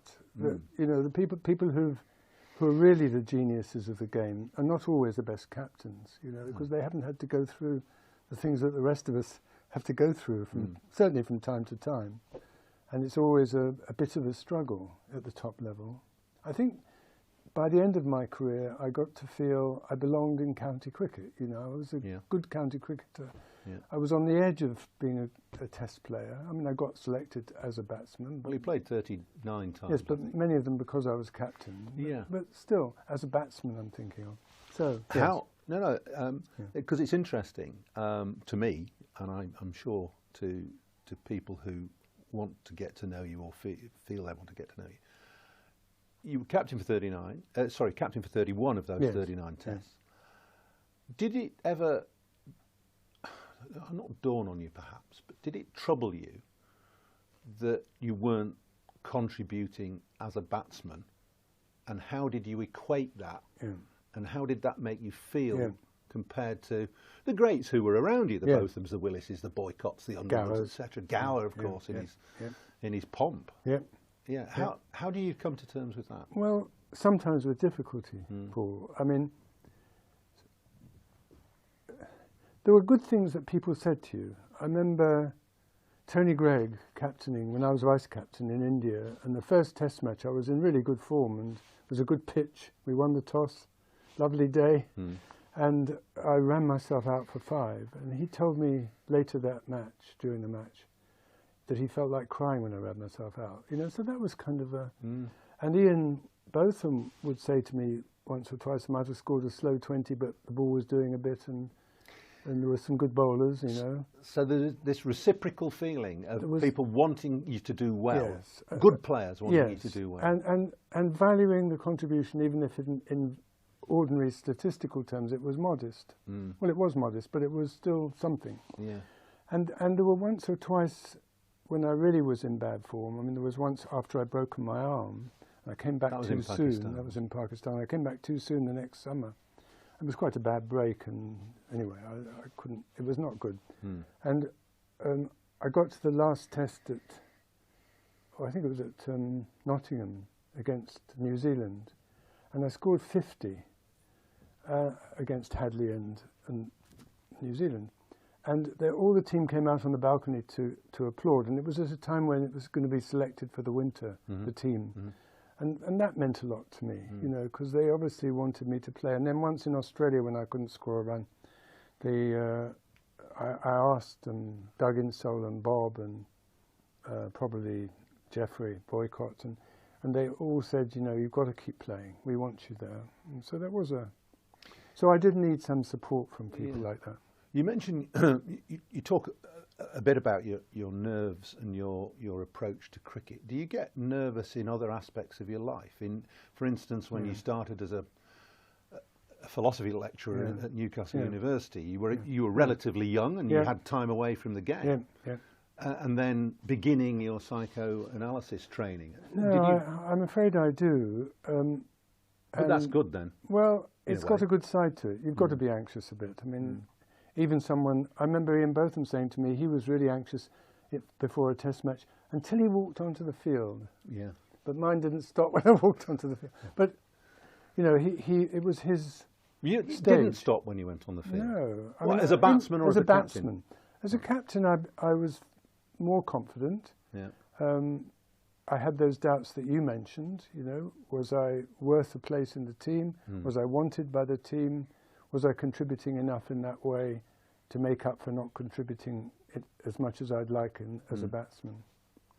But I did, and I can have still.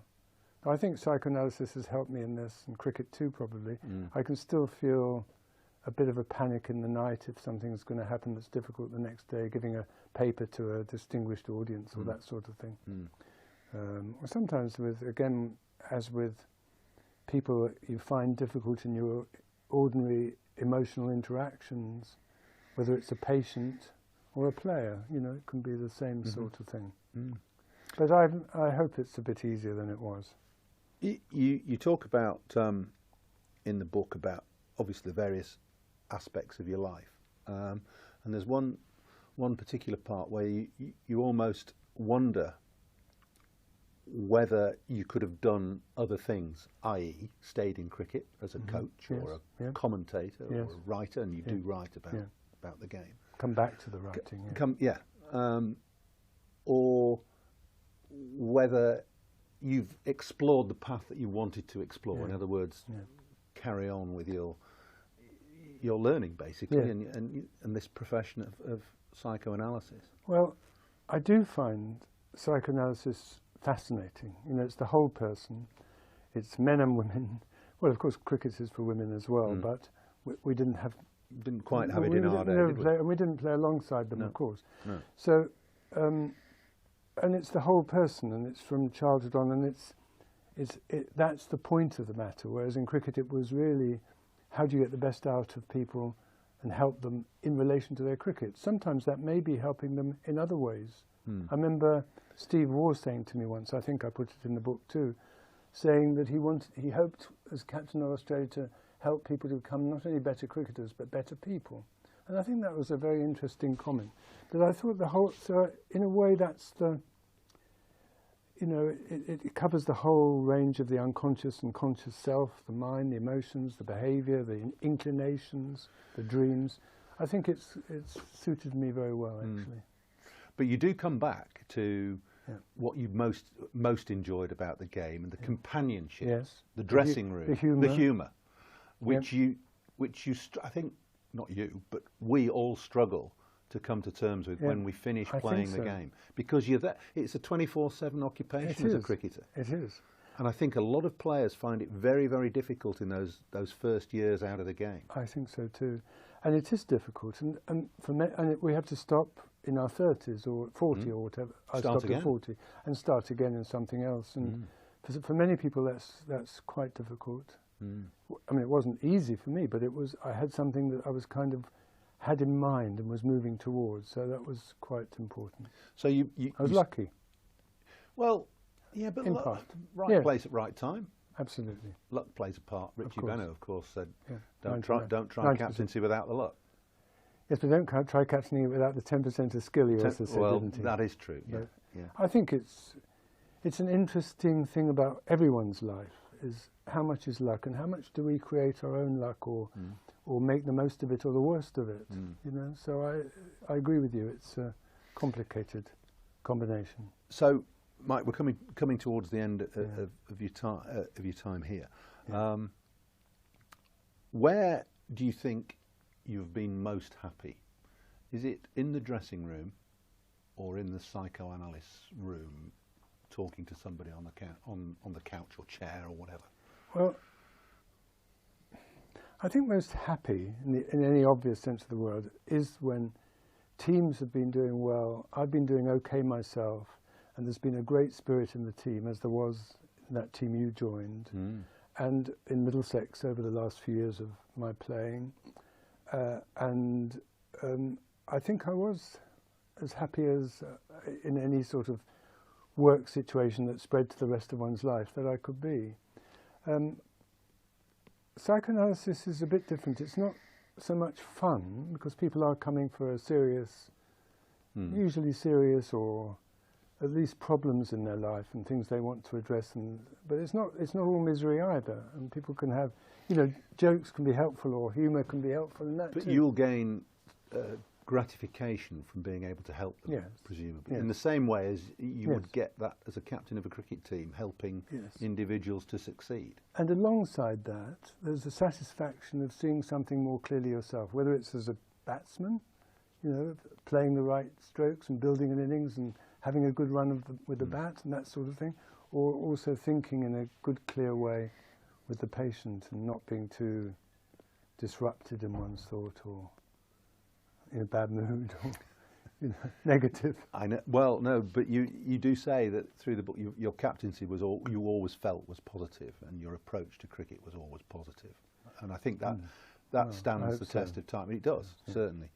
Mike, the book is a really good read. It's a challenging read for me, but it's a lovely memoir. Thank you. And I wish you all the success with it. Yes, and turning over the pebbles is one of the chances of being a psychoanalyst, is you have a chance to look at things a second time round in your life and as the analyst too. And I think that's something that's fascinated me. You look at something and you get a second bite of the cherry, is another phrase one might use. I like the phrase. Can I use one more phrase now before we stop? There was a psychoanalyst who said of one patient, it was fascinating how boring that patient was. And you see, he didn't just stay bored. He was interested, well, why am I so bored? Is it me? Is it him? Is it what? And if it's him, what's it to do with? You know, so something about that too. Well, Mike, you've certainly had a fulfilled and varied life, and that's very well portrayed in the book. So thank you very much for talking to me. Thank you, Paul.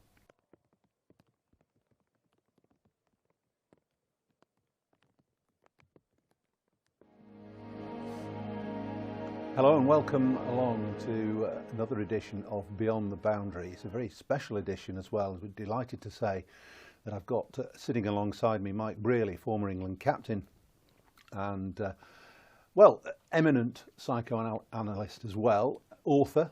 The reason Mike is here, not just to watch Middlesex play Lancashire, Middlesex is Old County of course, but to promote his new book, Turning Over the Pebbles, which is a memoir about life and cricket and the mind. Yes.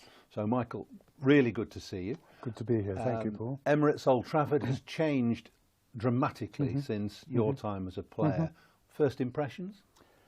I remember playing here for Cambridge University against Lancashire, and we were, of course, playing, changing in the pavilion, square onto the pitch as it was, and Slacky Hilton was bowling. He was fast. I'd never seen anything like it.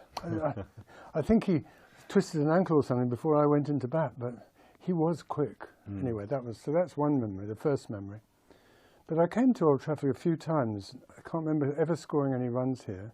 There was quite an enjoyable test match when Ian Botham scored 118 in 86 balls, I see recorded on one of the pavilion walls. And that was the third of those remarkable matches in 1981. It was your first test match. It was. And you got 6 wickets. I got four wickets. And you scored 50. Unbelievably. Wonderful. I've never scored a 50 in any class of, in any Wonderful. senior class of Wonderful. cricket. Thank you, Paul. Well, thank you, Mike. I do remember, I obviously remember a lot about that game, but I remember being in awe of you because your reputation went before you as a captain. And I also remember you making me feel remarkably calm at obviously the most nervous time of my career. Yeah. Well, I'm glad about that. I probably wasn't calm myself, but it's like a swan paddling under the water. Well, it was a frantic experience, I think, because of what had gone before. Let's just start a little bit with that, because that 81 series is perhaps the one that you'll be most remembered for as captain, coming back to captain the side. England were 1-0 down, and England then won 3 matches on the trot with you at the helm. Same players, more or less. Yes. I mean, that very, very lucky as well, as great turnaround of Ian Botham, and to some extent Bob Willis too, who got 8 wickets at Headingley, 2 tests before this one. No, but at the time, I think I knew perfectly well that it was a hair's breadth, and it was very lucky that we won. But we did, and it was remarkable, and it captured the imagination of a lot of people in the country at that time. Coming to the book quickly, it's a memoir. Yes.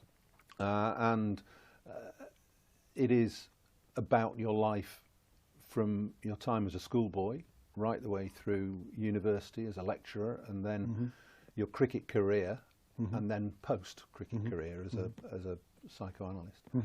But one thing that struck me in the book was that you said that cricket is a part of me. You didn't mention that any other aspect of your career or life is a part of you, but cricket is a part of you.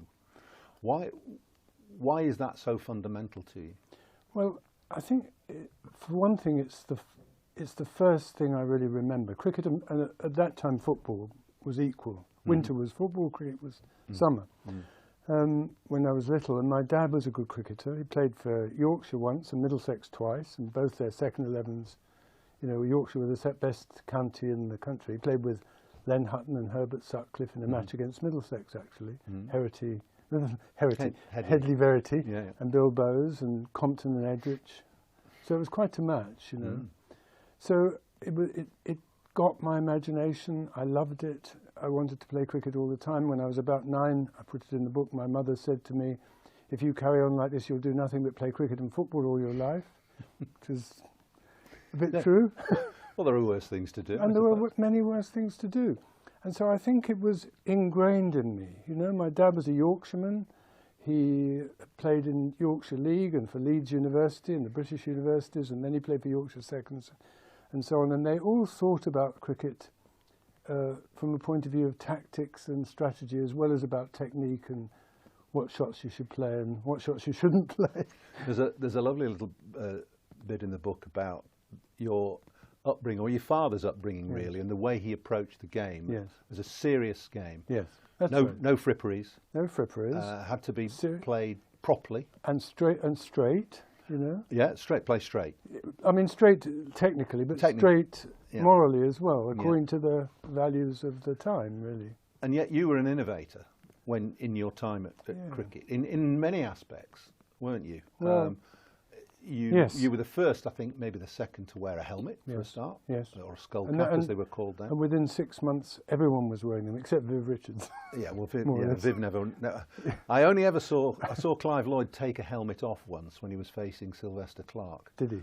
And I asked him many years later, so why did he do that? He said, I felt I just needed sharpening up a little. Oh, did he? Sylvester. He was quite a bowler, wasn't he? He was rapid, yeah. But interestingly, you obviously, as I said, were an innovator.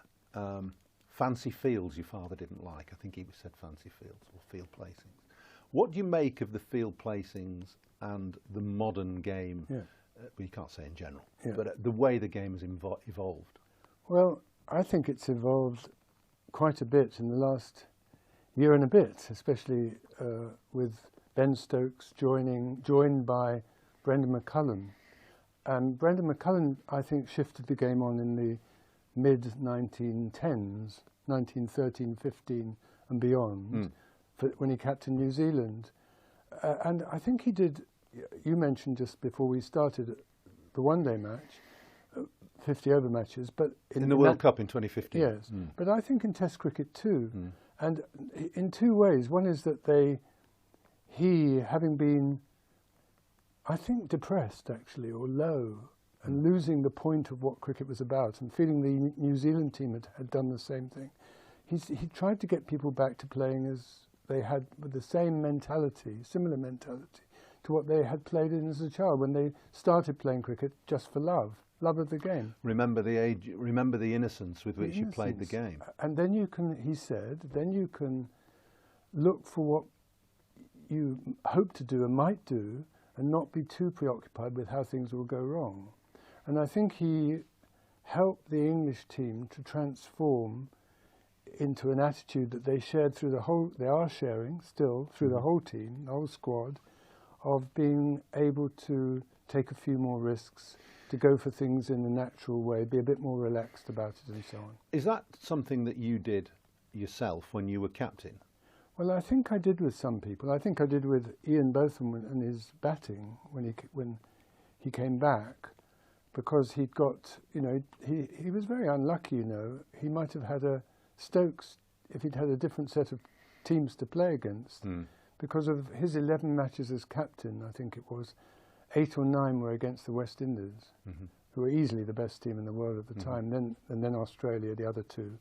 They were the next best team, and we were probably the one after that. And, that was really bad luck. But he had lost his form, both as a bowler and as a batsman, during that time. And I think he needed to... But it's quite... still amazes me that he was at such a low after the Lord's Test when he resigned or was going to be removed, or whichever way it was, both probably. And yet, almost instantly, because it was the next Test match, he became, yet again, this talismanic figure. Did you say anything to him? Well, you must have done. We only met in between those times on the lunchtime or the afternoon, the day before the Test, as you did in those days. And I was a little nervous, how was he going to be? I thought we'd always got on. Very different people. But you'd known him for 5 quite years, a while. 4 or 5 years. But I still felt, how bitter was he going to be? How negative would he be about anything? Was he happy that it was me and not somebody else? I think he was, actually, because he knew me and we got on. And I could give him his head, but sometimes I could just take him off or say, I'm not going to bowl you if you bowl medium pace half volleys, which I did during that match, took him off after 3 overs. And he didn't like it, but we could get through over that. But batting-wise, I think the luck was that it was such a good pitch to bowl on.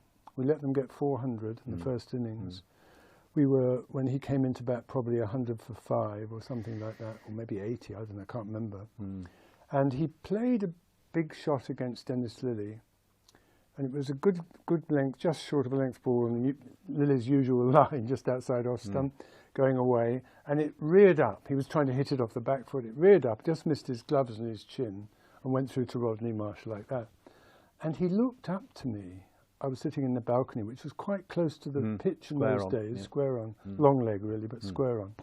And I sort of said, enjoy yourself, carry on, because on that pitch I knew, probably on any pitch at that time, but on that pitch in particular, he was better off playing all the shots he felt like playing.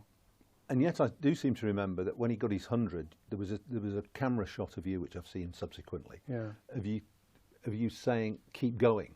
Basically. Well, but that's the same thing. It was the same thing, really. I didn't want him to stop playing shots, but I just thought he's got to 100, and I think it was when Chris Old had come in as well, and how was Chris going to play?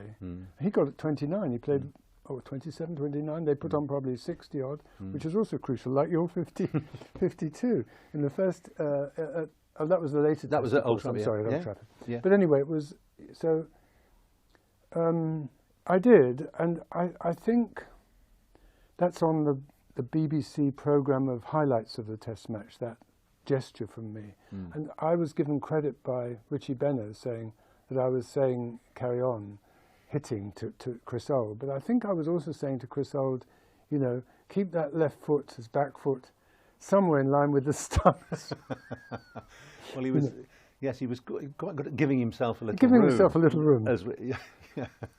But actually, he did very well as well in that match and in that stand. He also bowled, in the second innings, he bowled 7 overs for 10 runs and got Alan Border out just after lunch.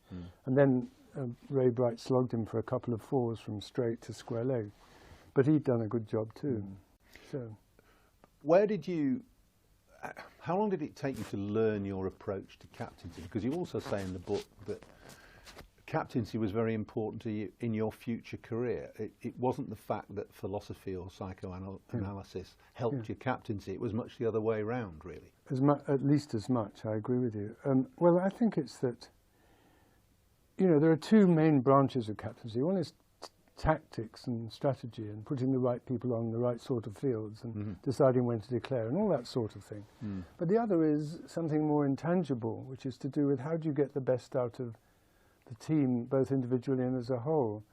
And I suppose it was, I'm not saying I could always do it very well, but it was always an issue, you know, and there were always one or two people who would be a bit difficult, from my point of view, in different ways. I would be difficult for them too, by the way. But how did you get the best out of people? And I think one of the lessons that I sort of partly learned, partly from Ray Illingworth talking to Raymond, because I always like to talk to Raymond, but he said about taking John Snow to Australia in 1971, when we won. And he decided that with John Snow, he said to John Snow, look, until the first test, the key bowler, I want you, you're going to do what everyone else does in the way of practice and so on, turn up to the nets and really try and get yourself fully fit. After that time, if all's going well, it's up to you. You tell me when you want to practice, you tell me when you want to play. In other words, to start with, the rules are the same for you as for everyone else.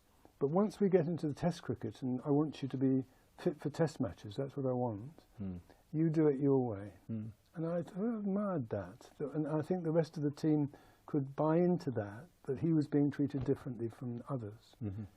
A bit of that was true of Ian, but sometimes with Ian, I had to say to him, no, you've got to bowl before we go and play a match, you know, bowl a bit. And then he'd come and bowl bounces at me in the nets. Amusing himself. Well, yeah, I mean, he was a rule to himself, but as you say, he needed managing, and you managed him admirably. Do you think you'd enjoy captaining the present-day England side? Yes. Under McCullum and Rob Key and what I think I'd have loved it. I'd have loved it because that seems to be exactly what you're talking about. Yes, now. I'm afraid I couldn't buy into it for myself, but I still remain tense and uptight. Well, and you say in the book you were, you know, before your first game of cricket at school, you were sick. You felt sick, too sick to play. Yes. Yeah. And also your test match. The second test match, the first one at Lord's was. Yeah. But at least you can appreciate how the others feel then, of course. Well, I think there's something in that. You know, the people who are really the geniuses of the game are not always the best captains, you know, because they haven't had to go through the things that the rest of us have to go through, certainly from time to time. And it's always a bit of a struggle at the top level. I think by the end of my career, I got to feel I belonged in county cricket. You know, I was a good county cricketer. Yeah. I was on the edge of being a test player. I mean, I got selected as a batsman. Well, you played 39 times. Yes, but many of them because I was captain. Yeah. But still, as a batsman, I'm thinking of. So how? No, because it's interesting to me, and I'm sure to people who want to get to know you or feel they want to get to know you. You were captain for 31 of those 39 tests. Yes. Did it ever, not dawn on you perhaps, but did it trouble you that you weren't contributing as a batsman? And how did you equate that? Yeah. And how did that make you feel compared to the greats who were around you, the Bothams, the Willises, the Boycotts, the Underwoods, etc. Gower, of course, in his pomp. Yeah. Yeah. How do you come to terms with that? Well, sometimes with difficulty, Paul. I mean, there were good things that people said to you. I remember Tony Gregg captaining when I was vice captain in India, and the first test match I was in really good form, and it was a good pitch. We won the toss, lovely day, and I ran myself out for 5. And he told me later that match, during the match, that he felt like crying when I ran myself out. You know, so that was kind of a... And Ian Botham would say to me once or twice, I might have scored a slow 20, but the ball was doing a bit, and there were some good bowlers, you know. So there's this reciprocal feeling of people wanting you to do well. Yes. Good players wanting you to do well. And valuing the contribution, even if in ordinary statistical terms it was modest. Well, it was modest, but it was still something. Yeah. And there were once or twice when I really was in bad form. I mean, there was once after I'd broken my arm, and I came back too soon. That was in Pakistan. I came back too soon the next summer. It was quite a bad break, and anyway, I couldn't, it was not good. And I got to the last test I think it was at Nottingham against New Zealand, and I scored 50 against Hadley and New Zealand. And all the team came out on the balcony to applaud, and it was at a time when it was going to be selected for the winter, the team. And that meant a lot to me, you know, because they obviously wanted me to play. And then once in Australia, when I couldn't score a run, I asked Doug Insole and Bob and probably Jeffrey Boycott, and they all said, you know, you've got to keep playing. We want you there. And so that was so I did need some support from people like that. You mentioned, you talk a bit about your nerves and your approach to cricket. Do you get nervous in other aspects of your life? For instance, when you started as a philosophy lecturer at Newcastle University, you were relatively young and you had time away from the game. And then beginning your psychoanalysis training. No, I'm afraid I do. But that's good then. Well, it's got a good side to it. You've got to be anxious a bit. I mean, even I remember Ian Botham saying to me, he was really anxious before a test match until he walked onto the field. Yeah. But mine didn't stop when I walked onto the field. But, you know, it was his You stage. didn't stop when you went on the field? No. I What, mean, as a batsman or as a batsman? captain? As a captain, I was more confident. Yeah. I had those doubts that you mentioned, you know. Was I worth a place in the team? Was I wanted by the team? Was I contributing enough in that way to make up for not contributing it as much as I'd like as a batsman? But I did, and I can have still. I think psychoanalysis has helped me in this, and cricket too, probably. I can still feel a bit of a panic in the night if something's going to happen that's difficult the next day, giving a paper to a distinguished audience or that sort of thing. Or sometimes as with people that you find difficult in your ordinary emotional interactions, whether it's a patient or a player, you know, it can be the same sort of thing. But I hope it's a bit easier than it was. You talk about, in the book, about obviously the various aspects of your life. And there's one particular part where you almost wonder whether you could have done other things, i.e. stayed in cricket as a coach or a commentator or a writer, and you do write about the game. Come back to the writing. Or whether you've explored the path that you wanted to explore. In other words, carry on with your learning, basically, and this profession of psychoanalysis. Well, I do find psychoanalysis fascinating. You know, it's the whole person. It's men and women.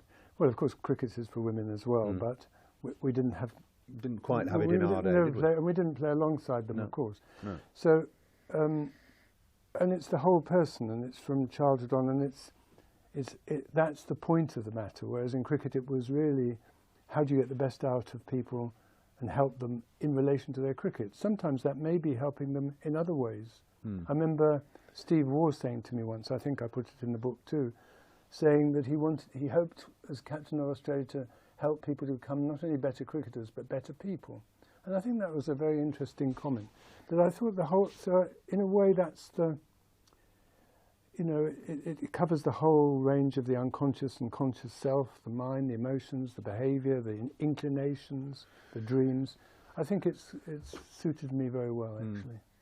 But you do come back to what you most enjoyed about the game and the companionship, the dressing room, the humour, which you I think not you, but we all struggle to come to terms with when we finish playing the game, because you're there. It's a 24/7 occupation as a cricketer. It is. And I think a lot of players find it very, very difficult in those first years out of the game. I think so too, and it is difficult. And we have to stop in our 30s or 40 or whatever. I stopped at 40 and start again in something else. And for many people, that's quite difficult. I mean, it wasn't easy for me, but I had something that I was kind of had in mind and was moving towards. So that was quite important. So I was lucky. Well, yeah, but right place at right time. Absolutely. Luck plays a part. Richie Benaud, of course, said, "Don't try captaincy without the luck." Yes, but don't try captaining it without the 10% of skill, he also said, didn't he? That is true, yeah. I think it's an interesting thing about everyone's life, is how much is luck and how much do we create our own luck or or make the most of it or the worst of it. You know, so I agree with you. It's a complicated combination. So, Mike, we're coming towards the end of your time here. Yeah. Where do you think you've been most happy? Is it in the dressing room, or in the psychoanalyst room, talking to somebody on the couch or chair or whatever? Well, I think most happy, in any obvious sense of the word, is when teams have been doing well, I've been doing okay myself, and there's been a great spirit in the team, as there was in that team you joined, and in Middlesex over the last few years of my playing. I think I was as happy as in any sort of work situation that spread to the rest of one's life that I could be. Psychoanalysis is a bit different. It's not so much fun, because people are coming for a serious, usually serious, or at least problems in their life and things they want to address. But it's not all misery either. And people can have, you know, jokes can be helpful, or humour can be helpful in that. But too. you'll gain gratification from being able to help them, presumably, in the same way as you would get that as a captain of a cricket team, helping individuals to succeed. And alongside that, there's the satisfaction of seeing something more clearly yourself, whether it's as a batsman, you know, playing the right strokes and building an innings and having a good run with the bat and that sort of thing, or also thinking in a good, clear way with the patient and not being too disrupted in one's thought or in a bad mood or, you know, negative. I know. Well, no, but you do say that through the book, your captaincy was you always felt was positive, and your approach to cricket was always positive. And I think that stands the test of time. It does, certainly. Mike, the book is a really good read. It's a challenging read for me, but it's a lovely memoir. Thank you. And I wish you all the success with it. Yes, and turning over the pebbles is one of the chances of being a psychoanalyst, is you have a chance to look at things a second time round in your life, and as the analyst too. And I think that's something that's fascinated me. You look at something and you get a second bite of the cherry, is another phrase one might use. I like the phrase. Can I use one more phrase now before we stop? There was a psychoanalyst who said of one patient, it was fascinating how boring that patient was. And you see, he didn't just stay bored. He was interested, well, why am I so bored? Is it me? Is it him? Is it what? And if it's him, what's it to do with? You know, so something about that too. Well, Mike, you've certainly had a fulfilled and varied life, and that's very well portrayed in the book. So thank you very much for talking to me. Thank you, Paul.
Welcome back to Emirates Old Trafford for all the viewers and listeners on BBC app and website, and all the viewers on Lancs TV. We should be getting started very soon. Middlesex 1-2-4 for 7.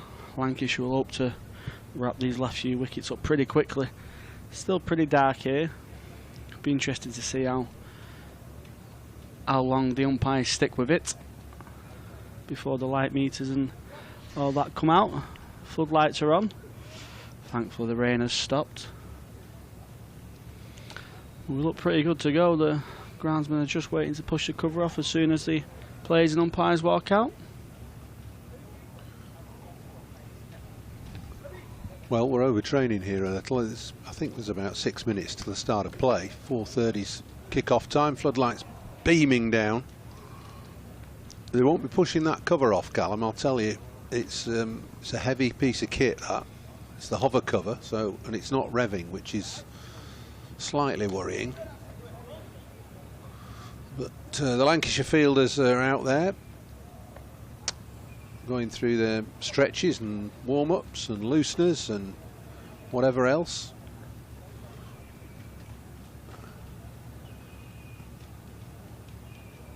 And the groundsmen are particularly inactive at the moment, standing around the hover cover.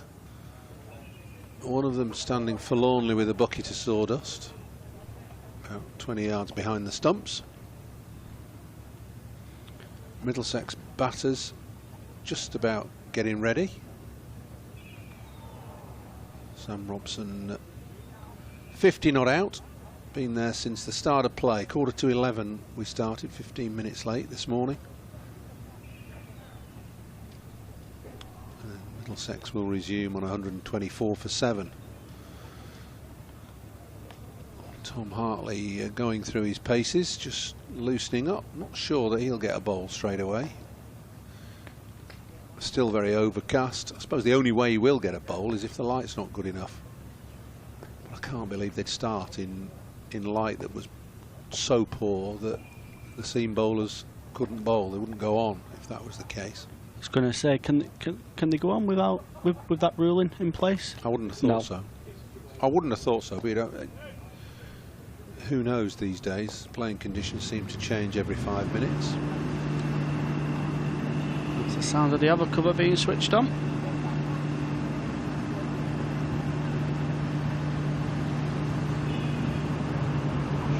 To go in a couple of minutes. Just waiting the two main men, the umpires.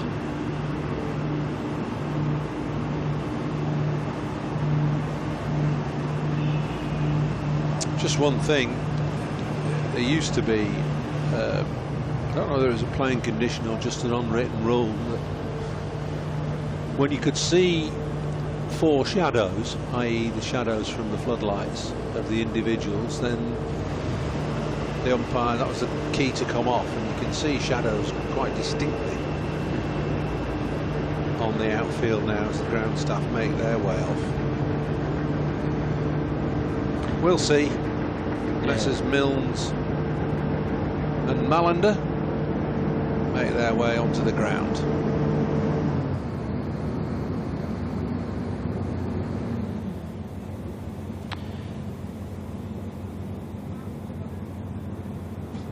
Umpires are up it, ready to go.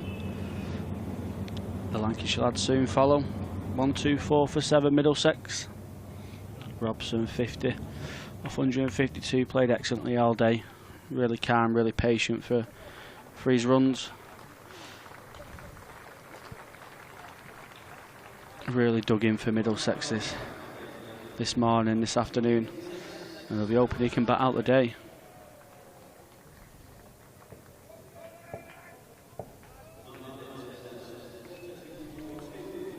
Few of the Lancashire faithful have stuck it out. Yeah, there was a bit of an exodus when that rain came in. I think people looking at the weather apps on their phones were disheartened somewhat, but we seem to have missed most of the rain. There's only been a light sprinkle.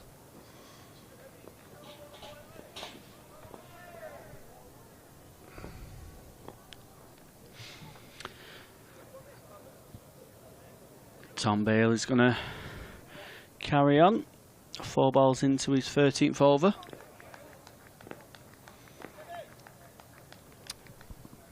You'd have 4 off 2 on debut for Middlesex. And we're ready to go. Tom Bailey coming.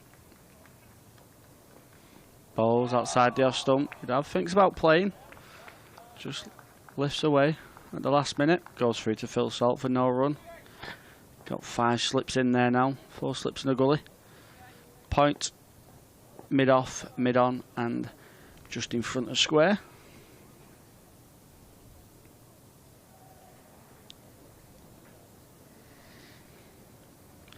In comes Bailey to finish off the over. Ball down a length. Should play down the ground. Bohannon cuts it off. No run. 1, 2, 4 for 7 after the 51st. Yeah, just looking at Giant Yadav's batting record, he's predominantly an off-spin bowler, but averages 25 in first-class cricket. Played 6 Test matches for India. So he can bat. No question about that, even though he's coming in at number 9. Wouldn't have batted in these conditions much, I don't think. We can get murky in Delhi, let me tell you. Bit of smog. It's only like playing now in twilight in a white ball game, isn't it? That's all it is. Yeah.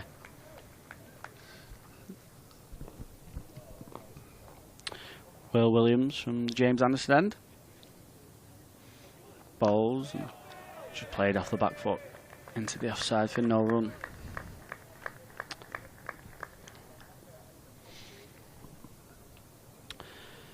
.32 overs remain today. Could be quite optimistic to get all them 32 overs in.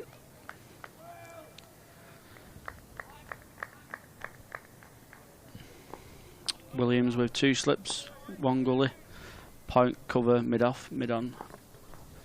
Just a squarish mid wicket and a fine leg. As in he comes, balls on a length. Played forward by Robinson for no run. Quite deliberate, Sam Robson, in his forward defensive play. Very committed, got a long way forward there, almost smothering the ball. There's no great pace from Williams. The only pace provided in this Lancashire attack is from Luke Wood. Looks to me as though keeper and slips a little bit further up than they were this morning even. Williams balls. Again, just on the back foot, pushing through the offside. And it's no run. Yeah, it carried really well this morning. Even Luke Williams, not the probably 80 to 82 average speeds, but carried really well.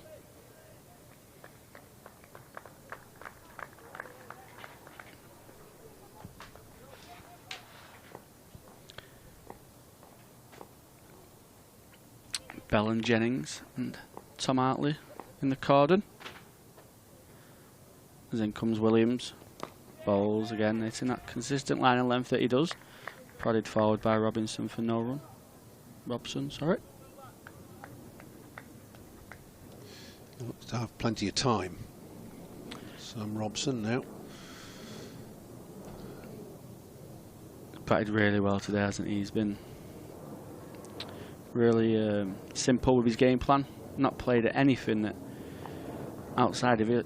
He's off stump really. He's flashed at 1 that he was really disappointed with himself at.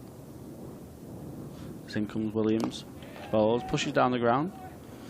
Williams stops off his own ball and that's no run.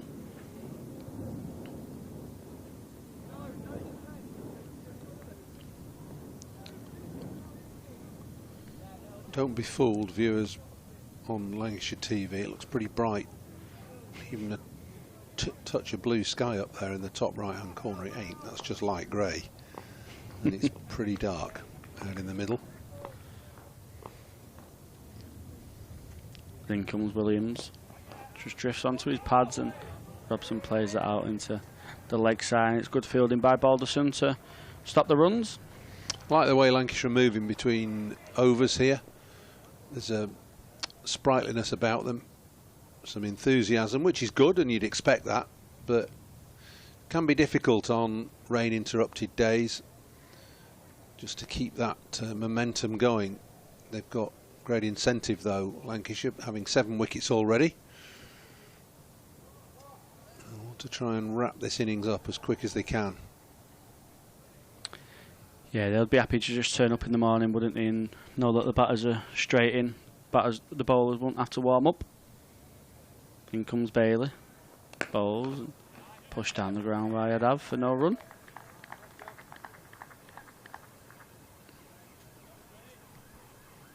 One, 2, 4 for 7. Robson on 50. You'd have 4.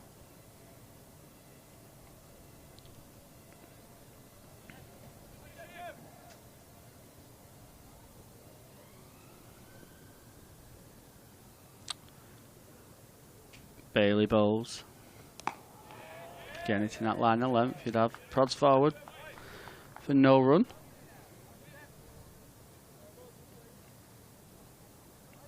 Yeah, I think if Lancashire do take these 3 wickets and get a chance to bat this evening, they'll have to bat with a degree of solidity and circumspection.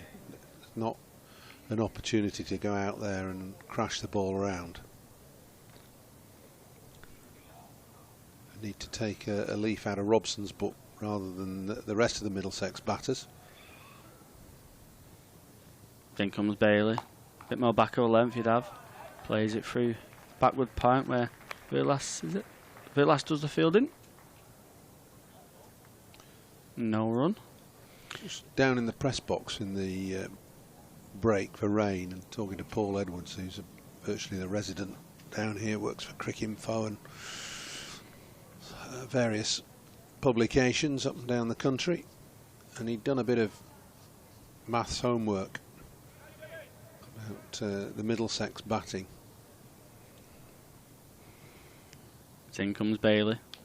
Balls, short ball, you'd have just allows that to go through to Phil Salt. He'd come up with a statistic that states that the top 5 for Middlesex, whoever they've been, and they've been a different top 5 through the summer, their collective average is 19.58, which is the lowest in the county championship since 1961. That's just how poor a season Middlesex have had with the bat. Bailey bowls. You'd have lunges forward, plays it out to Bohannon at mid-off for no run. Yeah, you're not going to pick up many batting points with them kind of statistics, are you? No. Remember the ball in his hand. Josh Bohannon has had another very good season. Past 1,000 runs now. Big 100 against Northants last week. Second leading run scorer, isn't it, in the county championship behind James Rue? He'll be hoping for a step up, won't he? At some point. He was on the verge of England selection not too long ago. In comes Bailey. Just squares your dab up a little bit there with his shape. Played down the ground for no run. That's another maiden over from Bailey. 2 for 23 off his 14. Yeah, he did. Was it the winter just been where he went away to Sri Lanka with the, or was it the winter before? Yeah, he was on the verge of getting picked for the West Indies tour in 2022, wasn't he? In around March, April. In fact, he got a phone call from a reporter saying, "Congratulations, you're in," and he wasn't. So that didn't go down too well, but he's close. He is close. Imagine he's not done any articles for that reporter since. No, well, I think the pleasing point is that he's reinforced that, isn't it? He scored more runs again this summer. Then comes Williams, bowls outside the off stump, and Robson just plays that down nicely. Soft hands through the backward point region. Picks up 2.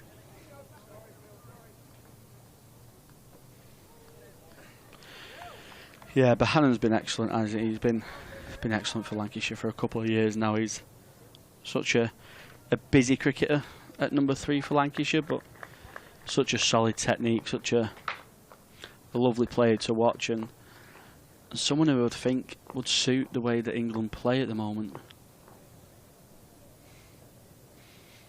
In comes Williams, bowls, and just back of a length. Robson push it into the offside for no run.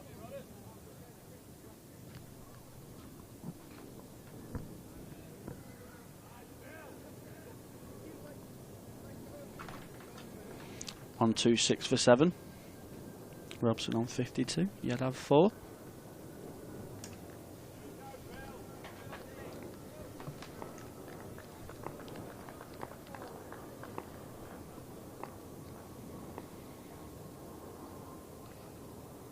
In comes Williams. Balls, and it's beautifully timed down the ground from Robson. She'll pick up a few here. I think it's going to run away for 4. Not more than a push. Just through mid-on. Runs away for 4. Lovely. Probably shot of the day. That's a really good stroke. There's no flamboyance about that. There's not much flamboyance about Robson anyway. He's just played a straight push block but timed it beautifully. Checked the follow through. And the ball sped away through straight mid-on for 4. Just a little bit of drizzle coming down now as Williams bowls. Back of 11, just push into the offside. Robson just caught on the back foot a little bit there.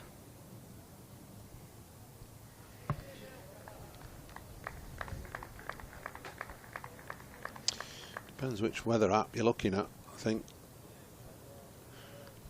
The one I refer to, Met Office, basically telling me on the map that there ain't any rain. In comes Williams. Oh, it's a beauty. Absolute beauty from Will Williams. On the length, outside off stump. Just like gone away a little bit from Robson there. Goes straight through to Phil Salt. Oh. If you're watching Lancs TV, you'll see how much that's moved off the pitch. Pitched off, missed off by a couple of inches and consequently missed the outside edge of the bat as well. It's a fine delivery from Will Williams, who generally gets the ball, runs the ball back in at the right-hander, but that he stood the seam up, got it to move away outside off stump. Williams bowls. Robson fully covers the off stump there and plays it nicely back down to the bowler for no run. 6 off the over, 2 for 25 off 14 from Williams, very economical as usual. And Middlesex are 130 for 7.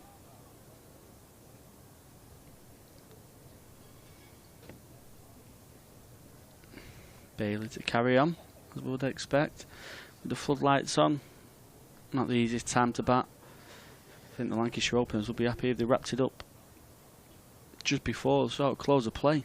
Don't think they'll be too keen on starting their innings in this.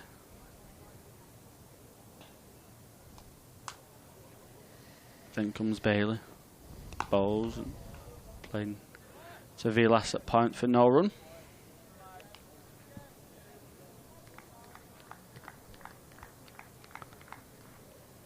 Four slips. Tom Hartley in tight at the 4th slip. Vilas at point. Bohannon at mid-off. Mid-on. Just a squarish mid-wicket and a fine leg. George Balderson down there signing some autographs for the kids. Bailey bowls. Played forward for no run.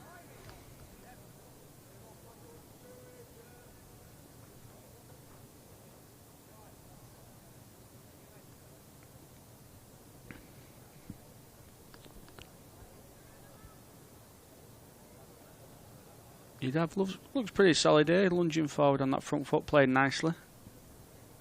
Looks like he's got a decent compact technique. Not flashed at anything that he shouldn't have to. Moving his feet pretty well. In comes Bailey bowls, and again played back down the ground to the bowler for no run.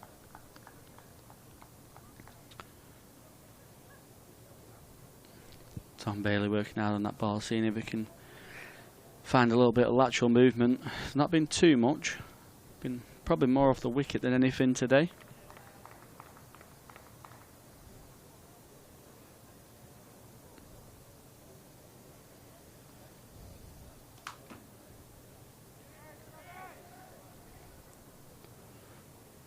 .130 for 7 as Bailey runs in. Short ball, ooh, surprises Yadav a little bit. He's got himself in a bit of a tangle there. Luckily it just rolls out to Luke Wells at mid-wicket for no run. It's jagged back quite a long way. Bit of a shorter delivery from Tom Bailey. Didn't quite get up as much as Yadav expected it to, I don't think. That was the problem. He got himself in a bit of a pickle. The ball followed him, and it was at chest height. But, ended up playing it okay, kept it down reasonably well. Bailey bowls again, short ball, and it's straight to Wells. Great follow-up from Bailey there. Didn't play the first one very well. Got away with it, but the second one, perfect bouncer. Straight into Wells' hand at mid-wicket. Yadav tries to play the pull shot, doesn't time it as well as he should have. And Bailey picks up the 8th wicket in his third, 3 for 23. Good bowling from Tom Bailey. Unsettled Yadav with the previous delivery. Tried another one. Yadav looking to pull it away through the leg side, got it high on the bat and just spliced it straight to Luke Wells at mid-wicket. Good bowling, and Yadav just undone by the fact that he couldn't resist the chance of playing the pull stroke. So 130 for 8, Yadav out for 4. And Toby Rowland-Jones is the new batter. I think Toby Rowland-Jones will be quite looking forward to getting out there with the ball, if he could tonight, with the floodlights on, brand new Dukes in his hand. Could be quite an handful for the Lancashire batters later on in this game, but at the moment he's got a job to do with the bat. Dig in and support Sam Robson here, who's batted beautifully for his 56. Been there for a very long time, but not give any chances away to Lancashire so far.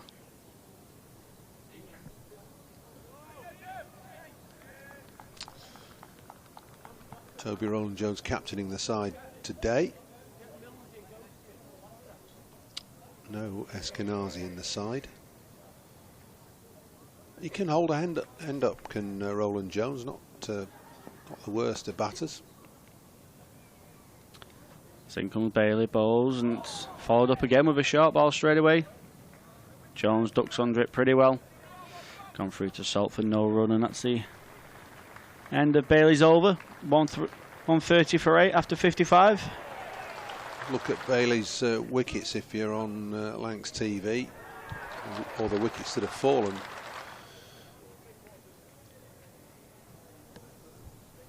Middlesex off to a dramatically poor start. 19 for 5 they were, as Luke Wood, Tom Bailey and George Balderson got the first 5 wickets between them.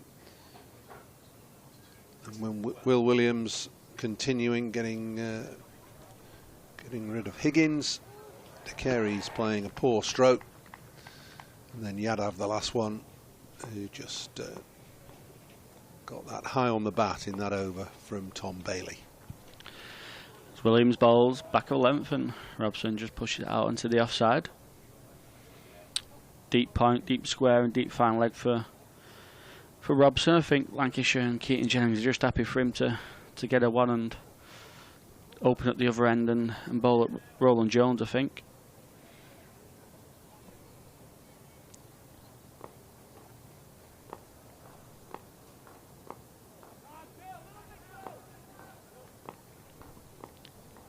Robson really hits hard down that crease. Williams bowls and he plays that again. Out to Bailey at cover for no run.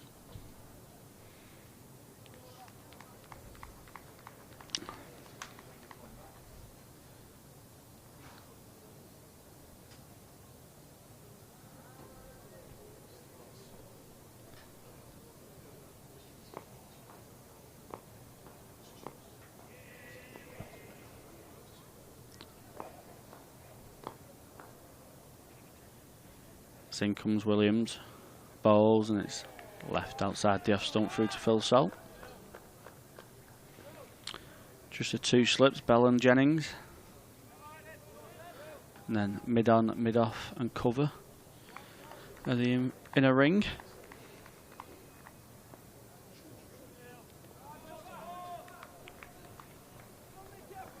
Yeah, field just pushed back a little bit now for Robson. Happy to give him a single out in the offside square of the wicket and down to third, and on the leg side as well. In comes Williams, bowls and pushes down the ground nicely. Will Williams fields well off his own bowling for no run. I think Jennings brings his lads in now for the last two, trying to keep Robson on strike. So they're allowed to bowl at Roland Jones in the next over.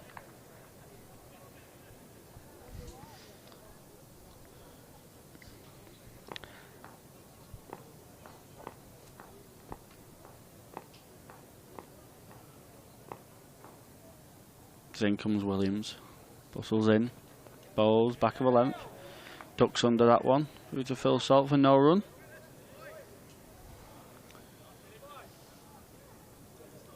Might follow that up with another short one if they want Toby Roland Jones on strike next over, I reckon. Yeah, legitimate delivery, isn't it, to stop the batsman scoring, saying take me on if you like. He's trusting Roland Jones at the moment. He's not looked to open up at all Robson yet. As in Williams comes again, a short one. Robson ducks under, and it's no run. Maiden over. He'll want to carry his bat, will Robson, I'm sure of that. 8 wickets down. It's not something that you're in a position to do very often as an opening batsman. Rare occurrence, being able to carry your bat. But all the way through the innings, see all the 10 wickets fall at the other end.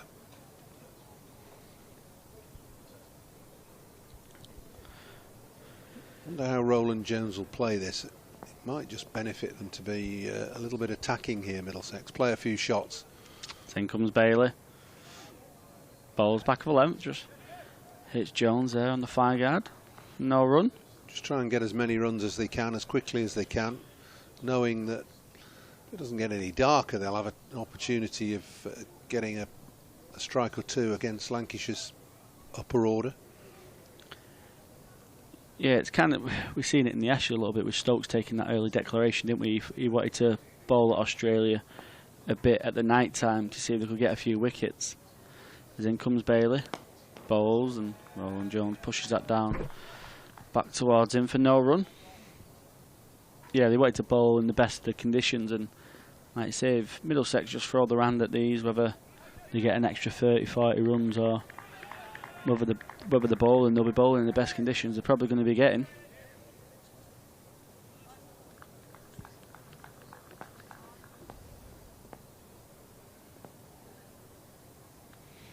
Bailey bowls, slower ball, just tucked into the offside for Roland Jones. He's not tempted by that. That's a good job he waited. Looking to play across the line at that with his pads in the way.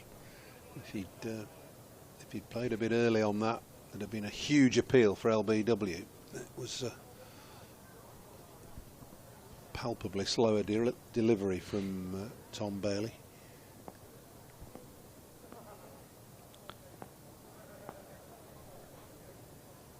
Bailey runs in, bowls, and Jones tucks it into the onside for a single, off the mark.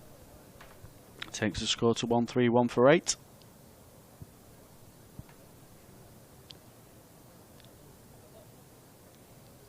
Lancashire won't mind that too much if they can keep Robson at this end for the next 2 deliveries.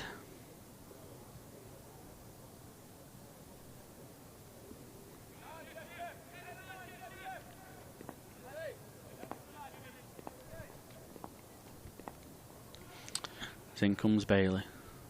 Wide of the crease bowls, and Robinson's not tempted outside the off stump. Straight through to Salt for no run.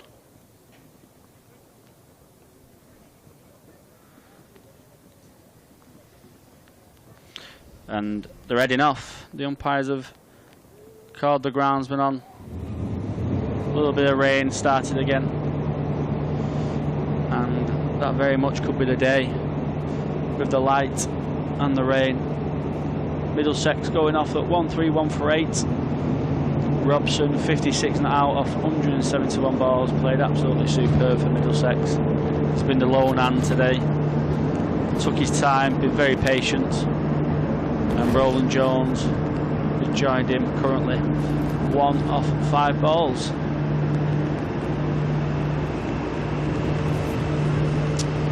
Yeah, well, frustrating afternoon then for Lancashire. They'll be pleased overall, having been bowling first today. They wanted to bowl first anyway, had they won the toss, reducing Middlesex to 19 for 5. To see their opponents up at 131 for 8. Sam Robson, mainstay of the Middlesex innings, 56 not out from 171 balls. He's been there from the start. Ryan Higgins added some light relief for Middlesex in making 41. But generally the Lancashire bowlers have made hay today. Bailey leading the way, 3 for 24 off 15 overs and 5 balls.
Well, we've been off, and then we've been back on, and then we went off for a bit, and now we're coming back on again, which is quite exciting.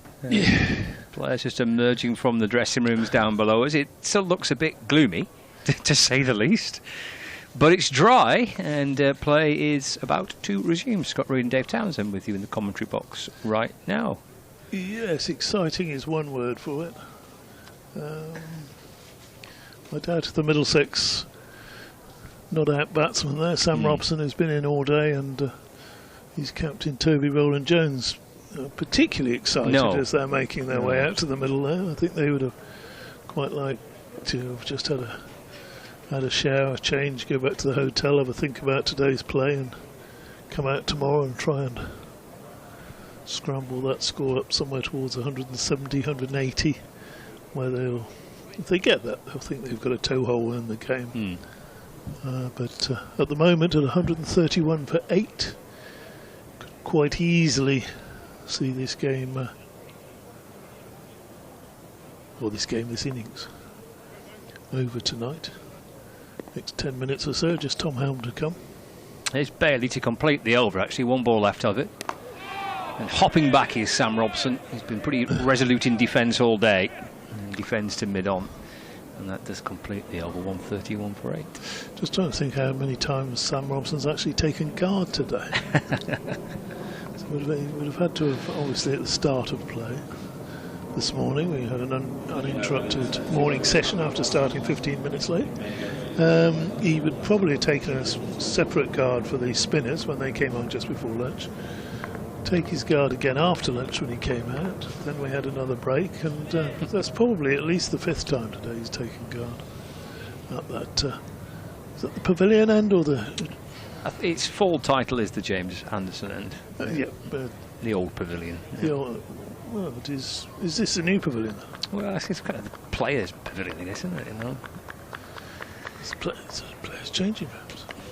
Where does one sheds, as they call. Where does one start and the other one? Well, the pavilions are sort of members type thing, isn't it? So it's Will Williams bowling to the Middlesex skipper, Toby Rowland-Jones, who plays up and down into the onside, and there's no run. It looks quite. If you're watching on Lancs TV, it looks quite bright. But I think that's the benefit of the super duper cameras that they've got here, but it is not. It is quite dark outside. Do they actually still call them apertures? Oh, could be. Well, when you sort of open and allow a bit more light into the lens. Which sounds like a very plausible explanation to why it looks quite bright on the telly. Could be something completely different. Williams to the right-handed Rowland-Jones, who gets a short delivery, and Norfeely's missed out on that. Maybe this pitch the ball's not quite coming on as they're expecting it to. A few times today we've seen those sort of shots mistimed by the Middlesex batting. But that was a fascinating stat. I didn't know whether you heard it, that Paul Alec came out with. No. That if you take the average of the batters who batted 1 to 5 for Middlesex this season, they are averaging, I think it's 16 or 17, but that wasn't the important thing. Williams bowls to Toby Rowland-Jones, who drives handsomely up to mid-on, but a good tumbling stop by George Balderson. The amazing thing was that is the lowest average for the top 5 since 1961 in the championship. Blimey. Well, that tells a story, doesn't it? Indeed. 2 batting points, which obviously means the maximum number of times they've reached 250 is twice. I'm not sure where those innings were. Williams bowls. Short delivery. Rowland-Jones just ducks underneath it.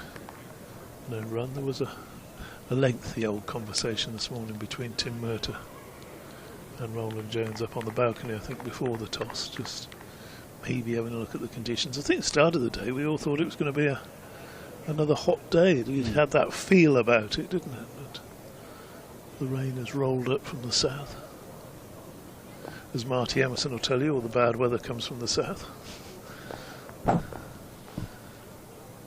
Next ball is flicked into the onside, and they're going to get a single. diving stop at mid-wicket, tidied up by Balderston at mid-on, and Roland Jones doubles his score. Robson's on 56, 132 for 8. But just look at those. Look at those shadows out there at the moment under the players. Very, very distinct. And the umpires usually use that as a guide for whether the natural light is not good enough. Williams bowls to Robson. That's a shocking delivery. Oh dear. He's bowled so well today. That ball's pitch is short. Ridiculously short. Well, he was trying to keep Robson down there, of course, on strike. And now the umpires are coming together and saying that. So look, when they're walking out there, we can see clearly here, can't we, that that's the situation. That, well, maybe they'll keep them out there. Nope. Going off, I think. And it's probably the right decision, because it is. I mean, it is pretty dark, isn't it? Well, it is one of the measures, isn't it, that you can see clearly see the shadows, the 4 shadows cast by the floodlights under the batsman's feet, and as you're walking off, see the 4 of them. And this is the first time that we've actually gone off properly for bad light. The others have been more rain breaks, and we can see now the umpires taking meter readings, so they're placing the meters on the stumps, and they'll take a meter reading, and this will be the gauge that is now used for the rest of the match. If it gets to this standard of light, then off we go. So there's no disputing whether the light will be good enough or not. If they decide that this is not sufficient, they take the reading, and if it drops to that again, then off we go. What that works though technically, because it's obviously not. It's fairly bright from the lights, but the natural light has been overtaken by the artificial light, which is when they come off. Do you know what I mean? I suppose it's going to be the same because the floodlights will be on. Yeah. But it's, in one sense, it's reasonably bright out there, but in another sense, it's the artificial light. It is. Yeah. One of the wonderful quirks of the game, isn't it? You see, trying to explain how you can go off a bad light with floodlights on. Yes. It's an explanation which I find quite difficult to put together for those that don't kind of follow cricket that closely, because why can't you just play on? The lights are on. It's one of the first class laws or regulations or products or whatever they call. So there you go, Scott. You and I have not had a chance to commentate all day, and we've done what? We've managed about 9 7 minutes. deliveries. That's good though, wasn't it? Oh, obviously it was always going to be top quality. One thing that I thought we should mention today, just before we go off air, is that it's the first time you and I have commentated together since our good friend John Gwynn was sadly left us last year. And I thought when any great man goes or woman goes, then everybody remembers them at the time.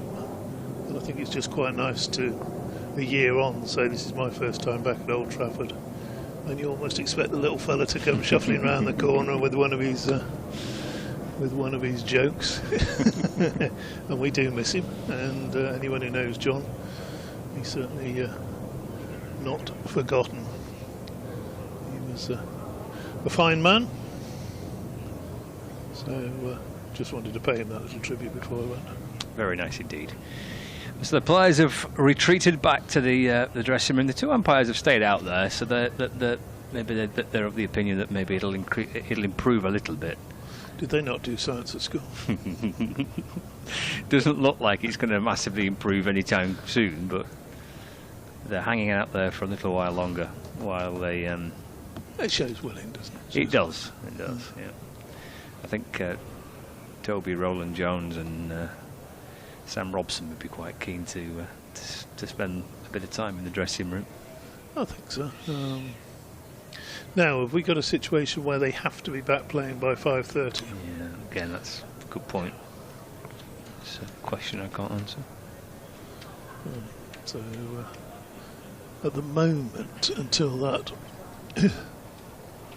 blanket of darker cloud moves over, I don't think we're going to see any improvement in the light.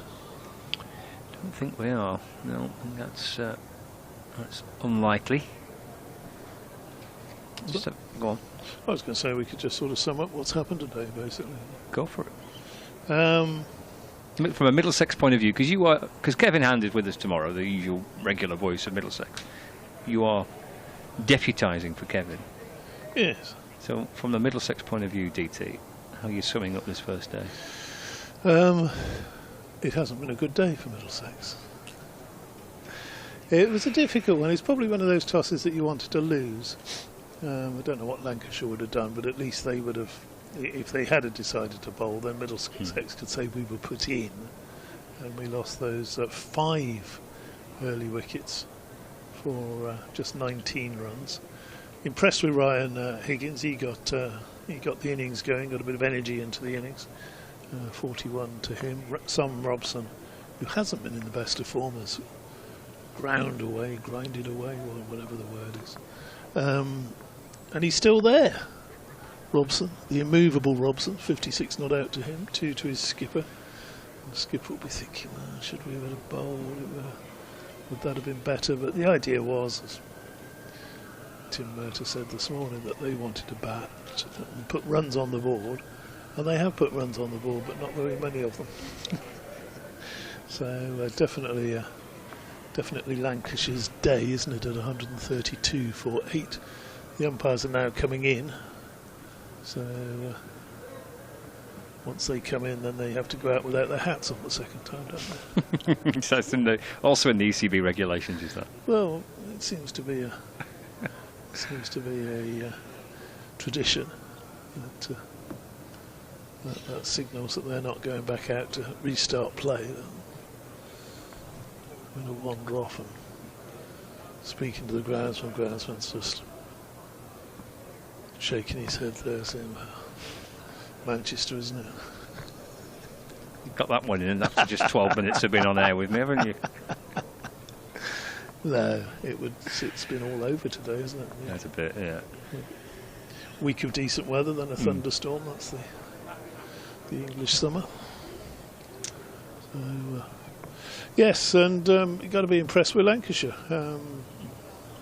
The 2 opening bowlers, not only so they take wickets, they don't give anything away, they plug away. Rare bad ball, very rare bad ball from Bailey and Williams. And you've got Luke Wood coming on, who does give the batsman a bit more to hit, but he's dangerous, he takes wickets. And I liked George Balderson as well. He's a busy little bowler, isn't he? Ideal second change, fourth seamer. Bat a bit as well. Got to be a good young player there. So yeah, been very much Lancashire's day. It has. We shall see whether that is it for the day. It would look increasingly likely that is the case. The umpires, viewers on Lax TV can see they've now retreated back towards their dressing rooms. The Lancashire players and the Middlesex players are in their respective dressing rooms as well. The crowd has thinned out quite considerably since we first went off with that rain shower about an hour ago now. So that might well be it for the day. There's potentially 23 overs left, but I think that's unlikely.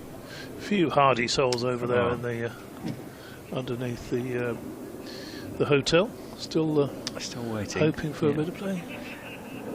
Go home, go and do some DIY or something. I don't know. That doesn't sound like much fun, though. I think I'd rather sit there.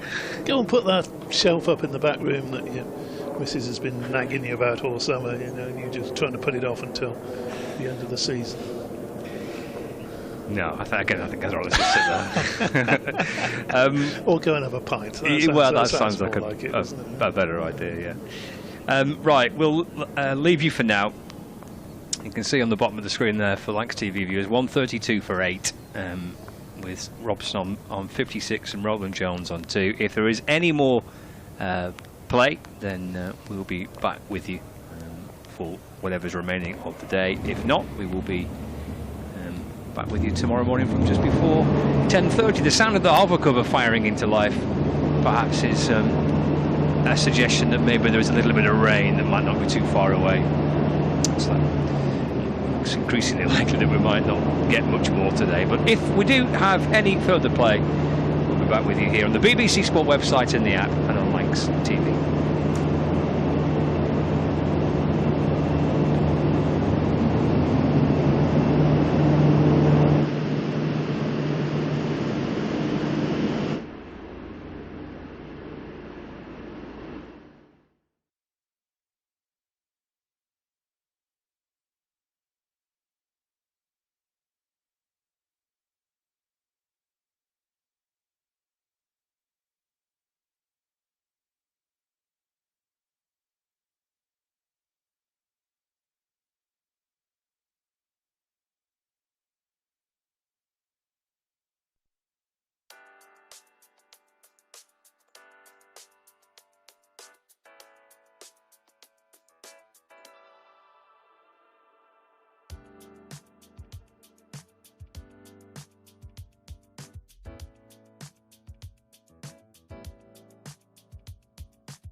and then set about batting on the second day. But as the umpires creep back up towards their room, we will say farewell. Catch you tomorrow morning just before 10:30 for day 2 here on Lancs TV and the BBC Sport website and the app.